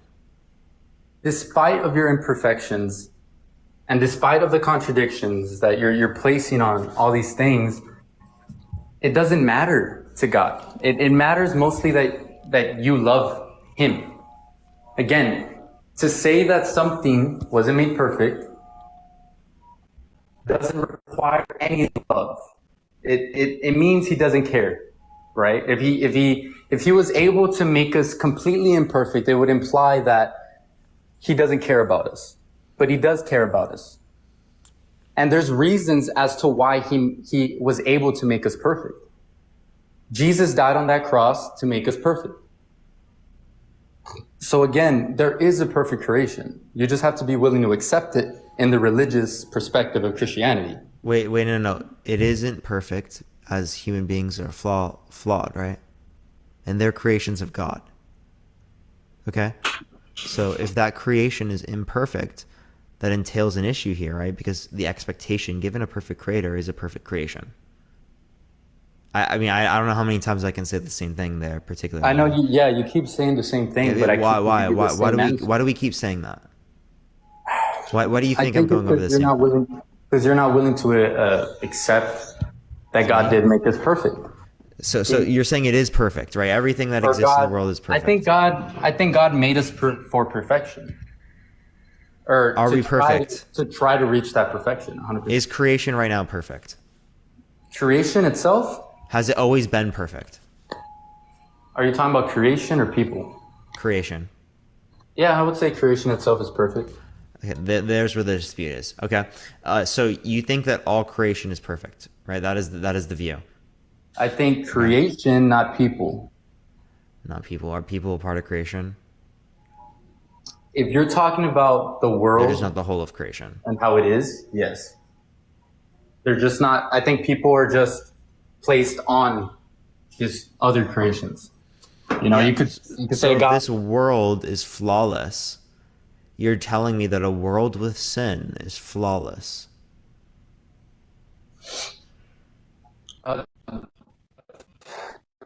Self doesn't sin. Under God's view. A dog doesn't sin. No. Under God's view, a sinful world is flawless. A sinful world? Yeah. No, not at all. We It's live not in a flawless. sinful world right now, don't we? And you Yes, just said it was but- perfect. Yes, I'm talking about. I think So- you're talking about people and like people and what they do, but I'm not talking about people. I'm talking about, you know, clouds. I'm talking about the sky. I'm talking about the trees, the grass, the little things in life that those things were 100% made in perfection. I'm talking about the they entirety don't of have the creation, ability to. right? So the entirety of creation, the sinful world, this I would is say- flawless in God's eyes. I think people. If you want to say people, sure. No. I'm talking in God's eyes. Okay. So Yeah, that's why. this sinful world is flawless in God's eyes. No, man. It's not a sinful world because of the world itself. It's a sinful world because of what humans made it to be. Yeah, but that in of itself is perfect. That's what you were saying. They're not perfect unless they accept Jesus. Oh, my point. So now we're saying that there's some imperfect creations. Okay. Now we're dude. Okay. Even I'm then, stressing you right? out, So Brian, bro. if there's an imperfect creation, right, that's still against the expectation of there being a perfect creator, because a perfect creator entails a perfect creation. A perfect creator doesn't tell. Okay, let's do it. Let's do it. Yeah, 100%. Yeah. So if you think anything in the world, right, all things considered, is not perfect, right, then wouldn't that entail a contradiction? No, because he made us to be perfect. He made us to But be we're perfect. not perfect. So the idea is that if God made us to be perfect and we're not No. perfect, there was a No, flaw we within are. something that God created. But we are. That's the thing. We are if we accept Jesus. So again, as many times as I say it, I don't think you're understanding what I mean, but we are perfect when we accept Jesus. It says that very clearly in the Bible. Wait, so that we- even though so if they accept Jesus and they're still sinful, they're perfect? if they're genuinely trying to change and genuinely trying to But be they're still like- sinning, are they perfect? No, but that's the thing, that's iniquity. I don't know what it seems like none of it's perfect to you.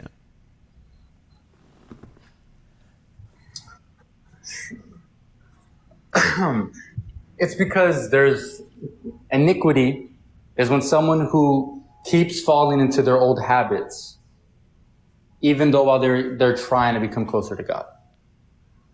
So iniquity is the same sin over and over and over and over and over again. Right? Okay. And because of that, they're not made perfect because it says it in the Bible. Iniquity is separating you from God. So when you commit the same sin and sin and sin and sin over and over and over again, you're separating yourself from God. So you either choose to distance yourself from God or you choose to stay near Him. What would be the perfect action? The perfect action would be to stay near to God.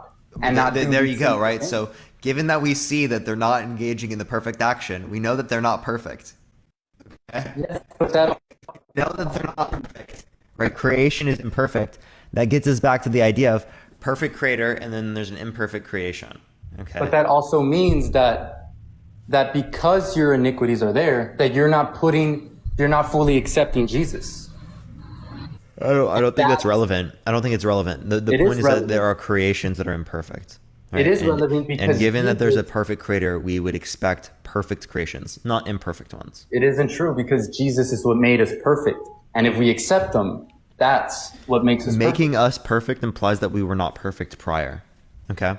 So you're saying that there were points prior within the Old Testament and prior to Jesus being born and resurrected that entailed that we were imperfect. That still says to me that there was an imperfect creation. Okay? It was perfect. It was imperfect prior to this point. So the idea is still clear. That would tell us that there's not a perfect creator, as a perfect creator would entail a perfect creation. Okay. Did you see what I'm saying there? This is No, I probably the understand what you're simplest. saying. I completely understand what you're saying, and I understand, like, as humans, if we were made perfect, why would we eat the apple, right? Like, why would Adam and Eve, why would they choose to eat the apple if they weren't perfect? It's a completely sensible question. So it 100% makes sense, and it's honestly, it's very different. People would also ask the question, why would God place the tree there? Why would God have that tree in there in the first place? I think it's very clearly, it was made to form people. It was made to form man and women. It was able to transform you and make you something. So to say these things weren't made in perfection, I guess in a sense you could say you are right. But God gave perfect creation at the very, very beginning. At the very beginning, humans were made to be perfect. They would live on life for forever. They would have no pain during pregnancies. There was none of all these things. But then that's when they decided to sin. And I know you're already going to say the argument, well, that means they're not perfect if they decided to sin. But it's very, very easy to tell when free will, because free will gives you the good choice of evil and bad. So that's all it really comes down to, is just free will and your choices. Oh my God, God has free will, right?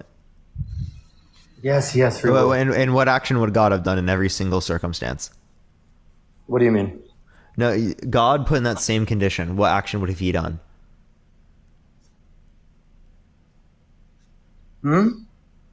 God in that exact same circumstance, what action would have he done? In what? In the Adam and Eve? Yeah. Well, what would they have done? What do you mean? What are you talking about? Oh my gosh, is this? I actually don't think this is a difficult question, right? Like, no, if it's not God was in that circumstance, what action would God have done? Okay, so you're asking me if God was like Adam and Eve or something, right? Yeah. What would God have done? I don't think he would have sinned. No. Okay, and he has free will, right? Yeah, he has so free will. In every single circumstance, he wouldn't sin, and he had free will. So when you saying that them not being able to sin would mean that they don't have free will, well, then you'd be saying the same thing for God in this scenario, right? But there's a difference. God wouldn't go against himself, would he? Wait, I mean, you can do that, but like God wouldn't do that. Sure, neither would these people then either. They're not God, man. It's just like, well, they could be made perfect, and they would never go.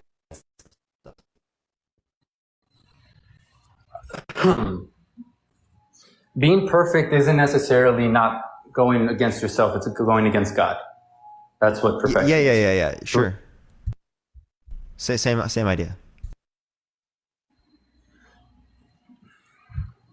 I think it's just because you're not willing to accept that God could exist or can even exist. Would you say you are a complete atheist? If there's a contradiction, then it cannot exist within this reference.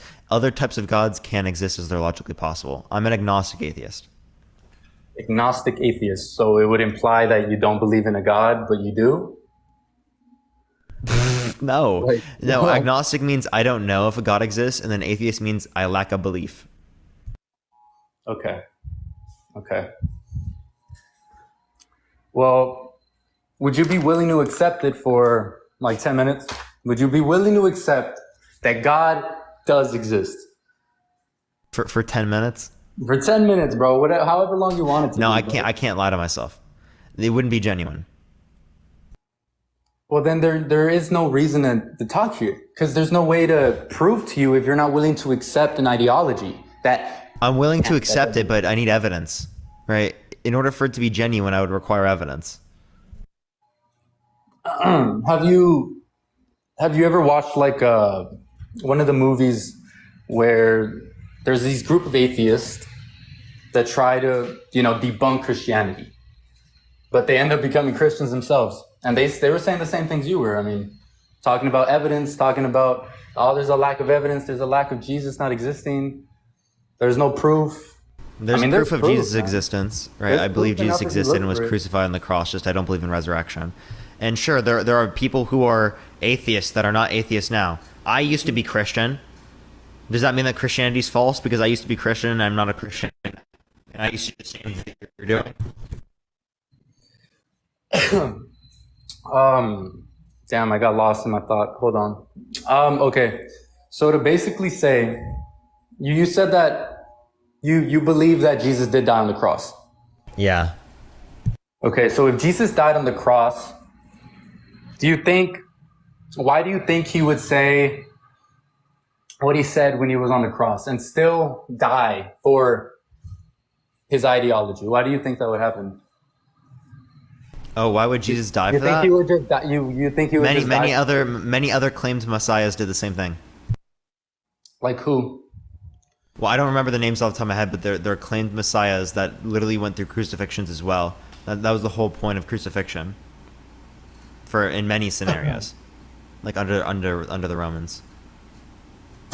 I mean, yeah, but let's go with the resurrection. So, let me ask you something. Why in the Bible would there be two women and a Roman soldier who witnessed it?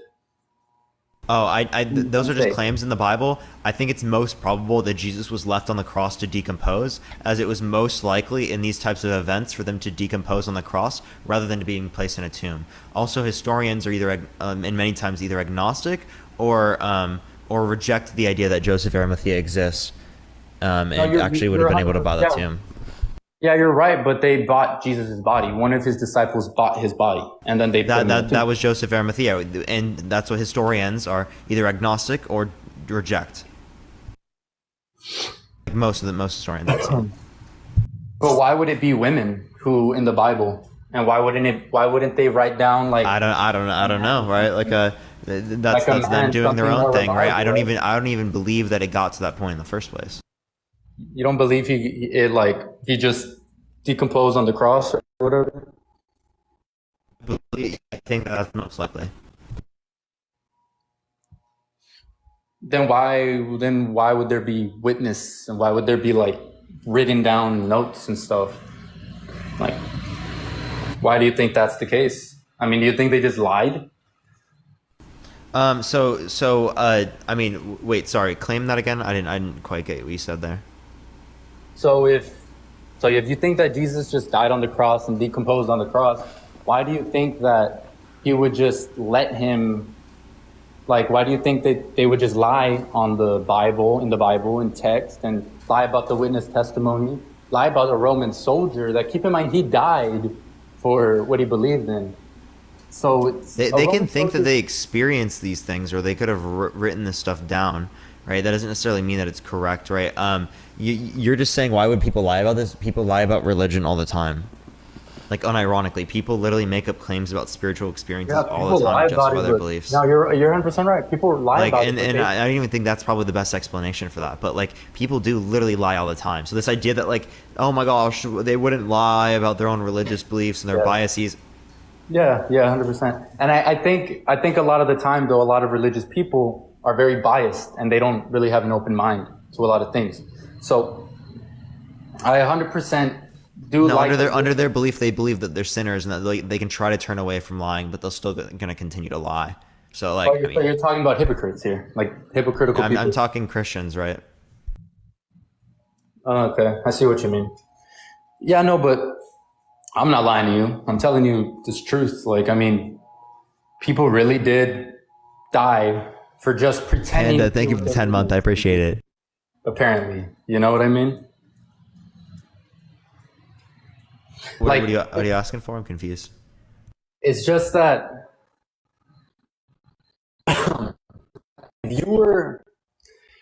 you were a person who was trying to get you to believe in a religion and believe that you are God, what would you gain from that?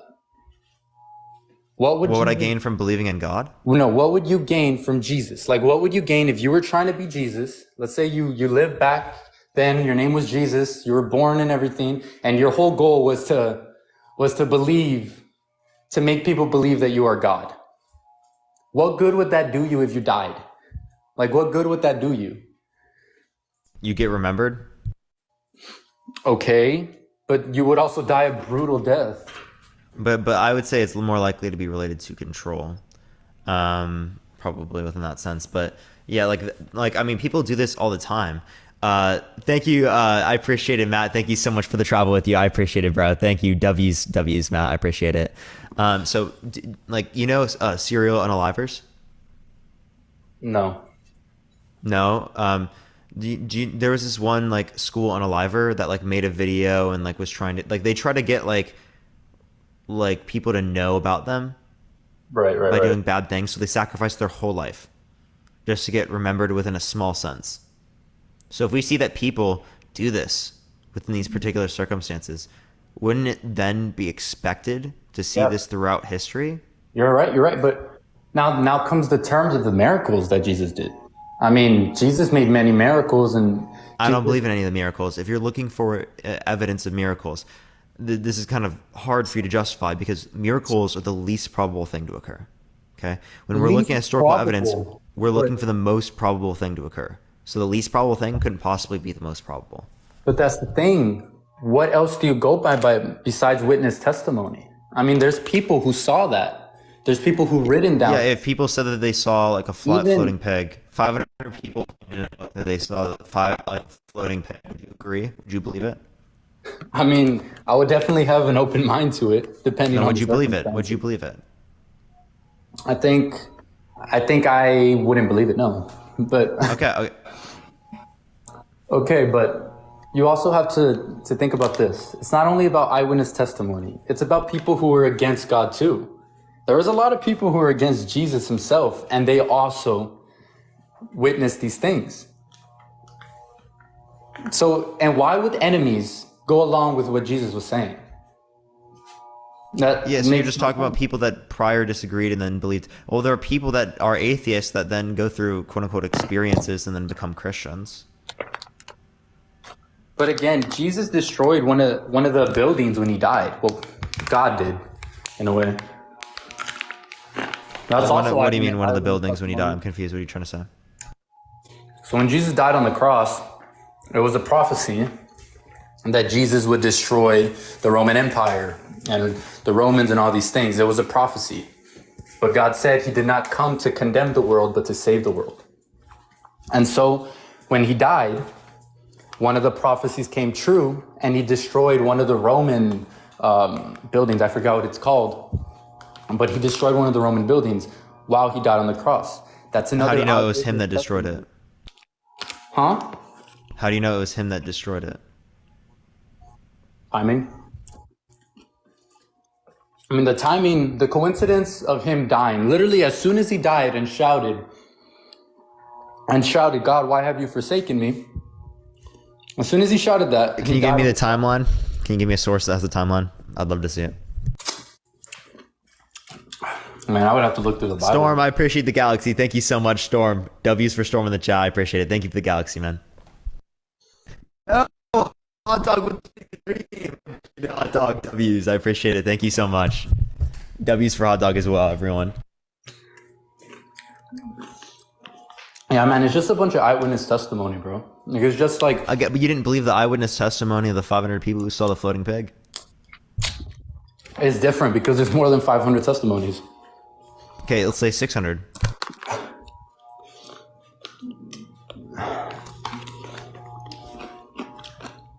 I see what you're doing here. You're smart. But no, man. I wouldn't believe in it. I wouldn't lie. Yeah, so I can keep running. You're not going to believe in it. I know, exactly. The same way that you don't believe in that is the same reason I'm not going to believe in this claim. It's just a claim about it happening, okay? And it's supernatural claim. These types of things are unlikely to occur. Like, for example, if someone makes a claim to me that today, right, they live in LA, they did a backflip off the Empire State Building and landed it, am I going to believe that that happened? No, probably not. No, because this event is extraordinarily unlikely to happen. Same thing with miracles, right? Extraordinarily unlikely to happen. Like we're talking about resurrection, we're talking about floating pigs. Thank you for the cap. I appreciate it. Thank you so much. That's why we would require, right, pretty good reason to believe these, right? And better reason than just the claim, for sure, right? But if someone makes a claim to you, I ate Cinnamon Toast Crunch this morning, well, that's likely to be true, right? I might believe that. Yeah. Yeah. Well, I mean, I see your point.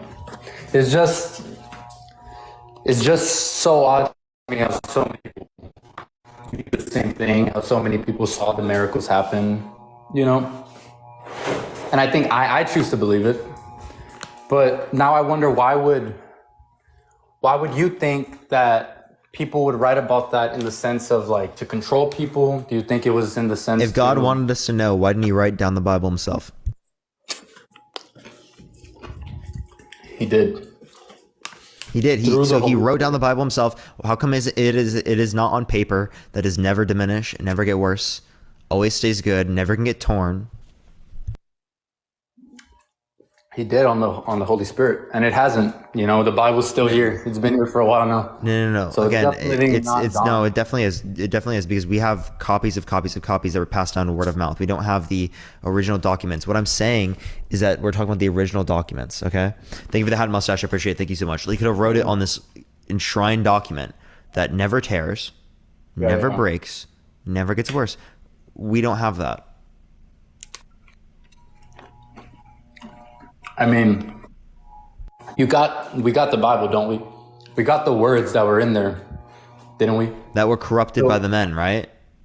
So if God wanted us to have evidence, why wouldn't God have given us evidence just through the Bible here? Thank you for the mystery fireworks. I appreciate it. Thank you so much, Ashley. Thank you for that mustache. I appreciate Caden. He did, though. I mean, we got all the words from it. We got everything that we needed from the Bible. You know, we have all the stories. We have all the testimonies. We have all the witnesses. We have everything that we need in the Bible. You know, it's like you're saying, oh, but the paper never tore, or the writings never wore off, or nothing in the Bible really took anything off. But at the same time, we got everything we needed from it, from those documents that did tear and did wear off and these things. Like if you look at different denominations that exist, the different interpretations,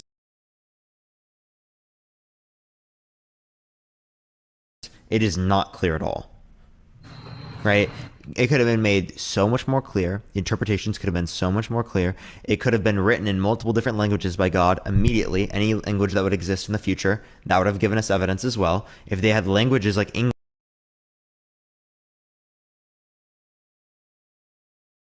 that existed, right? That would definitely give us credence towards these different types of ideas. Thank you. I appreciate the meteor shower. Thank you so much. I appreciate Natalie. Thank you very much.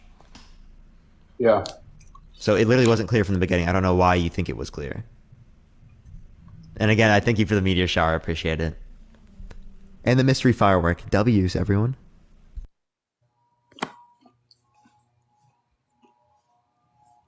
It's So you think it was to like what, control people, or just to have people believe in a God, or what? That could be one aspect of it. I don't know the full aspects of it, but right, yeah, that could be one. Like, do you know why Islam? You think it's wrong? Do you know why that exists? Thank you for the little crown. I appreciate it. Thank you. Do I know why Islam exists? Yeah. I think it's to deter people from Christianity. Okay, so I can describe it by human beings have a superstitious nature. Yeah, I guess that's true. People do want to explain the unexplained. But isn't that what you're doing? No, I'm actually not. I'm refraining from judgment when we have the unexplained. But didn't you tell me earlier that you knew what happened before God was and all these things? You're trying to explain the unexplained. I can give you a more likely explanation than you, but that doesn't mean that I think that there's a sufficient explanation.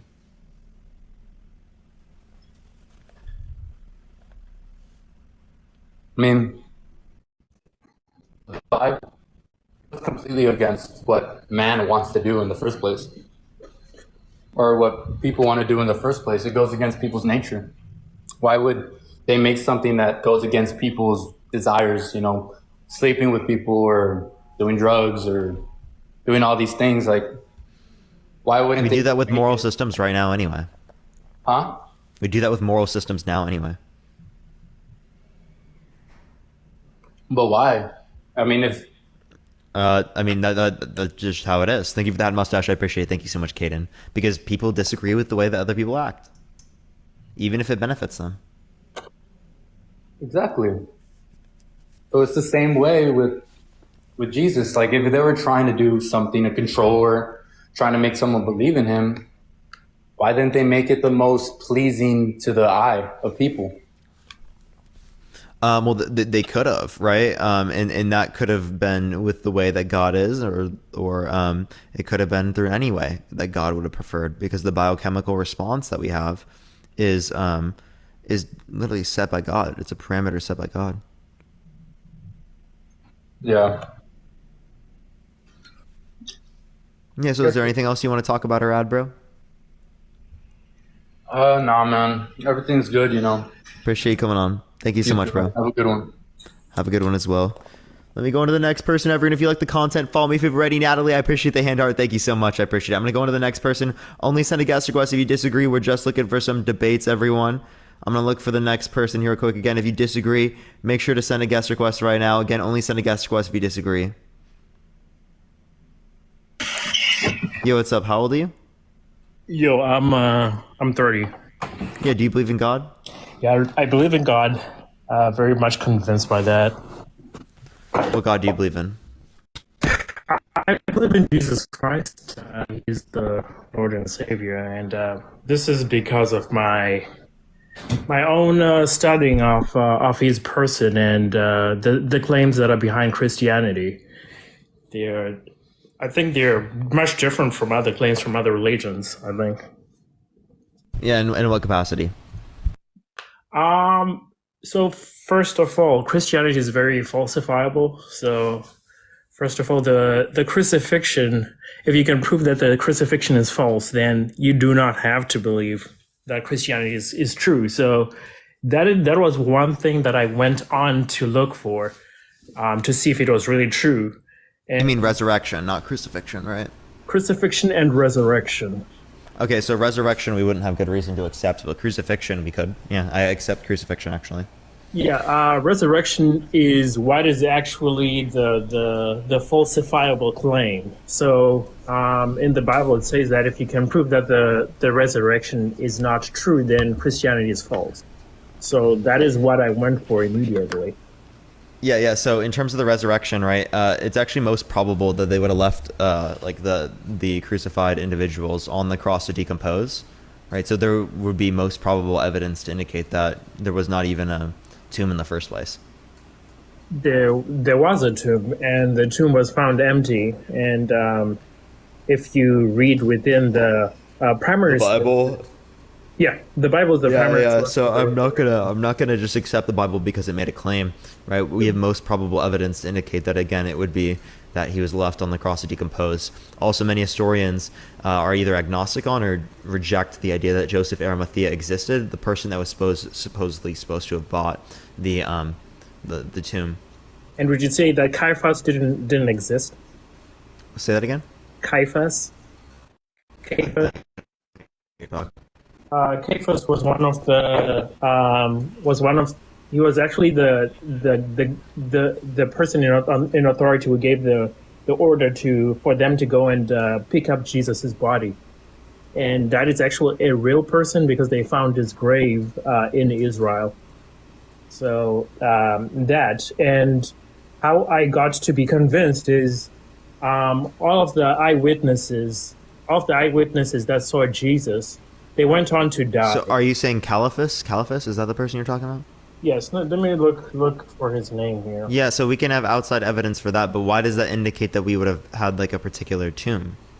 Well, that would say that he was actually there. So he was one of the high priests. So that the person was there, but does that mean that there was a tomb? No, he's attested within the primary source is what I'm saying. So if the primary source can attest to something that is true, then by deduction, you can assume that the other things could be true as well. That at least could and is true are two different things. Because I'm not disputing the possibility within this argument. I'm simply saying that probabilistically speaking, it wouldn't have occurred. Thank you. I appreciate that, Mustache. Thank you so much. What kind of what kind of burden of truth are you given to it? Like, can you really know anything for certain? Like, I'm not. I never did. I say certain? I said most probable. But you are giving that same weight to this proof claim here. What do you mean? You say it's probably not true, right? Yeah, because there's probability. Because again, the opposite is most likely that they would have left on the cross to decompose. But the historical sources don't say that they left him to decompose there. Oh, well, that's what's most probable given the crucifixions and whatnot. The historical sources that you're referencing are that's not like I would look for outside extra biblical evidence of these particular events. But we're talking about Christianity. That is the primary source for Christianity. So it is an authoritative source in Christianity, right? If we're arguing yeah, I mean, within Christianity, I don't hold to Christianity. Okay, so let's talk about something you hold to then. Okay. Like, why is it that you do not believe in God? Yeah, so there are contradictions I can outlaw with this particular belief that you have. We can also run like simplicity arguments, other stuff like that. Do you believe that God has a free will? I believe God has a free will, and He has given us free will as well. Can God do evil? God can do evil, but does He do evil? Never. Right? So in the same way that God has free will and never does evil, since it's possible for that to exist, and God can actualize any possible world, right? God can actualize a possible world in which human beings have free will and they never do evil. Yes, He can, and that was the state of the world before the fall happened. No, because if they were created in a way in which they would never do evil, they would have never done evil, right? Because they're perfect. I did not say that they were created in a way that they could not do evil. I said that they were created perfect. I never said could not. I said never. What I said was they were created in a state that they could not do evil. No, what I said was they were created in a perfect state at the beginning of creation. A flawless state. If they were in a flawless state, they could not express a flaw. Okay. That makes no sense. That's contradictory with the notion. No. So the fact that you can make a flaw does not mean that you're not perfect. So you can be perfect and be capable of making a flaw. Oh, so, no. If you were to have done a flaw, then you wouldn't be perfect. Yes, but I said... Yeah, but you were saying that with the original sin, they're doing a flaw, right? So that tells us they're not perfect. So when you have... So for example, we have computer code, right? Computer code is created to finish up a certain task. It has the ability to go wrong. But if it's perfect, it should... So because it's created in a perfect way, it should do what it was supposed to do. But sometimes it does go wrong, even though it was created perfect. It has the ability to do that.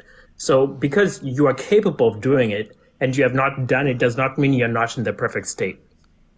No, I think that if you were perfect, right, you would never have been able to do something that is imperfect. Right, in terms of you would have never done something not able to. You would have never done something that's imperfect. If I'm a perfect free throw shooter, is it possible? Or I mean, is there going to be a scenario where I miss a free throw? So if you're a perfect, what I'm saying is that is if you're a perfect free thrower, right? Is it possible that you can miss a free throw? If I'm a perfect free thrower, is there going to be a circumstance in which I miss a free throw?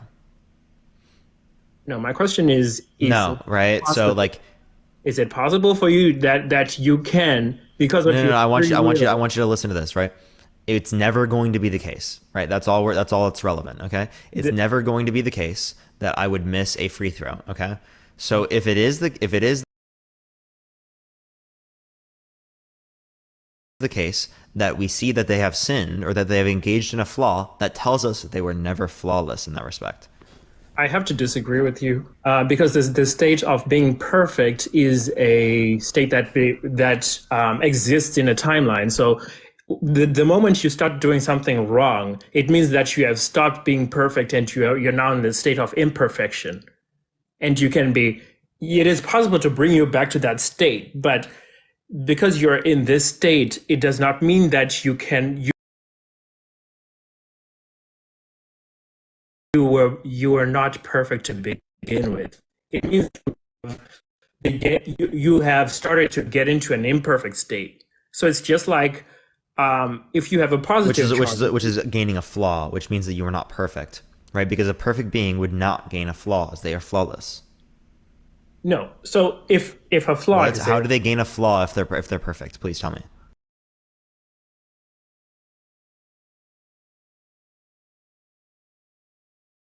You can gain a flaw from something external, right? Is that not true? If you buy you can gain a flaw from something external, even though you're flawless. So what externally would have caused this to occur?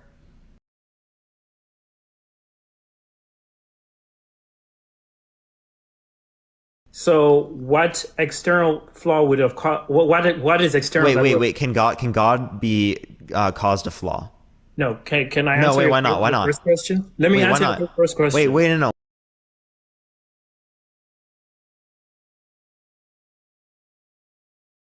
Why not? Let me answer your first question. Why not? I'll answer that one. You can answer it in a minute. Why not? Can you repeat that question? And then I go back to why can't God be turned away from this perfectness? Why can't he be imperfect? I don't understand your question. Why can't he what? Why can't he be turned away from his perfectness? I don't understand your question. Why can't he be turned away from his own perfection, is what you're saying? I don't understand the question. Like you're asking. I don't know. I don't know what's confusing about the question, right? Like, why can't he be turned on from his own perfection? Because that's his nature. No. What? Dude, can you rephrase the question? Dude. Let's rephrase the question. Oh my God. Okay. How can you say that he cannot? You were. Oh my God. Now my brain is all fucked up because you literally I don't even know how the hell that was even morphed into that. I'm so confused. Right. So, bro. So you're saying that let's go back to this, right? There's something that's flawless. You're saying that it can gain a flaw, okay? Yes. So God is flawless. You're telling me that something can cause him to gain a flaw. I did not say something can cause God to get a flaw. Why not? Because he is perfect. He is the one who's who perfect. Okay, so if human beings are perfect, then they cannot be caused to have a flaw. You just ran right into the point. So let's get back to the basics here. We have to define what perfection is, because perfection is relative. It is relative. Flawless in God's eyes. What measure are you using to say something? Flawless in God's eyes. So if God creates something and it's flawless to his eyes, how can he be imperfect? Because he's the one who's creating the standard, right? Yeah, he's creating the standard, yeah. Yeah, because he created something that is not conformant with his standard. So, yeah, that's exactly what I'm saying. How can he be imperfect when he's the one who's creating the standard? He wouldn't be imperfect. He just wouldn't exist. No. Right? Because the idea that he would be imperfect would contradict his nature of being perfect. No, so if he makes the rules, right, how can he be imperfect to the rules? If it's the one who's in charge of what's going on, how can he possess an imperfect state? Can you do something that you consider to be immoral? What do you mean by immoral? If I consider something immoral, can I still do it? You can still do it. Yeah. So people do things in which they consider by their own rules to be immoral all the time. Okay? That is true. I don't know what your point is. That is true. People can do something that they find to be immoral, but God, by his nature, he cannot go against what he has created. He has created the reality that we're in, so he cannot go against his rules. Okay, but people go against because he's perfect, right? So we establish that God is perfect because he's the one who makes the rules, right? So by that definition, if he makes the rules, he cannot be imperfect. He cannot go against the rules that he makes. Okay, because he's perfect, right? Yeah, he's made... Okay. So if human beings are perfect, they cannot go against the rules established that would consider them to be perfect. What do you mean by perfect? They can't Like- sin, right? They're flawless. Sin is a flaw, right? So if God has created the conditions by which sin is possible, then humans can be imperfect in a perfect like in what you described there.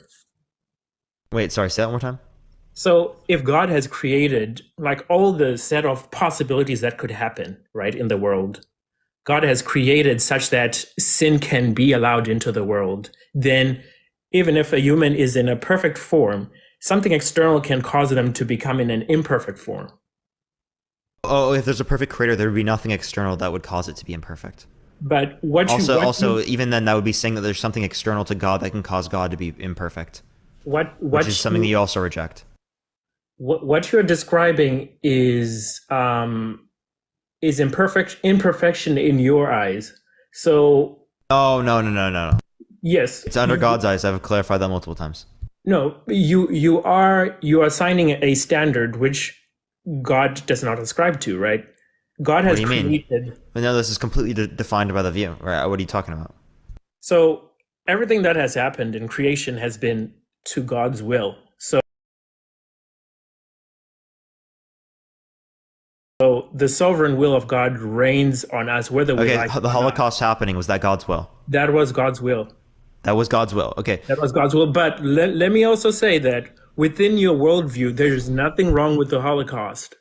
If there's no God, if there's What do you mean? What do you mean? No, the Holocaust was very wrong. How is it wrong in your worldview? If there's no God, how is because that wrong? I consider it to be wrong. That's my preference. But Okay. you just said that God's will was the Holocaust, right? All right. Like, do you not see that to be absurd at all? Let's go. Let's go with that one. So, God's will was slavery. God's will was the Holocaust. God's will was Yes. child sex trafficking. Yes. God's will was hurricanes killing people. God's will was school unalivers going into schools and unaliving a bunch of children. God's will was Pete Radios raping children. Thank you for that mustache. I appreciate it. Yes? Yes, I totally agree with that. So, but now let me flip. It is evil in my worldview, though, because there's a God and these are his rules. I know that those things are wrong, but in atheism, how is that wrong? Because that's against my preference. Okay, and if I'm an atheist and I say that these things are right, how is your preference? That would be their view, but this is my view. How is your morality more like superior to mine? Well, it's superior to me as it's preferable to me. That's why it's my morality. So it's just what comes right to each one's eyes, right? That's our moral intuitions, right? Okay. Thank you for the hat mustache. Appreciate it, Sarah. So in other words, you're saying that there's nothing wrong with the No. There are things wrong, right? It's just in relation to my preferences and what is against my preferences. Yes, but that is you. It's not everyone else. Like everyone else can say like that we need to exterminate a population because we need these resources for our God's will was the Holocaust. No. I'm talking about atheism here. I'm talking about your worldview. If we decide that we want to exterminate a population because they're taking away our resources and we need those resources for selfish reasons, whatever. I would consider that wrong. Why would that be wrong? Right, because it's against human flourishment. It causes suffering. What's that? Sorry, I'm sorry. I causes unnecessary suffering and is against in which is human flourishment. But why is that right? Well, that's my preference. It's ultimately going to boil down into what my preference is. I can give reasons or explanations as to why my preference is that particular way, but that it ultimately boils down to the preference. Thank you for the hand. I appreciate it. But that doesn't matter because it's up to it's everyone's preferences. Like it's really what the majority. Yeah. Because I have a preference for I don't know, like Cinnamon Toast Crunch. Does that mean that your preference is like that? There's something wrong with my preference because you can have a preference for Cheerios? That's not a moral issue, though. Well, it's relation to taste, right? But let's get back to what we're saying. Why is that wrong? Like, why is the Holocaust wrong in atheism? Because it pretty much freed up. Because it's unjustly killing individuals, right, with no good reason. But this is just your opinion, though. Yeah, absolutely, it's my opinion. That's literally what morality is. You just don't like morality, in which is subjective, but that's the reality. Like it is subjective, right? You can sit there and you can cry and whine about it, but that's the reality of the matter. Also, again, this isn't responding to anything that I'm relating to here at all. What do you mean? We're talking about morality in your worldview. Yeah, but what we were originally talking about, you're bringing this up to deflect away from that, and I'll answer all these questions, but that was the point of what you're doing now. No, I think, what was your original question then? I think I answered what you were asking there. Yeah, so I'm pretty sure, thank you for the elephant, I appreciate it, by the way. I was relating to the idea that God would have been doing something immoral within this context, correct? Immoral was that what I'm relating to? I can't quite remember, actually. You had said that, can God go against his nature? And I said no to that. Yeah, oh no, because we were talking about the perfection thing. Okay, so it was that God, if he's perfect, it would be entailed that he cannot be corrupted. Yes, corrupted. Okay, so in the same way that other beings are perfect and cannot be corrupted. No, God. Oh, okay, so we special plea to God. No, let's define God first. I think we should define our terms before we proceed. So God is a higher being than us. He's a divine being, and we are created by God. So already we don't play out by the same rules as God. So God is a divine entity, a higher entity than we are, and we are created by Him. So derivative of Him, but not with all the abilities that He has. Yeah, and that's all determined by God. Okay, so God set all these parameters. Correct. Okay, so God had the ability to set the parameters different. God chose to set the parameters this way. So God had a choice between a reality in which there was free will and evil, and a reality in which there was free will and not evil. As God could have created any possible world, and it's possible for human beings to have the same type of free will that God has. Right, and since they're perfect, they would never do evil. Right, so it's very clear here, right, that if God is choosing the world in which there is sin over the world in which there's not sin, God would prefer sin, as God, being all good, would pick the most preferred world. Thank you, I appreciate the head mustache. Thank you so much. So again, that's just going to tell us that there's a preference that's God is preferring a world in which is against His preference, which is a contradiction in plain terms. No, so you mentioned free will. So if God had created a world that we could not do evil, we wouldn't have free will. So no, in the same way that God cannot. So like or you're saying that God can and chooses not to, in the same way that humans can and choose not to. Yes, God can absolutely destroy us today, and there'll be nothing wrong with that because we all belong to Him. We're His creation, right? Okay, so if I spawn in 1 trillion human beings just like me and you, right? Yeah. And then I torture all of them. Is that okay? If you spawn them where? No, I spawned them in a simulation where they're like me and you. They have experiences like me and you, but it's predicated off a simulation. In that scenario, right? If I torture them, make them burn alive, right? Is that okay? Because I created them? Who would tell you no? Like, what are the rules? Just because no one's going to tell me no doesn't mean it's not wrong, right? People don't say no to child sex traffickers always. Does that mean that what they're doing is okay? So by my worldview, what they're doing is wrong. Okay. Yes. So again, like to touch on your analogy there, if we were to spawn in video game characters and we make them fight, is that right?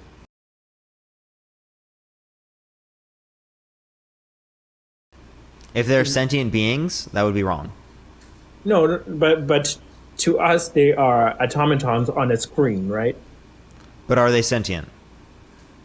It doesn't matter. Those are. It literally does matter. Are they sentient? I don't think it matters. Like if it literally does matter, right? Like something that's sentient is valuable. Something that's not sentient, I probably wouldn't place the value on it. But why is the value attributed to them? That's my preference.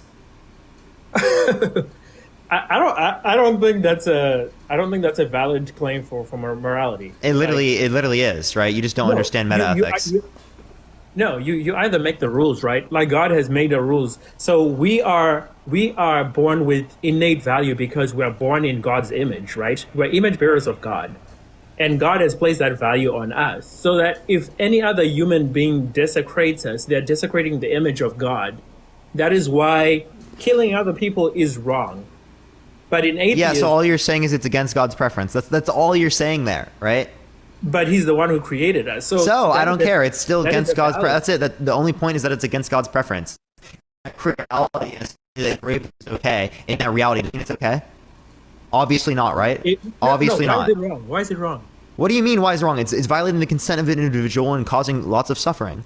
But you're making a presupposition here. What do you mean? What presupposition? What do you fucking mean, dude? You're saying it's wrong because it's wrong. I'm saying it's wrong because it's Why is it against wrong? my preferences. Yeah, which is what's considered wrong. Yes. The only description of why it's wrong is because it's against my preferences. Absolutely. It's a non-inferential justification. Okay, so exactly what I was saying, that in your worldview, you cannot say that something is wrong because I literally just did. Right? You Let can. me There's no finish. issue with that. What you're doing is you're straw manning. You're straw manning the atheist perspective. There's nothing wrong with us claiming that something is wrong or against our preferences. You're just trying to make it seem like we can't do that. Thank you for the handout. This is disingenuous and dishonest. Can I finish though? Like, I Yeah, think you can. But I'm just making sure people know that you're being dishonest when you're doing this. Yeah, but I think I have apologized when I have interrupted you, and I think I deserve the same respect. But I'm saying that what you're saying literally does not make sense, because if you're saying that something is wrong because it's your preference, then that means something is right because it's my preference, even though it's the opposite of what you just said. That's subjective morality. It's right under your view, but it's not right under my view. Yeah, But that's literally how subjective morality works. Yes. Yeah, but that's the morality that you subscribe to. Yeah, that's descriptively true. Yes. So nothing is literally wrong in your morality. No, it is wrong. It's wrong under my preference. You see how you just Because strawman the you view? say- You just that was so dishonest. You just did it again.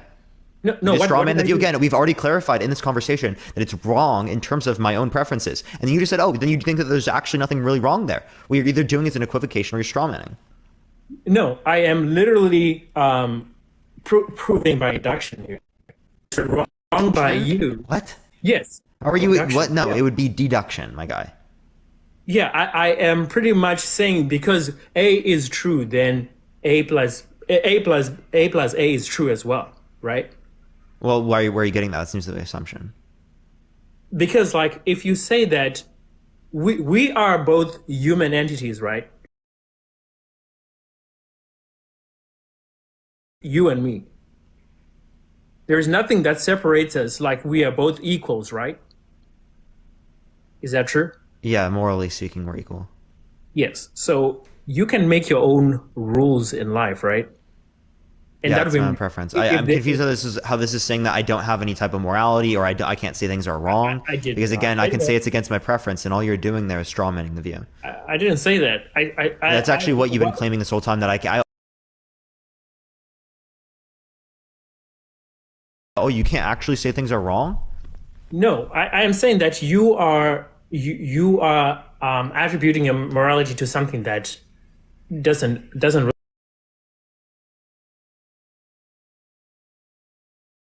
really exist, right? What do you mean? You are ascribing to some presuppositions that you cannot explain. What right? presuppositions did I not explain? You are subscribing to you're subscribing to a type of morality that is objective. No, I'm not. This is subjective. But when I say that what you believe This is subjective. wrong, I Stance am dependently also true. wrong. I never claimed any objective morality at all. Never. Yes, but if you're not subscribing to any objective morality, then you cannot say that if I say grape is right, I am wrong. I think it's wrong based on my view. But is it really wrong? What do you mean by really wrong? Under my view, it's really wrong. Yeah. It is yeah, exactly. Like you said, in your view, it is wrong. But That means it's really wrong under my view. subjective- What do you mean by really wrong? If it's subjective, then that means what I believe is right by me, right? Yeah, but I'm saying that you're wrong. It's my.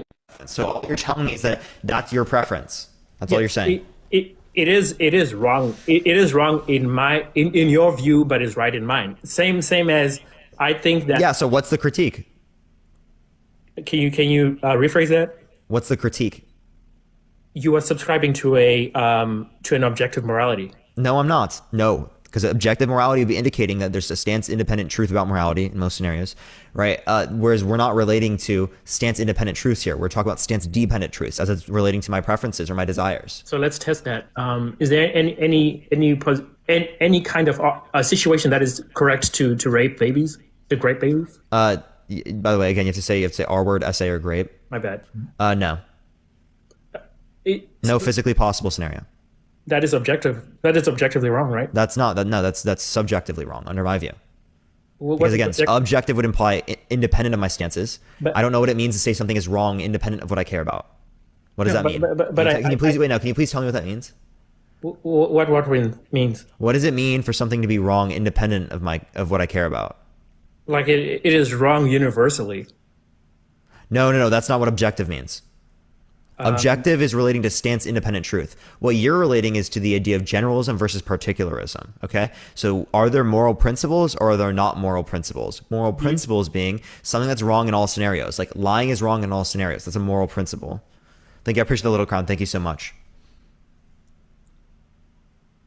Sorry, are you not speaking to me? I was just saying thank you, but okay. I just explained. So you're misunderstanding the objective versus subjective debate. So you said objective is what? Stance independent truth. Okay, so stance that are independent of what you feel or yeah, it's true.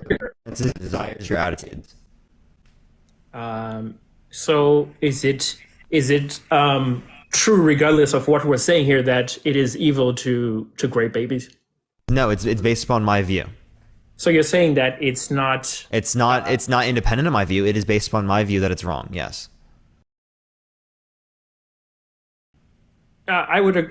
So in your worldview, I would disagree with you, and that would make my claim equally as true as yours. Yeah. So in your own perspective, that's your view, and then this is what my view is. We're just relating to what our preferences are. We can then move on. So is it ever right to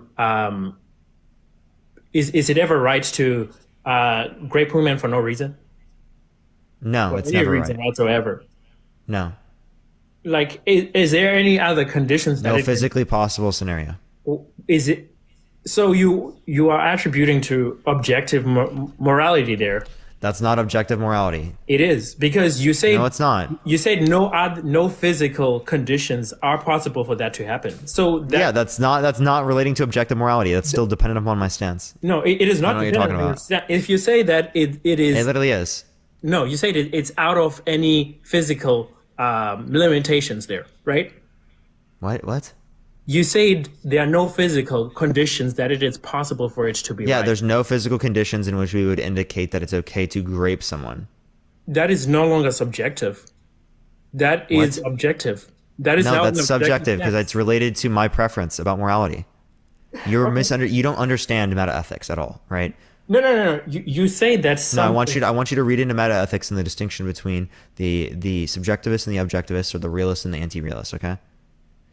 Just the common disagreements. You don't even have to look far into it. Just the common disagreements. Yeah, we can look into the disagreements, but we no. You need to, right? Because again, I've described people to look on. I think you're still not getting it.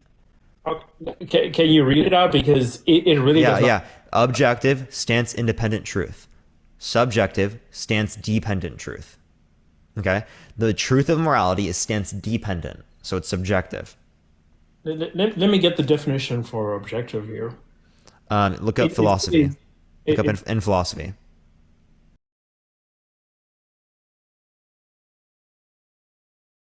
I think everything. It probably will relate to mind independent, but then there's a distinction that's okay. It's just hard to explain. Just stance independent is the one to go off of. Let's use simple English, because I don't think everyone else was going to understand. Stance. Do you know what stance means? Yeah. The view that I.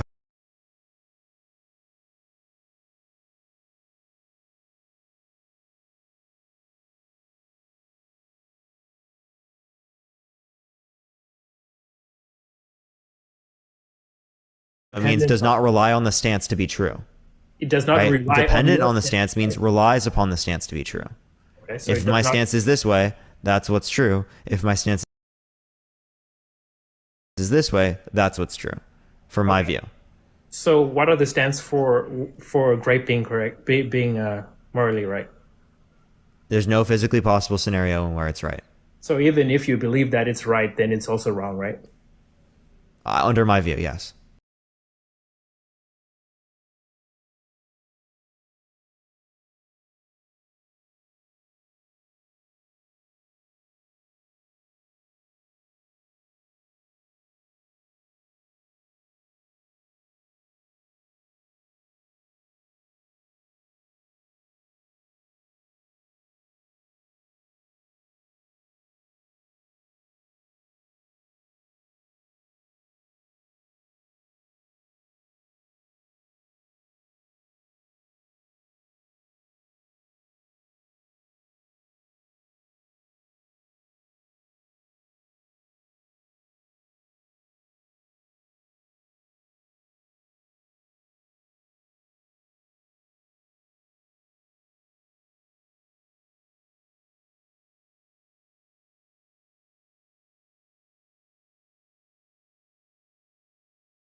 Tell me what I just said to you. If you can't tell me what I just said, I'm going to go to the next person.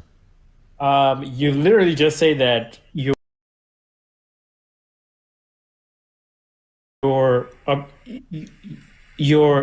morality is not dependent on what I'm saying right now, right? It's not dependent on you say that your morality is not dependent. This is exactly what I mean, dude. This is exactly what I mean. No, I'm saying that you said your morality is dependent on only your stance, right? Yes, the truth of morality is dependent upon my stance. And you're trying to make a claim that I'm saying it's true independent of my stance, and I said that, and I never made that claim ever once. So okay? Me saying that it's true and it's true that it's wrong in all possible physical conditions is compatible with the idea that is against my preference in all of those physical conditions. But that implies that you are some kind of arbiter of morality. Yes, I am. That's what moral subjectivism is. Thank you. So, which actually means that if we go back to our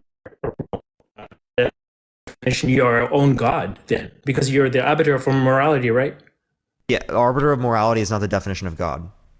It literally is. No, that's one part of God. That's not all parts of God. So is it a part of God or is it not a part of God? It is a part of God, but free will is also a part of God. I have free will. Does that mean that I'm God? Because I have free will? So if we go back to it doesn't answer my question again, right? Free will, right? God has free will, right? I am answering your question. No, you aren't. God has free will, right? God has free will, but let me answer your question fully.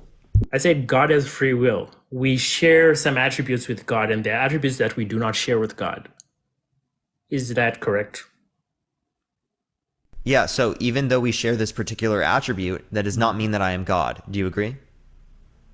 No, I do not agree, because you are taking one of the attributes that God has that we do not have. We are not the arbiters of morality. God is. Oh my God, under your view, not under my view. Under my view, I'm the arbiter of morality for my own position. Yes, exactly. That is literally the definition of God. That is not the definition of God. What are you talking about, bro? No, God is by definition. Dude, it's actually ridiculous. I think it's like any rational being listening to this conversation, it is very, very, very clear that we're talking about two different views here, okay? What you're doing is you're equivocating between your view and my view to say it's the same. Under my view, it's determined based upon a subjective process, right? Stance-dependent or mind-dependent process in terms of the truth value of morality. Under your view, it relates to God, okay? You're talking about two different views. Yes. I think that is the root of our disagreement here, right? That's what I was thinking. That's why I think that you're talking past like what I'm saying is because we were talking about two different views, and I think you thought it was the same view. No, I am actually looking at your stance, and then I'm seeing the clear contradictions here from what you're saying. Give me the P and not P. Just give it to me right now. So if you say that, so if we're to define what God is, right? We're first of all creator, second lawgiver, right? No. Can you tell me the P and not P, like the contradiction, please? So the contradiction is, so we started off on the perfection of God, like Him creating an imperfect world, right? And then you ask me if God can create a perfect world if He is perfect, right? I answered by saying that God is the one who makes the rules, so there is no scenario that He cannot be perfect, right? And then we moved on to morality, right? And I was saying that morality is objective because there are things that, regardless of where you come from, they're wrong, right? And this has nothing to do with how you feel or what it is that you believe. It is wrong. You disagreed, right? Because you know that if you agree with me here, we're going to an argument that says that if there's a moral law, there needs to be a moral lawgiver, right? And you say that you do not depend on outside morality for your own morality. That is also wrong. But I will grant you, you say that you're your own arbiter of morality, and one of my definitions for God is He's a moral lawgiver. Well, you know what? I'm still not hearing. I'm still not hearing the contradiction. I just mentioned where we disagreed. Oh no! Okay, so you're misunderstanding what a contradiction is. A contradiction is relating to a P and not P of the same proposition. Okay. In the same sense of the term, That's a contradiction. You're just saying that you disagree with me. So you saying you disagree with me doesn't mean I'm wrong. Like, what? No. You asking me where we disagree. I think that's how I heard the question. So No. I was asking where I contradicted myself, because you were saying that I Okay. contradicted myself. All right. I think you contradicted yourself when you say that there is no physical moral condition, right? That is, it is ever wrong. It is ever right to grade children. No, there is no physical conditions in reality in which would necessitate that it is wrong for someone to, under my view, for someone to grape another individual. Under my view. Does that make sense? Compatible with subjectivism. Because it's dependent upon my view. And that is what I asked you to add there, right? You were not adding that in the beginning. I literally did say that this was my view like a million times, right? Like if you just didn't hear that, that's your fault. That's honestly not my fault because I said it a million times. I literally did. I literally said it every time I said this. Okay, all right. I don't think we're going to agree on this part because I believe that no matter, even if you decide that it's right, it is also wrong, right? And what? I think this is where we're going to have to disagree here, because even if you decide that one day, if you decide that grape is right, I think it's wrong, even if it's your opinion that it's right. Right? I believe that morality cannot. Okay. If God's opinion is that it's okay, is it okay? If God created us and He decides it's okay, it's okay. So you know you're a subjectivist too, right? Why you believe in subjective. The funniest part. I want to finish this. Okay, please let me finish this. You are trying to say, oh, because you believe in subjective morality, nothing is bad or anything. But the fucking funniest part of this is that you also believe in subjective morality.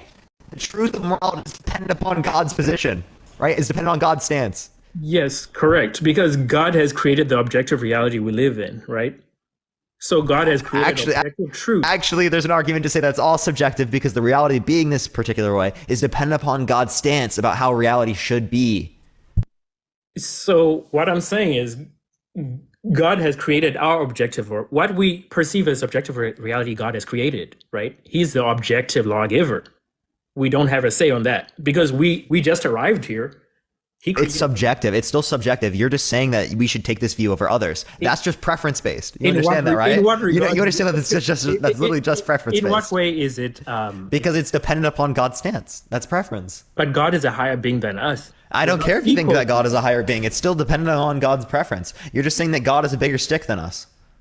Yes, so that makes it. Yeah, dude, he's got a bigger stick. That's the only reason. It has nothing to do with what we think, right? It has everything to do with what he thinks. So to him, you can say morality is subjective, but to us, it is objective. I don't know what that means. I have no fucking clue what that means at all. Right? Like, because I think actually, let me try to be nice. I think that what you mean by this is that it's not dependent upon humans for its truth value when you say objective. That's exactly what I'm saying. Okay, that's not what objective means, right? Objective means stance independent truth. It's independent of whose stance? Of anyone's stance.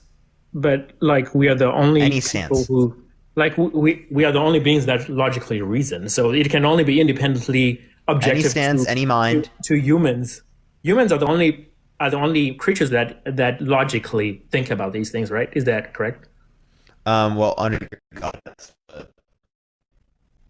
yeah, you are literally. I mean, if there are aliens, then aliens do too. Here. If there are aliens, then aliens do too. But to our knowledge, yes, humans are the only ones that particularly do this when it relates to like morals and stuff like this that we would see and we'd recognize. Thank you. So my definition stands there.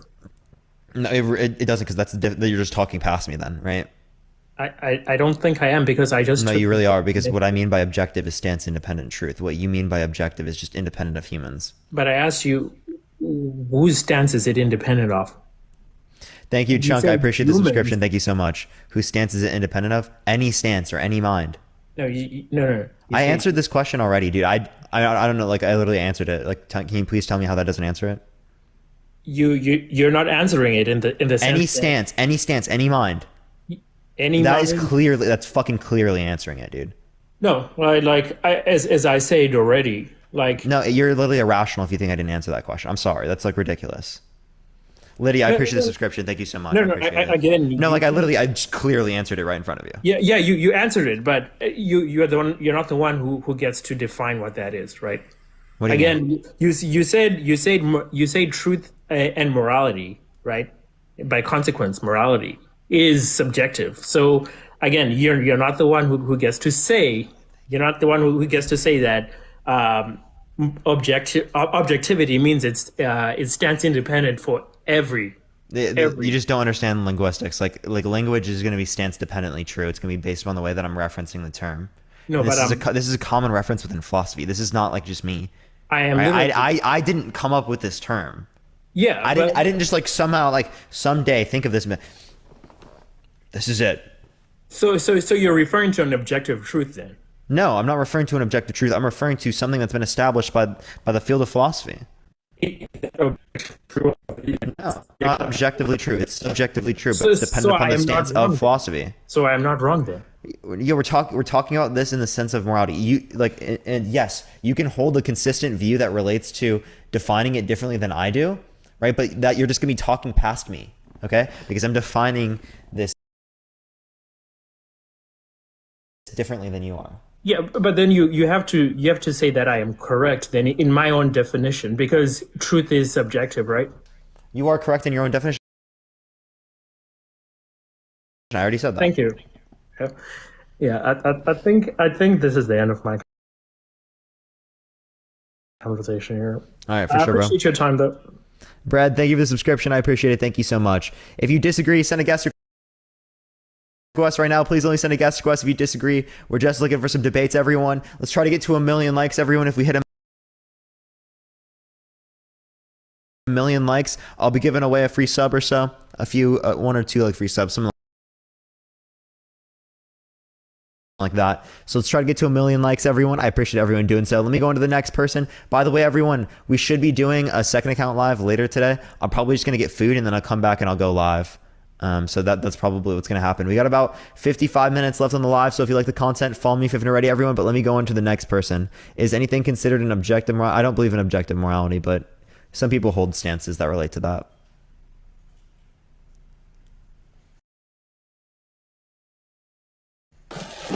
Yo, what's up? How old are you?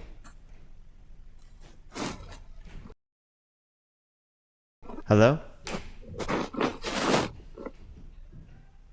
All right, let's go to the next person. Send a guest request if you disagree. Only send a guest request if you disagree. We're just looking for some debates, everyone. Just looking for some debates. But everyone, yeah, keep tapping that screen. Let's try to get to 1 million likes, y'all. Yeah, I can tell, Lydia. That's why you're a communist. I'm just trolling. I'm just trolling. Yo, I'm literally just trolling. Crazy. Wild. Absolutely wild. Absolutely wild.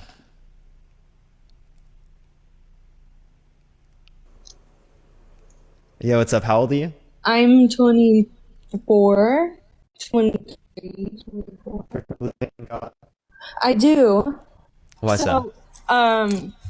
It's because I personally can't think of, so I don't know. I kind of just got on, so I don't know what you guys have talked about so far. But I can't imagine a universe without a God. So what do you think reality would be like if God was real? Yeah, if we're talking about an all-knowing, all-powerful, all-good God? A God that created humans, created life, and just didn't touch it. He just wanted to observe his creation from then on. Oh, I mean, I don't know. If it's just like something that just creates the universe, I don't know. It could be anything. Any desire you could expect. Austin, thank you for the 10-month. I appreciate it, Austin. Thank you so much. So but that makes sense. But if you think about it, like how little possibility it is for us to exist, like the earth is in like the perfect amount of space away from the sun, and like there's endless amount of possibilities for life to exist outside of us, but we have found no evidence of that yet.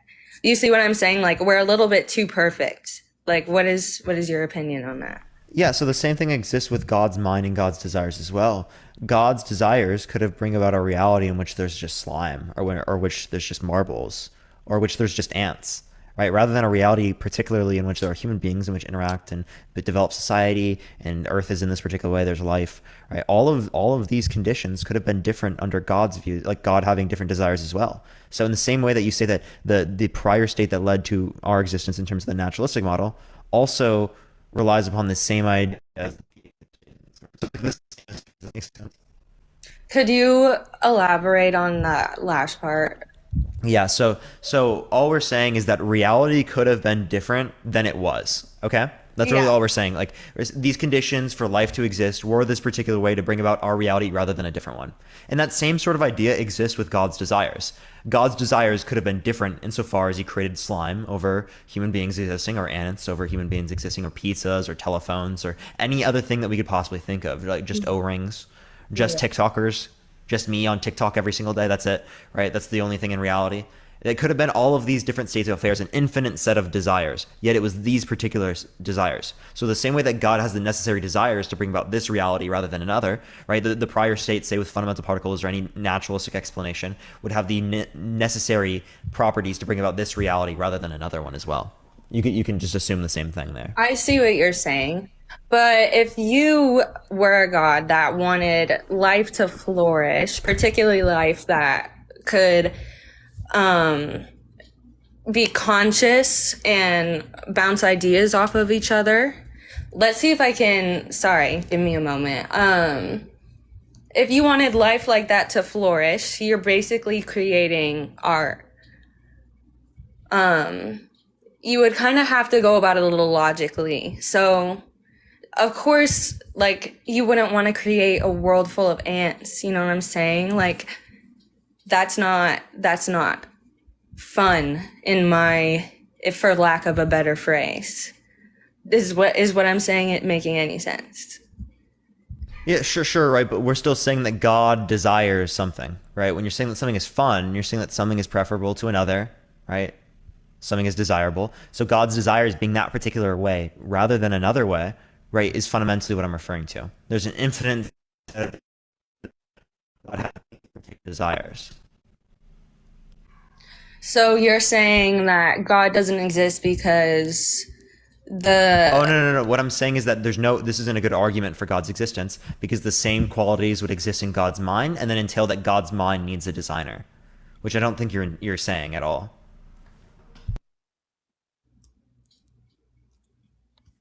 Sorry, you cut out for a second. You don't think I'm saying that God's mind needs a designer just because there's fine tuning within God's mind? I see. So basically what you're saying is just because God wants things to be this, or the argument is bad because any God could want anything anyway, basically. No, because it exists under both hypotheses. The same issue. I see. So it's not something that separates the natural world to say it requires a designer, whereas God wouldn't require a designer. So what is God to you? Is it not the designer of the natural world? That would be your view. I don't hold to that a God exists. Hold to that idea. I see. That makes sense. But I think that those were my only arguments. I apologize. For sure. No, you're good. Don't worry. I appreciate you coming on, Peyton. It was good talking to you. Have a good day. Have a good day as well. All right, everyone, if you do like the content, follow me if you've already. Tap that screen if you want to see some debates. Let's try to get to 1 million likes, everyone. If we hit 1 million likes, I'll be giving away a sub or two, free subs later on after this. But yeah, make sure to tap that screen, everyone. Let's try to get to 1 million likes, y'all. I'm going to go into the next person.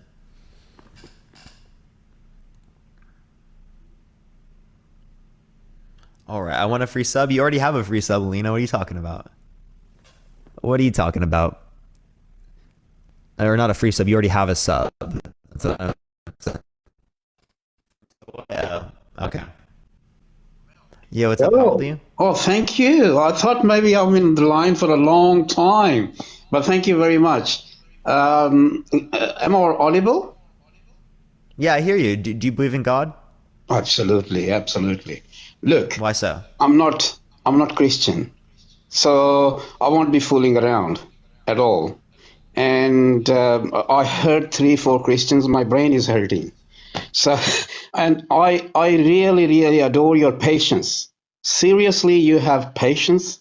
You have etiquettes, and your soul seem like be honest person behind it, and that's really beautiful. I'm not here to convert to you. I'm not here for conversion. Yeah, nobody converts on these lives, especially 2,000 people are following you here, and 500,000 people actually liked already for your contents. It's very difficult for you to change your mind straight away. Would you? I would, yeah. Given good evidence, given good reason, I would change my mind immediately. I've done so on my lives many times in the past, with many different topics, whether it be abortion, whether it be economics, stuff like that. Debate has changed my mind on so many things. So I'm definitely open to hearing different perspectives, and I'm open to new reason and evidence. I haven't seen so quite yet. No worries. I'm very confident you are a very intelligent man. Very intelligent man. And I can see you. I'm very old person. Okay, for me, I can see you like a child for myself. All right. As a Muslim, saying to atheist like a child myself, it's many Muslim will don't like it, but I do, because you are not insulting anybody, and you're trying to be polite. You're trying to reason. You're speaking your mind. And nobody actually, everybody is coming, I have heard so far, everybody's already assuming that you believe in God, and keep referring what they believe. This does not gonna prove God's existence at all. So I'm not here to preach. If I start talking about the Quran verses or other things, you already probably heard a lot of arguments from Muslims, right? Some actually. I don't get that many Muslims that come on my live. It's mainly just Christians that I've seen. Okay. But yeah, I have heard arguments from Muslims. Yeah. Look, son. If what I heard from Christians, I'm thinking I better change myself as an atheist and start start talking to these Christians just to have a brain teaser. But it's ironic how we can prove God if God Himself is a creation. So it's no. But anyway, why I'm here, I was just going to say, look, you are an honest soul, very beautiful guy. Without any other influences, read sometime Quran, its meaning. How many questions you ask? Nobody was giving those answers. No one was giving. I heard this live for nearly 2 hours, and I was astonished that nobody is giving you answers. They are all skipping all those questions you have in your mind, and the book on the face of this earth claim itself to be from our creator is Quran. That book has so many answers, and I know any honest soul, if read, you will find answers. I'm not saying that you may find those answers in that book, because God Himself is giving us answers. And you are a very intelligent man. I'm sure you will find answers. And nothing else. I will not prove you anything else. I was just touched by your demeanor, and I was so happy to see someone who do not believe in God but still have manners. I appreciate it. That's really, really beautiful. And people are telling us why children cannot be done this and this. The lunatics, I know they are my Christian brothers. How dare you can say, you can never, even I have no morality, for example. If I have no morality, I will never able to force myself on a weak. Children are weak considered, and they have no brain to ask these kind of questions that children can be done this way. or this way. But they're kind of silly arguments. And you have patience to listen to these guys. Well done. And my request, humble request, just read half of the Quran and you will find beautiful answers. Do you have any Google on the laptop next to you? I have my phone right here. I can look up stuff on. Good boy. Look, chapter 75 of Quran, first 6 verses. I know it's been said many times about the human bones and the fingerprints. I'm not talking about just the fingerprints. There is so much deep message by our Creator given in those verses. There are so many verses in Quran. It's full of revelation, and it's a direct words of our Creator.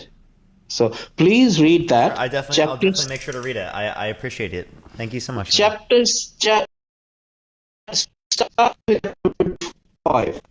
You are such an intelligent man, and your brain will say, what? 1400 years ago somebody said this? It says that, the God, our Creator, saying, how cannot you believe me? I am fully capable of regathering your old bones, even go to the dust. Even that perfect, I will recreate you all. That your all fingerprints will be that perfect, I will recreate everybody. So if the Creator 1400 years ago telling us this challenge in Quran, that the challenge is this, our bones DNA and our fingerprints. It's not just my fingerprints against your. My one fingerprint will never be same as another finger. So how beautiful is this verse that recently science realized what we extract from bones and fingerprints. But 1400 years ago in that book, God has said that until the judgment day, no person will have a same fingerprint or DNA. How beautiful it is.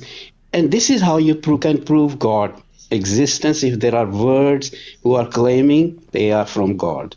But only you can read by yourself, and if you come up with, okay, that is something which is, reasonable, then you will believe. Otherwise, nobody can make us believe. But take care of yourself. Keep your soul beautiful the way it is. Okay? I appreciate it. Thank you so much, man. I'll definitely check it out. Appreciate it. Have a great day, man. You too. Bye. All right, let's go on to the next person. Everyone, if you disagree, make sure to send a guest request right now. I'm going to go on to the next person, though. Again, if you disagree, if you believe in God, make sure to send a guest request. Screen 1 million likes. I'll be giving away 1 to 2 free subs, everyone. So if you want to have access to the sub-only chat that I always put on for the last hour of my live, make sure to subscribe if you haven't already. Kim, don't take that too far. No. Oh, shit. I just literally knocked over the O-ring. Y'all, the O-ring has not been working today. It's actually been brutal. It's actually been so brutal. I've been trying to fix it, everyone. And it, for some reason, just doesn't want to fix. Yeah, it's like not turning on the light at all. I don't know. I'll have to figure out how to fix this. Okay, it's not accepting this person. Let me try the next one. Everyone keep tapping that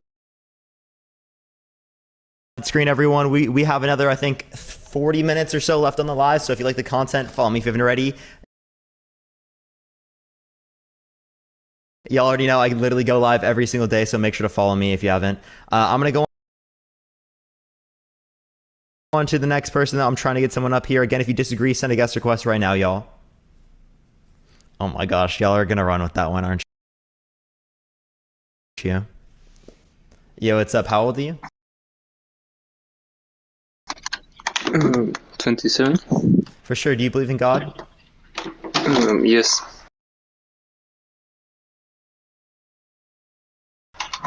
For sure. Why so? Because I don't believe in coincidence. You don't believe in coincidence? Yes. Yeah, so if you don't believe in coincidence, you don't think that it's a possible scenario in which there is something that is just unlikely to occur that can happen. It has to be supernaturally explained. Well, I think everything that takes place has a reason, and I mean, do you believe in coincidence? Well, obviously, but even in the instance in which there's a coincidence, you can still say that there is a reason, right? It might not, might be one that necessarily could be understood in many scenarios, but there still could be a reason.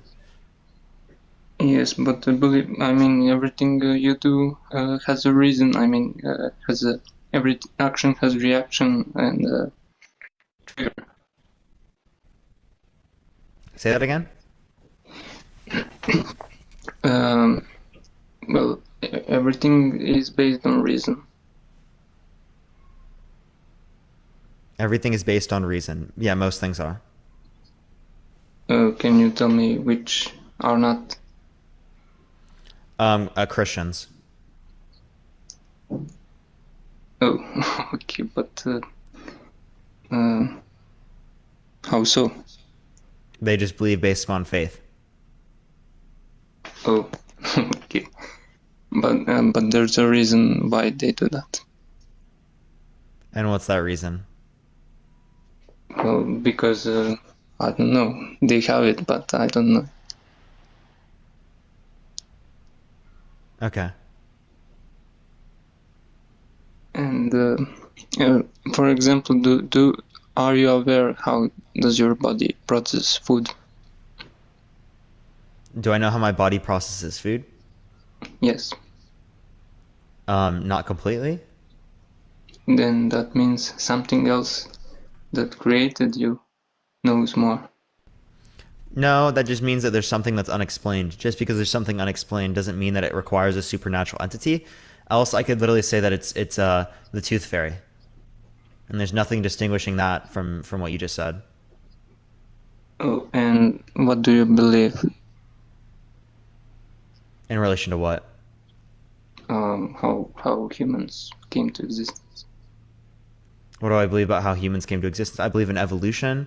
I believe that there are like particular conditions in which led to humans being in this particular way rather than others.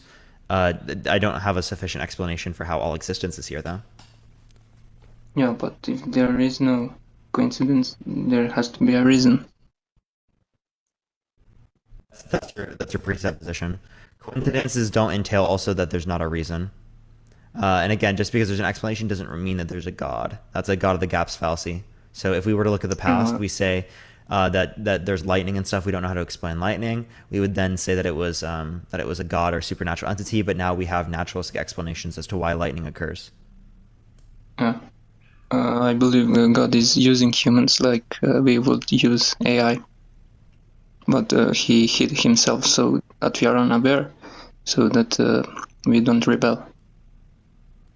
I'm confused. Like we wouldn't want AI to go against us.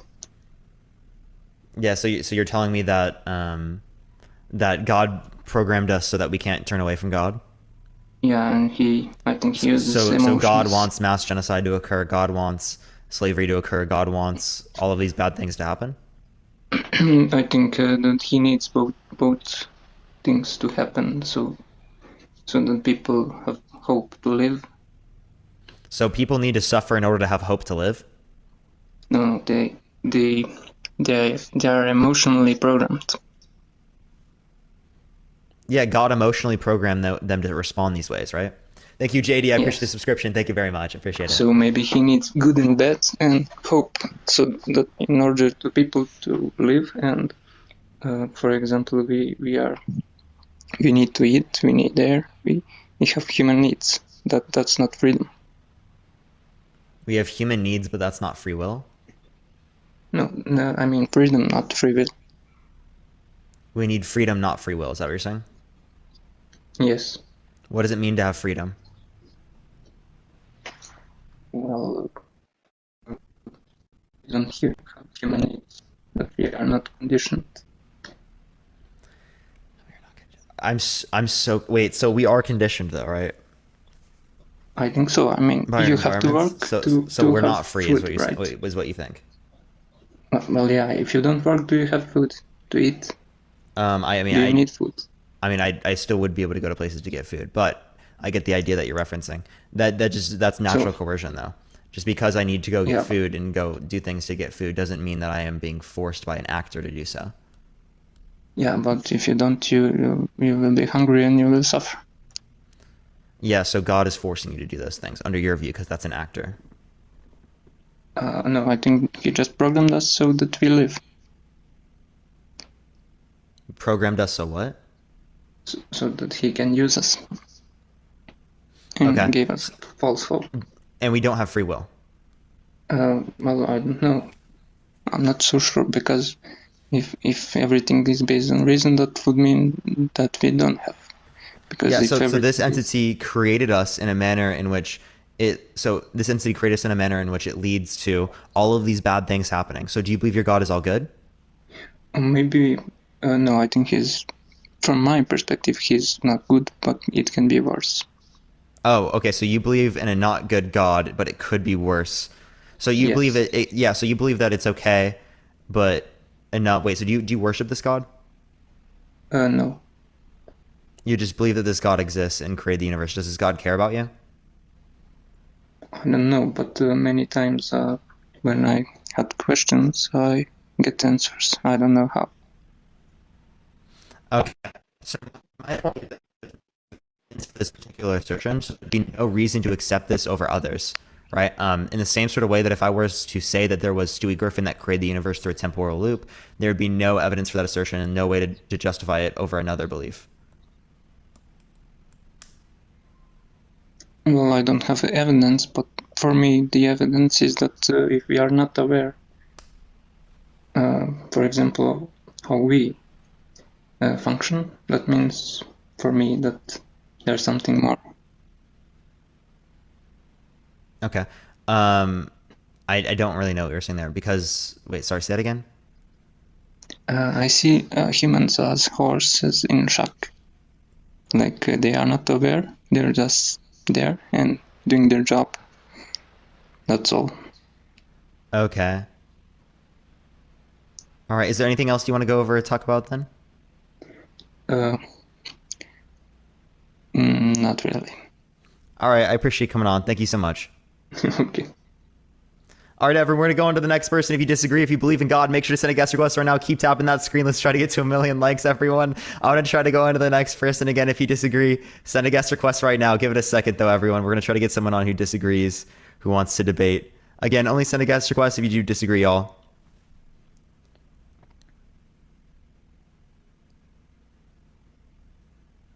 Okay, I don't know if it's going to accept this person. Keep trying, everyone. Why you sound scared? Are you talking about me or the guest? I have no clue, to be honest. Give it a second, everyone. I'm trying to get the next person on here. Only send a guest request if you disagree, y'all. To be honest. Yo, what's up? How old are you? Hello? Mama said girls are the devil. Huh?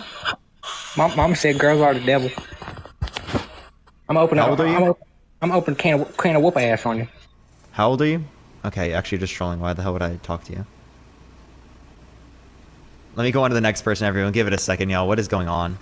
Yo, what's up? How old are you? I'm 20. What's up, bro? For sure. Do you believe in God? Yeah, I do believe in God. Why so? Dude, so I ask you a question. Yeah. All right. So you believe in right and wrong, right? Yeah. So like you believe if somebody drinks and drives, it's wrong, right? Yeah. All right. So do you believe in judgment, right? You believe that somebody that does those type of things or just anything wrong should be judged, right? Sure. Say like somebody goes to prison, they're being put in prison because they sat before a judge, right? Sure. So like what I'm getting at here is like that's like to know right and wrong you have to have a conscience, right? Sure, right. I mean, I have Hello? to have empathy and rationality. Exactly. All right. So with a conscience, there has to be a creator. It's No, moral. just It's because I moral have judgment. rationality and empathy doesn't mean there needs to be a creator. So what's your religion, or not religion? What's your what do you believe in? Are you like agnostic? I'm an agnostic Are atheist. you theism, naturalism? I'm an agnostic atheist. So so explain how you can be agnostic and atheist at the same time. I lack belief. One more time. You're like lagging. I don't know, and I lack a belief. So you lack of belief, like, which is like faith, right? Yeah, I lack a belief in a god. You don't have faith in religion. So yeah. All right. So do you know what atheism is, right? You know what atheists are, right? Yeah. So what's the definition of atheist then? An individual that Somebody would that lack doesn't a believe in belief in God, a supernatural right? But it's entity or deeper. god. Yeah. So, but do you know that atheists don't believe that they love their children? You know that, right? They don't believe in that. They don't when every time when they tell their children that they love them, they don't. They're not. It doesn't. They're not. They don't mean it because they don't have a conscience. They don't believe that they have a conscience. They don't believe that. Wait, say that again. You think that there's a because you think creator. atheists don't have a conscience, therefore they don't love their kids? I said that atheists do not believe in right and wrong. They do not believe in a conscious or a higher creator of a conscious. I don't believe in right or wrong. They don't believe in anything. Really? They don't believe that a God exists. Wait. So what? Atheists do not believe that a God exists. Wait, no. Can you tell me where you found out that atheists don't believe in right and wrong? Say one more time. Can you tell me where you found out that atheists don't believe in right and wrong?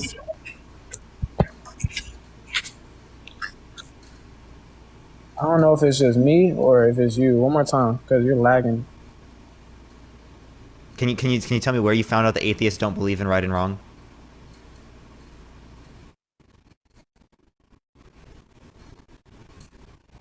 I'm sorry, bro. One more time. I'm sorry, bro. Okay, have a good day, bro. Going to the next person, everyone. Give it a second, everyone.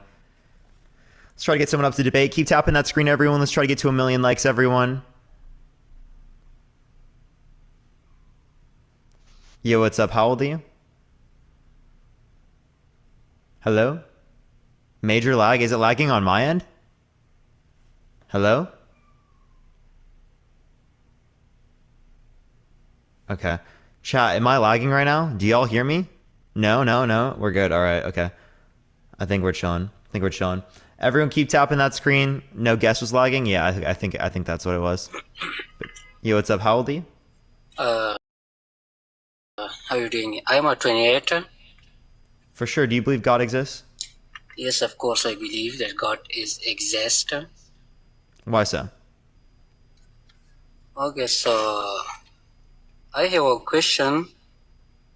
It's you have a moonlight at the back of you.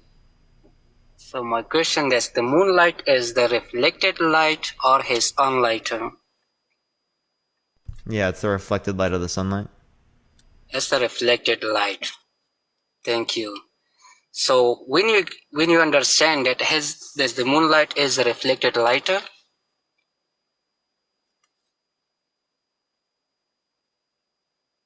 Wait, sorry. Yeah, I do understand that. Yeah. so when you understand that the moonlight is the reflected light, When did I know that? yeah, when you know that I learned it like in school. in school, like 10 year, 20 year, 30 year.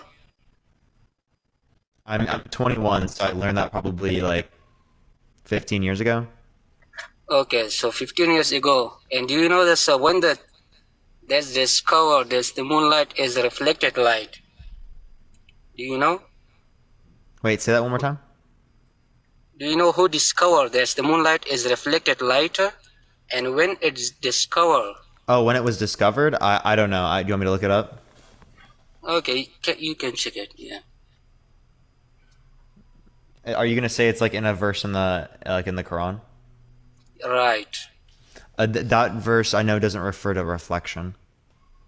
Yeah, right. So it's mentioned in the Quran 1400 years ago. There's the God that I believe on him. He mentioned in the Quran that the moonlight is reflected lighter. So when it discovered like 200, Wait, 300, wait. Oh, actually, sorry. Here, let me go back to this. My bad. When do you think this was found? I don't know about the exact date, maybe 100, 200 years ago. No, a Greek philosopher named Anaxagoras. I don't know how to pronounce his name. He from 500 to BCE to 428 BCE discovered that the moon did not produce its own light, and that it was reflecting. Okay, so another question. So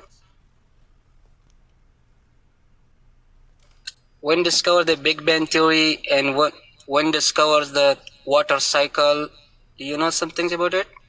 So when these all discover, Do I know things about the water cycle?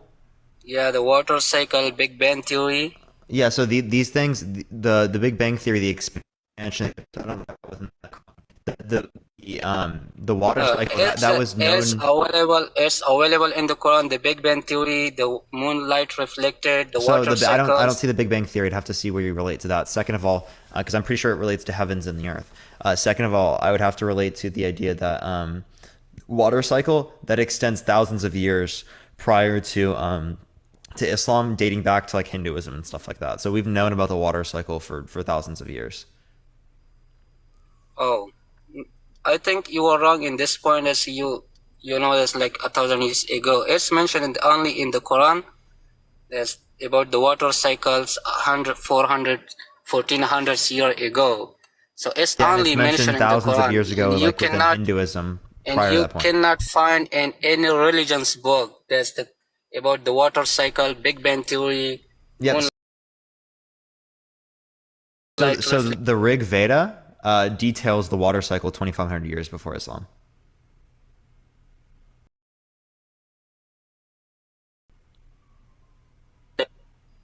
Hello? Can you hear me? Yeah, the Rig Veda. I don't know if I'm pronouncing that correctly. I think I'm completely butchering it. But that details the water cycle 2,500 years prior to the Quran.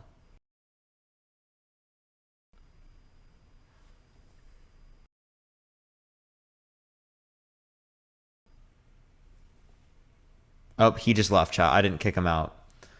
All right, everyone. By the way, everyone, I think we have, like 19 more minutes left on the live. We're going to go for 19 more minutes, and then I'm going to get off and go get food, and then I'll be back, and I'll be probably on my second account. We're probably going to raid Dean or something like that once that happens. But give it a few minutes, everyone. We're going to the next person real quick. One more conversation.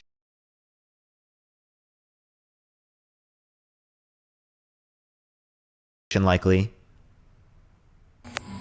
Yo, what's up? How old are you? Hello. Yeah, how old are you?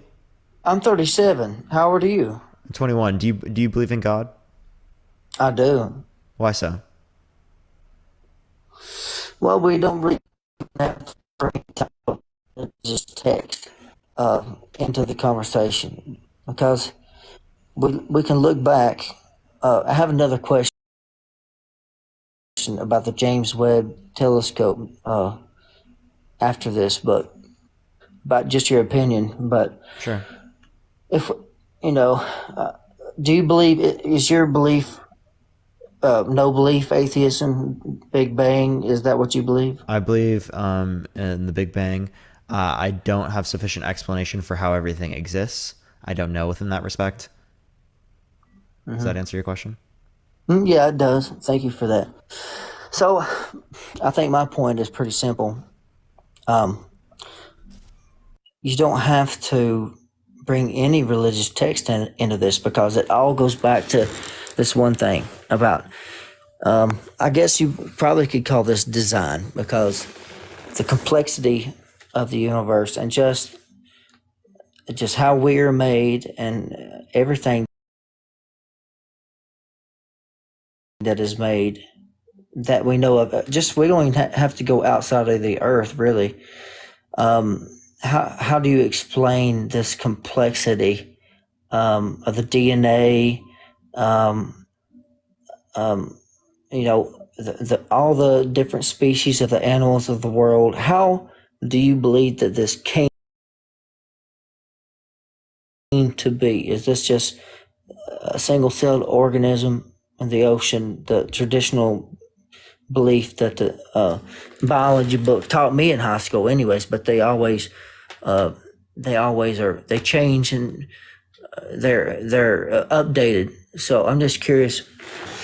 What is your explanation to how everything came to be in this intricate design? Because even as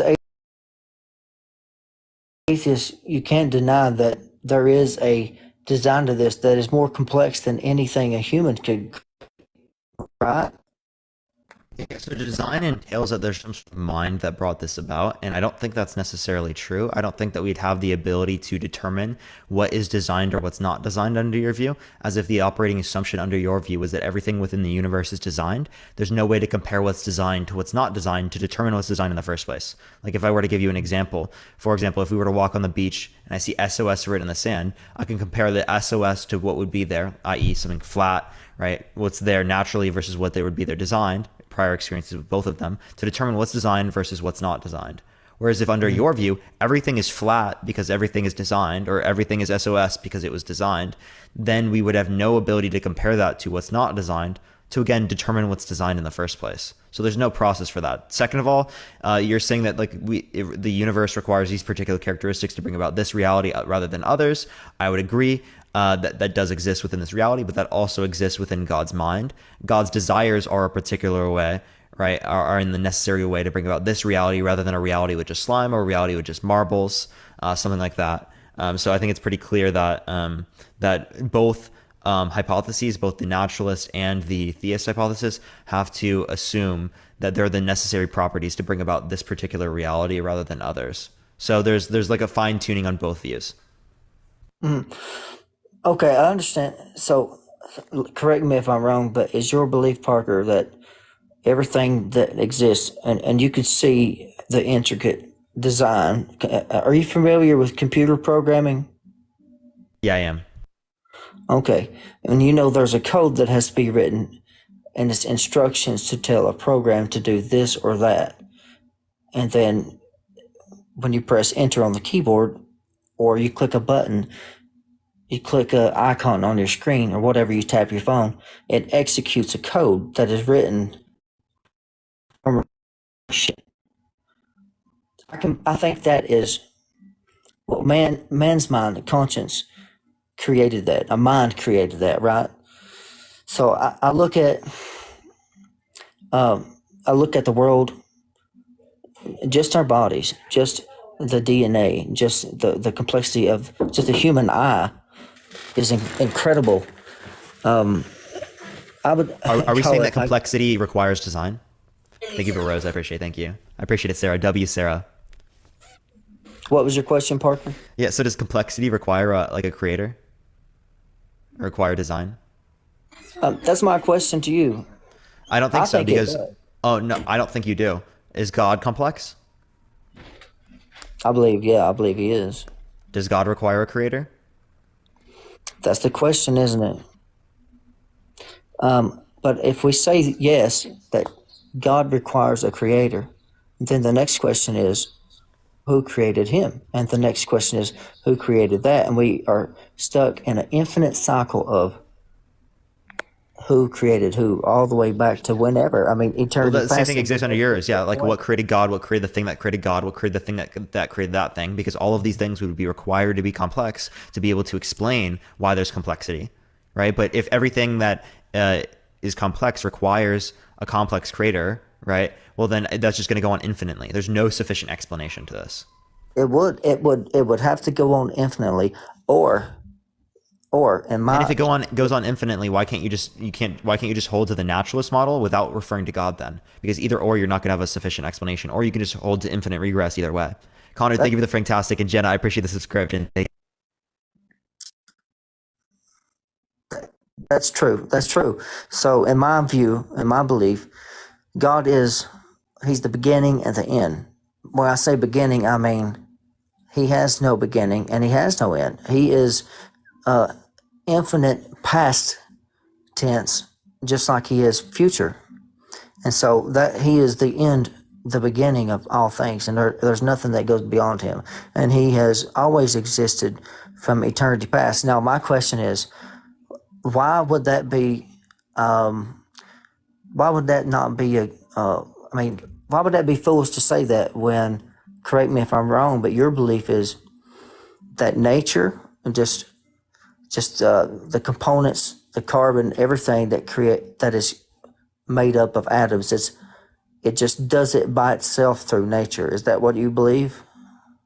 It wouldn't be doing it by itself, but yes, like properties within nature would interact, and then that would produce this particular reality.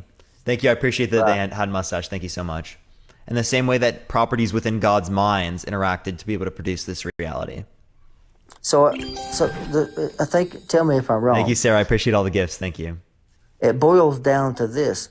I believe that God, conscience, mind, the ultimate, like the infinite conscience, the one who is and who has always been, made everything. And your belief is that it is just the way it is. Nature is just nature. Nature does this on its own through time, through millions and billions of years. Is that right?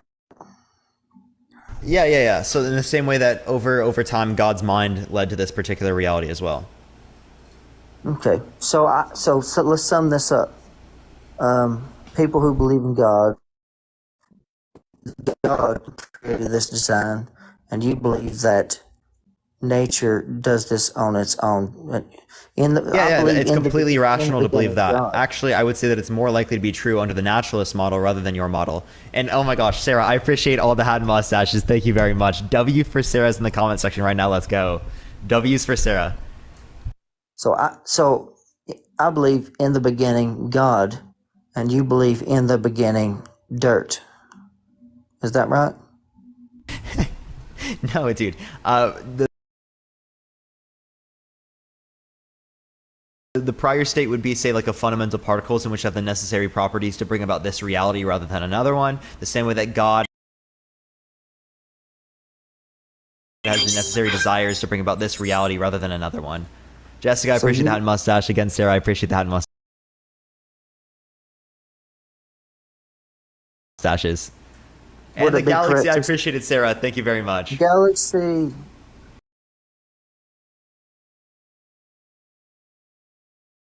Would it be correct to say that you believe in the beginning the fundamental particles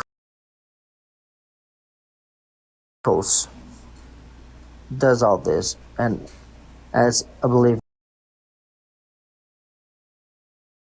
in God, I would say God is the one who does this. So I believe God does this, and you believe that particles do this, right?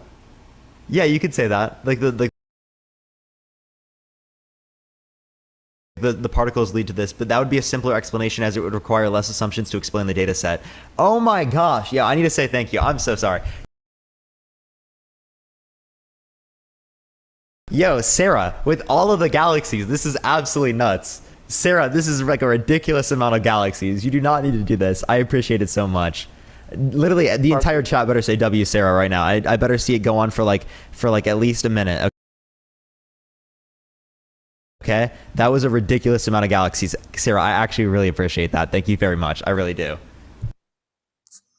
Yeah, everybody's commenting dirt. That was just my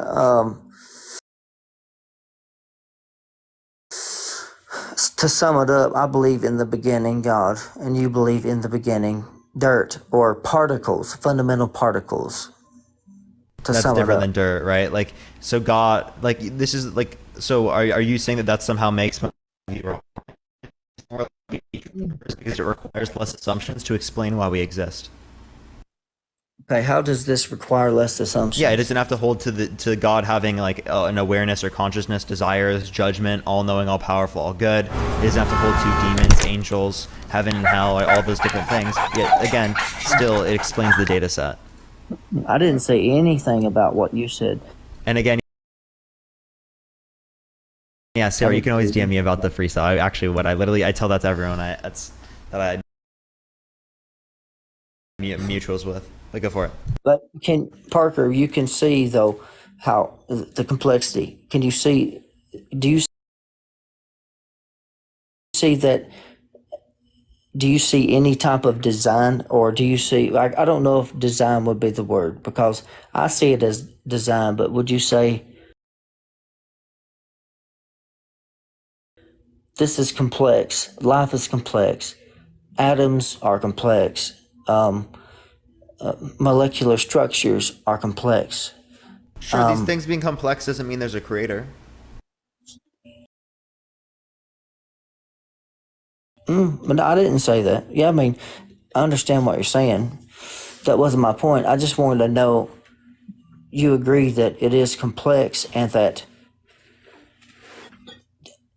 to me, there has to be some type of, okay, so it takes a very smart person to create a program through, I don't know, Python, Java, whatever it is, if you're a programmer. Because I look at it like that. I know a little bit about it, programming, but I'm not a programmer. But you said data sets, and I thought maybe the data set just means like what exists in reality. Okay, but you do agree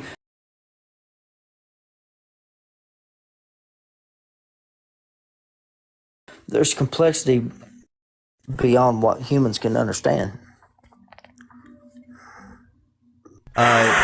Sure, but that would just mean it's unexplained. And oh my gosh, who sent this? Wasn't me. Thank you so much for the Cooper's help. I appreciate in the comment section too. I appreciate that. Y'all with the gifts today. I actually appreciate it so much. Today's been crazy as well. I really appreciate that, everyone. That was cool. Did I answer your question? Pretty sure I did. Again, I think I'm gonna go back to that you believe that this just happens by nature, and I believe that it happens by God. And I think what you said is your view is more realistic because it requires less assumptions. Is that what you said? It's more likely to be true because it requires less assumptions to explain why we exist. Yeah. Okay. Now, why would it require less assumptions if I say there's an ultimate conscience, a universal conscience that created all this, that has existed in past eternity? There is no beginning to this consciousness. You can say him, but he's not really a him because he has no male. So you're just saying it's right? eternal. So in the same way that you say that mind is eternal, you can say that the fundamental particles are eternal and have always existed. Yeah, because according to the second law of thermodynamics, matter cannot be created nor destroyed, right? Yeah, within the reality in which we see it, yeah. Within the reality which we see. We're talking about this reality, right? Yeah, of course. So again, there's no process of claimed creation of matter here. It's expansion of matter. Mm-hmm. You're talking about the Big Bang, how matter... Yeah, the Big Bang is expansion of matter. Oh, yeah, okay. That brings me to the other question. I just wanted to know your opinion about this, of how this, we were taught, I don't know if maybe I'm a little bit older than you, so I was taught in high school about universes. I mean, the Big Bang and galaxies, and how form. It took billions of years. You remember this? It takes billions of years for a galaxy to fully form. That's what I was taught. Is that what you were taught? So yeah, it can take billions of years for the galaxy to get to the stage in which we are currently in right now. Okay. Now, the James Webb Telescope, I don't know if you keep up with this or not, but the James Webb Telescope just took a picture of about, I think it was 6 galaxies that were fully formed in 500 million years.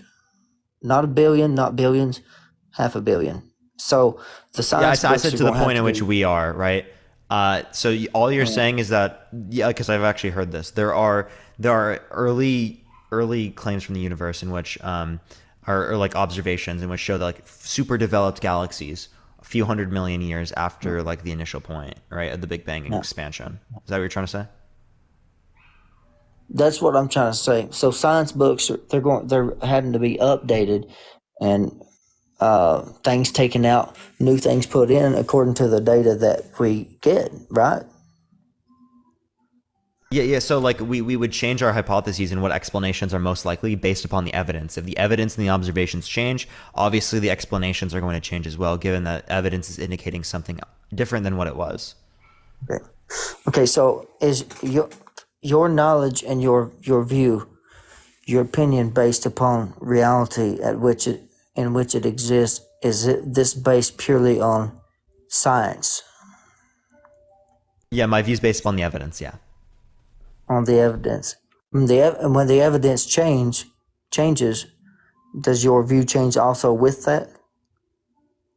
If the what changes, sorry? If the evidence changes, like with the James Webb Yeah, Telescope yeah, yeah. picture, Of course, my belief your would view change. is updated. Okay. At least you're honest with yourself. Yeah, absolutely. That's good. That's good. That's really good. So it just comes down like what I said, and I'm gonna let somebody else come on here, but it comes down to my belief is in the beginning God, and your belief is in the beginning nature. Would that be fair to say that? Well, I mean, under your view, there wouldn't be a beginning, and under this view, there wouldn't be a beginning either. They would have always existed. But yeah. Oh, okay. And Okay. again, Well, that this isn't my view. This is what just an explanation I'm showing you that is more likely to be true than yours. Because I think that there's no sufficient explanation in which relates to why we exist or why we're here. okay. So let me just ask you this, because let's go back to the Big Bang. The Big Bang, you know about all the matter and all the energy in the universe was comprised into one point, and the gases were swirling, and this happened for who knows how long, and then it exploded. We know it exploded because the expansion tells that it did It's not an explode. explosion, but it is an expansion, right? So the Big Bang just explains the expansion of the universe, which is still occurring today. It's not describing an explosion. An explosion is actually kind of a misinterpretation. And not even gases as well. Thank you for the owl. I appreciate it, Marg. Thank you so much. I appreciate it. Thank you. Okay, that's fine. So the history books, science calls it the Like an books. extraordinarily small point. Yeah. So, okay, this was there for how many eons and how many eons? And do you I have believe in no clue other? how long it was there. Well, we don't know either. Science doesn't say. But do you believe in other dimensions, Parker? Dimensions? Sure, right. They're like like there's like the first dimension, second dimension, third dimension, stuff like that. Do you believe the dimensions came after the Big Bang, or do you believe I'm not that? quite sure. I would expect the dimensions to have existed, but You're not sure if they exist? no, I would have expected them to exist at all points then. Yo, Sarah, thank you for the galaxies again. I appreciate it. Oh, are you going on another galaxy raid? Oh my god. Absolute W's for Sarah. Hello, Sarah. Thank you, Sarah. Big hearts, lots of love. Parker, do you believe that in other dimensions, do you believe that it's outside of space and time? No, and I don't think there can be causation outside of time. Causation. Yeah, in order for there to be causation, there would have to be a prior state and then a state after that, like a cause and then effect. Again, Sarah, I appreciate all the gifts. Sarah's actually going crazy today, like literally. I appreciate it so much, Sarah, actually. So like, again, two different states. There's going to be a change. If there's a change, it would require time to explain it. Okay, even now, with the expansion going on as we speak, and actually the expansion is speeding up. I didn't know if you know that or not.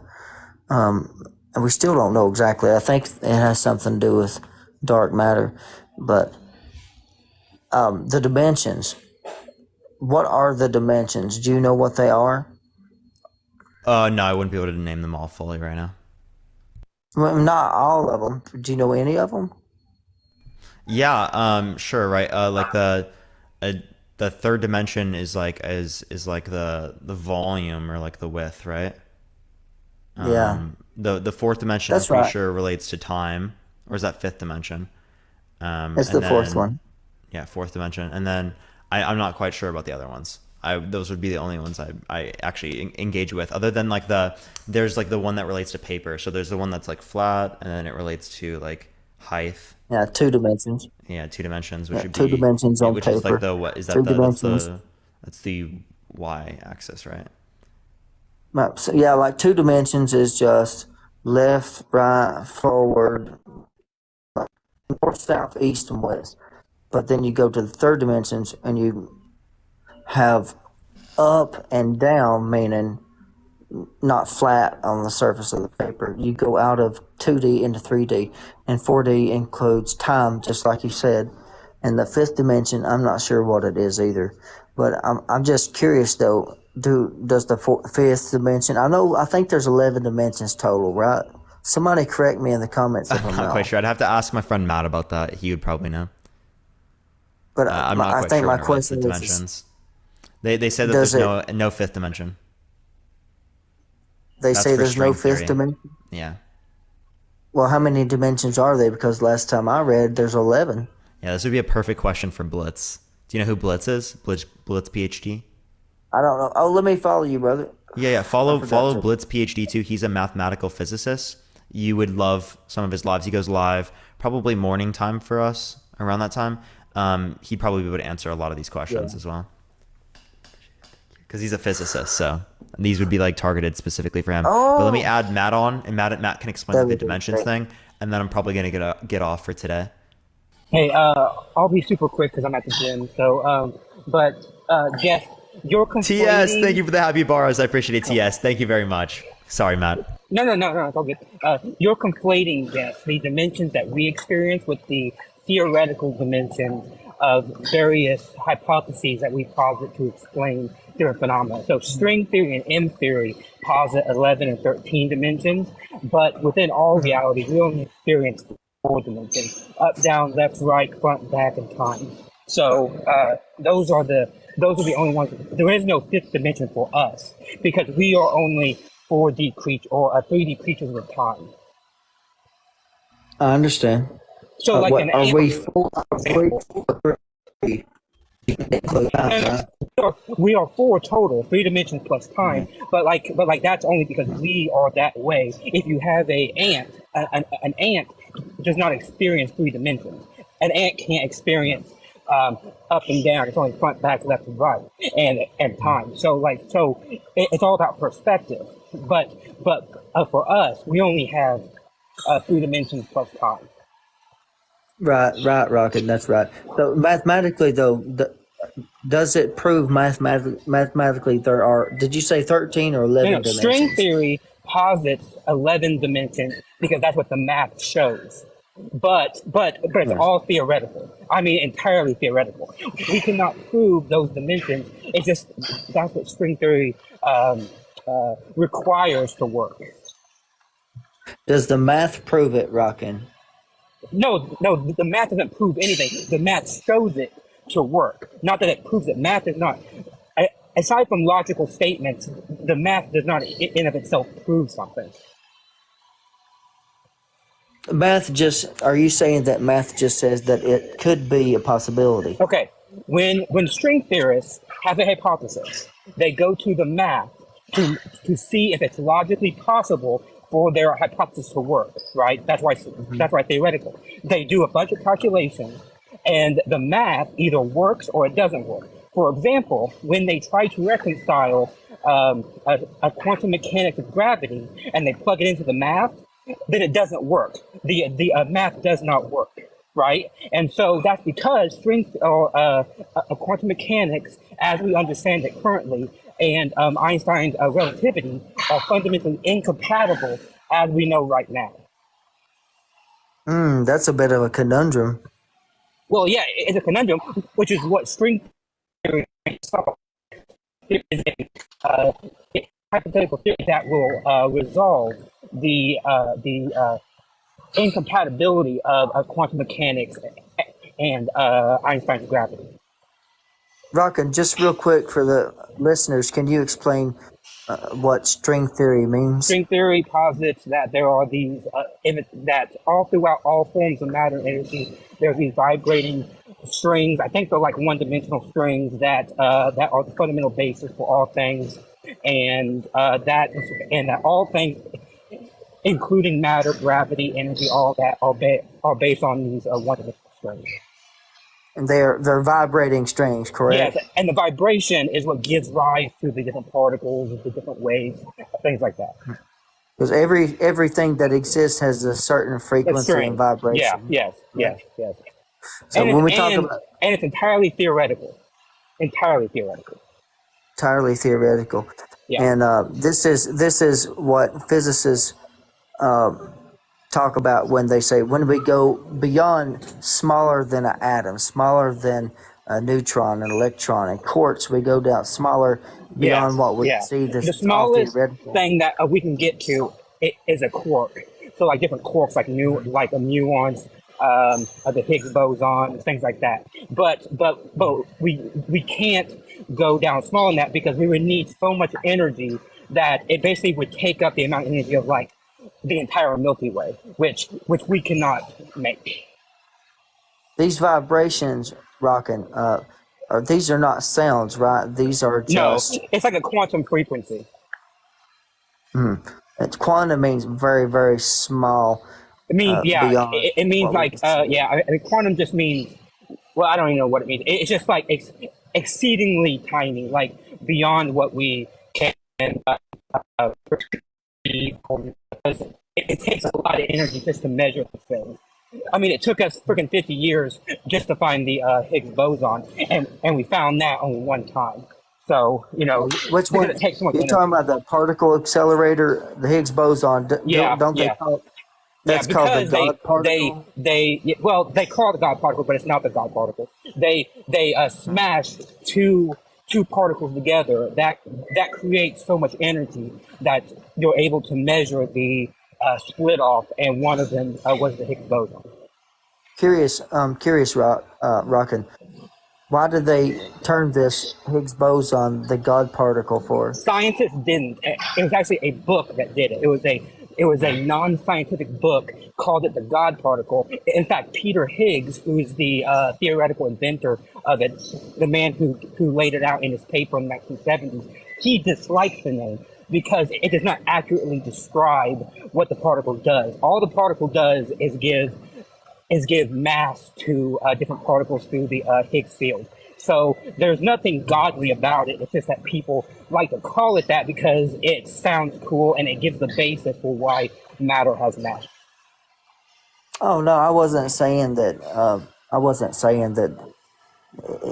It's a religious term or anything like that. I just heard. No, it's not. It's just that people call it that. Non-scientists call it. No scientist will call it the God particle. Right. This gives mass to other atoms. Is that what you're saying?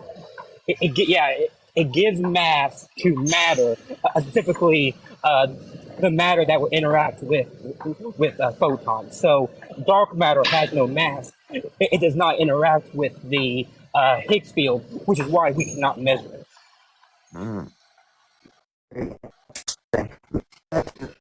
Rockin'.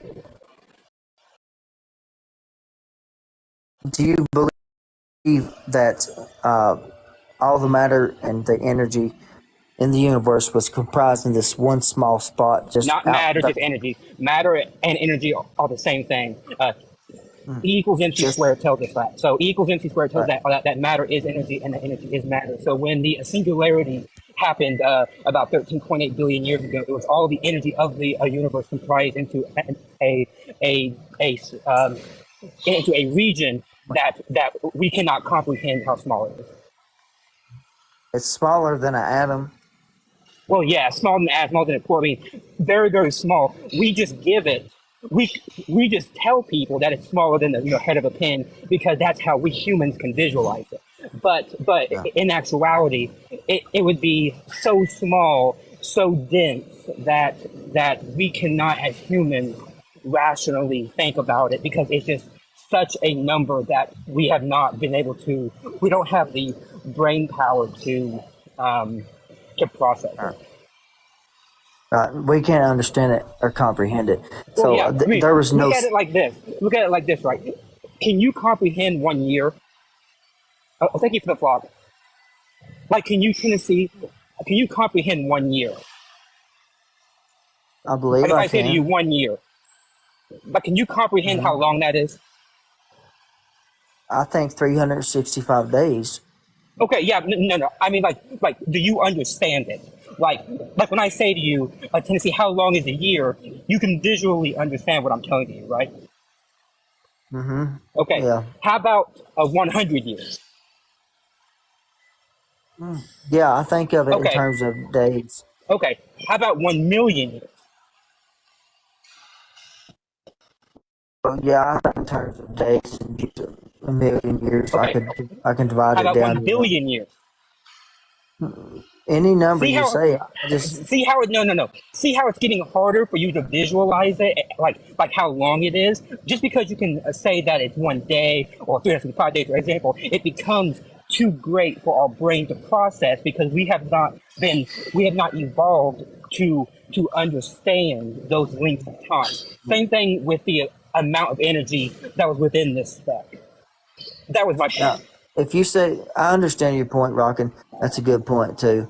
I think what I have a hard time understanding is eternity, future and past, because it goes both ways. Time, there's no Wait, your time. God is eternal, right? Yeah. So there's going to be an infinite amount of time prior to God's creation. Well, there was no such thing as God's creation. No, He's but there was eternal, God. past and future. No, Huh? no, but there was God. God's Yeah. eternal, and so you saying that God's eternal is like me saying that the energy is also eternal. That's exactly right. Exactly, except the difference is that I don't posit any unnecessary assumptions about that God. So unless you're talking about a God that is completely devoid of all of the characteristics, then maybe. But when you add on characteristics, I am not positing those extra type of characteristics with my energy. I think what I'm Or saying you have is a look on your God. face. Did I say something wrong? No, you didn't God say is. anything wrong. It was what they said. Oh. But yeah, here I'm gonna give y'all like a minute or two No. because I wanna be able to go get food. And I'm eat. done. So I'm done. I think I said my point. So thanks for having me on, Parker, and Tennessee. Thanks for talking. Good, Tanya. Tennessee, is there anything else Thank you. you want to say to end up the Thank live? you, Rocker. I appreciate you having me on here and hope you have a good night. You as well. Appreciate you coming on, man. Okay, take. All right, everyone, we're gonna get off right now. I'm gonna get off. I'm gonna get food, and then I'll probably come back and I'll be on live on my second account. I'm gonna send everyone over to Carbon's live. We haven't rated him in a very long time. Everyone, look up Carbon Says. Spam Parker Raids.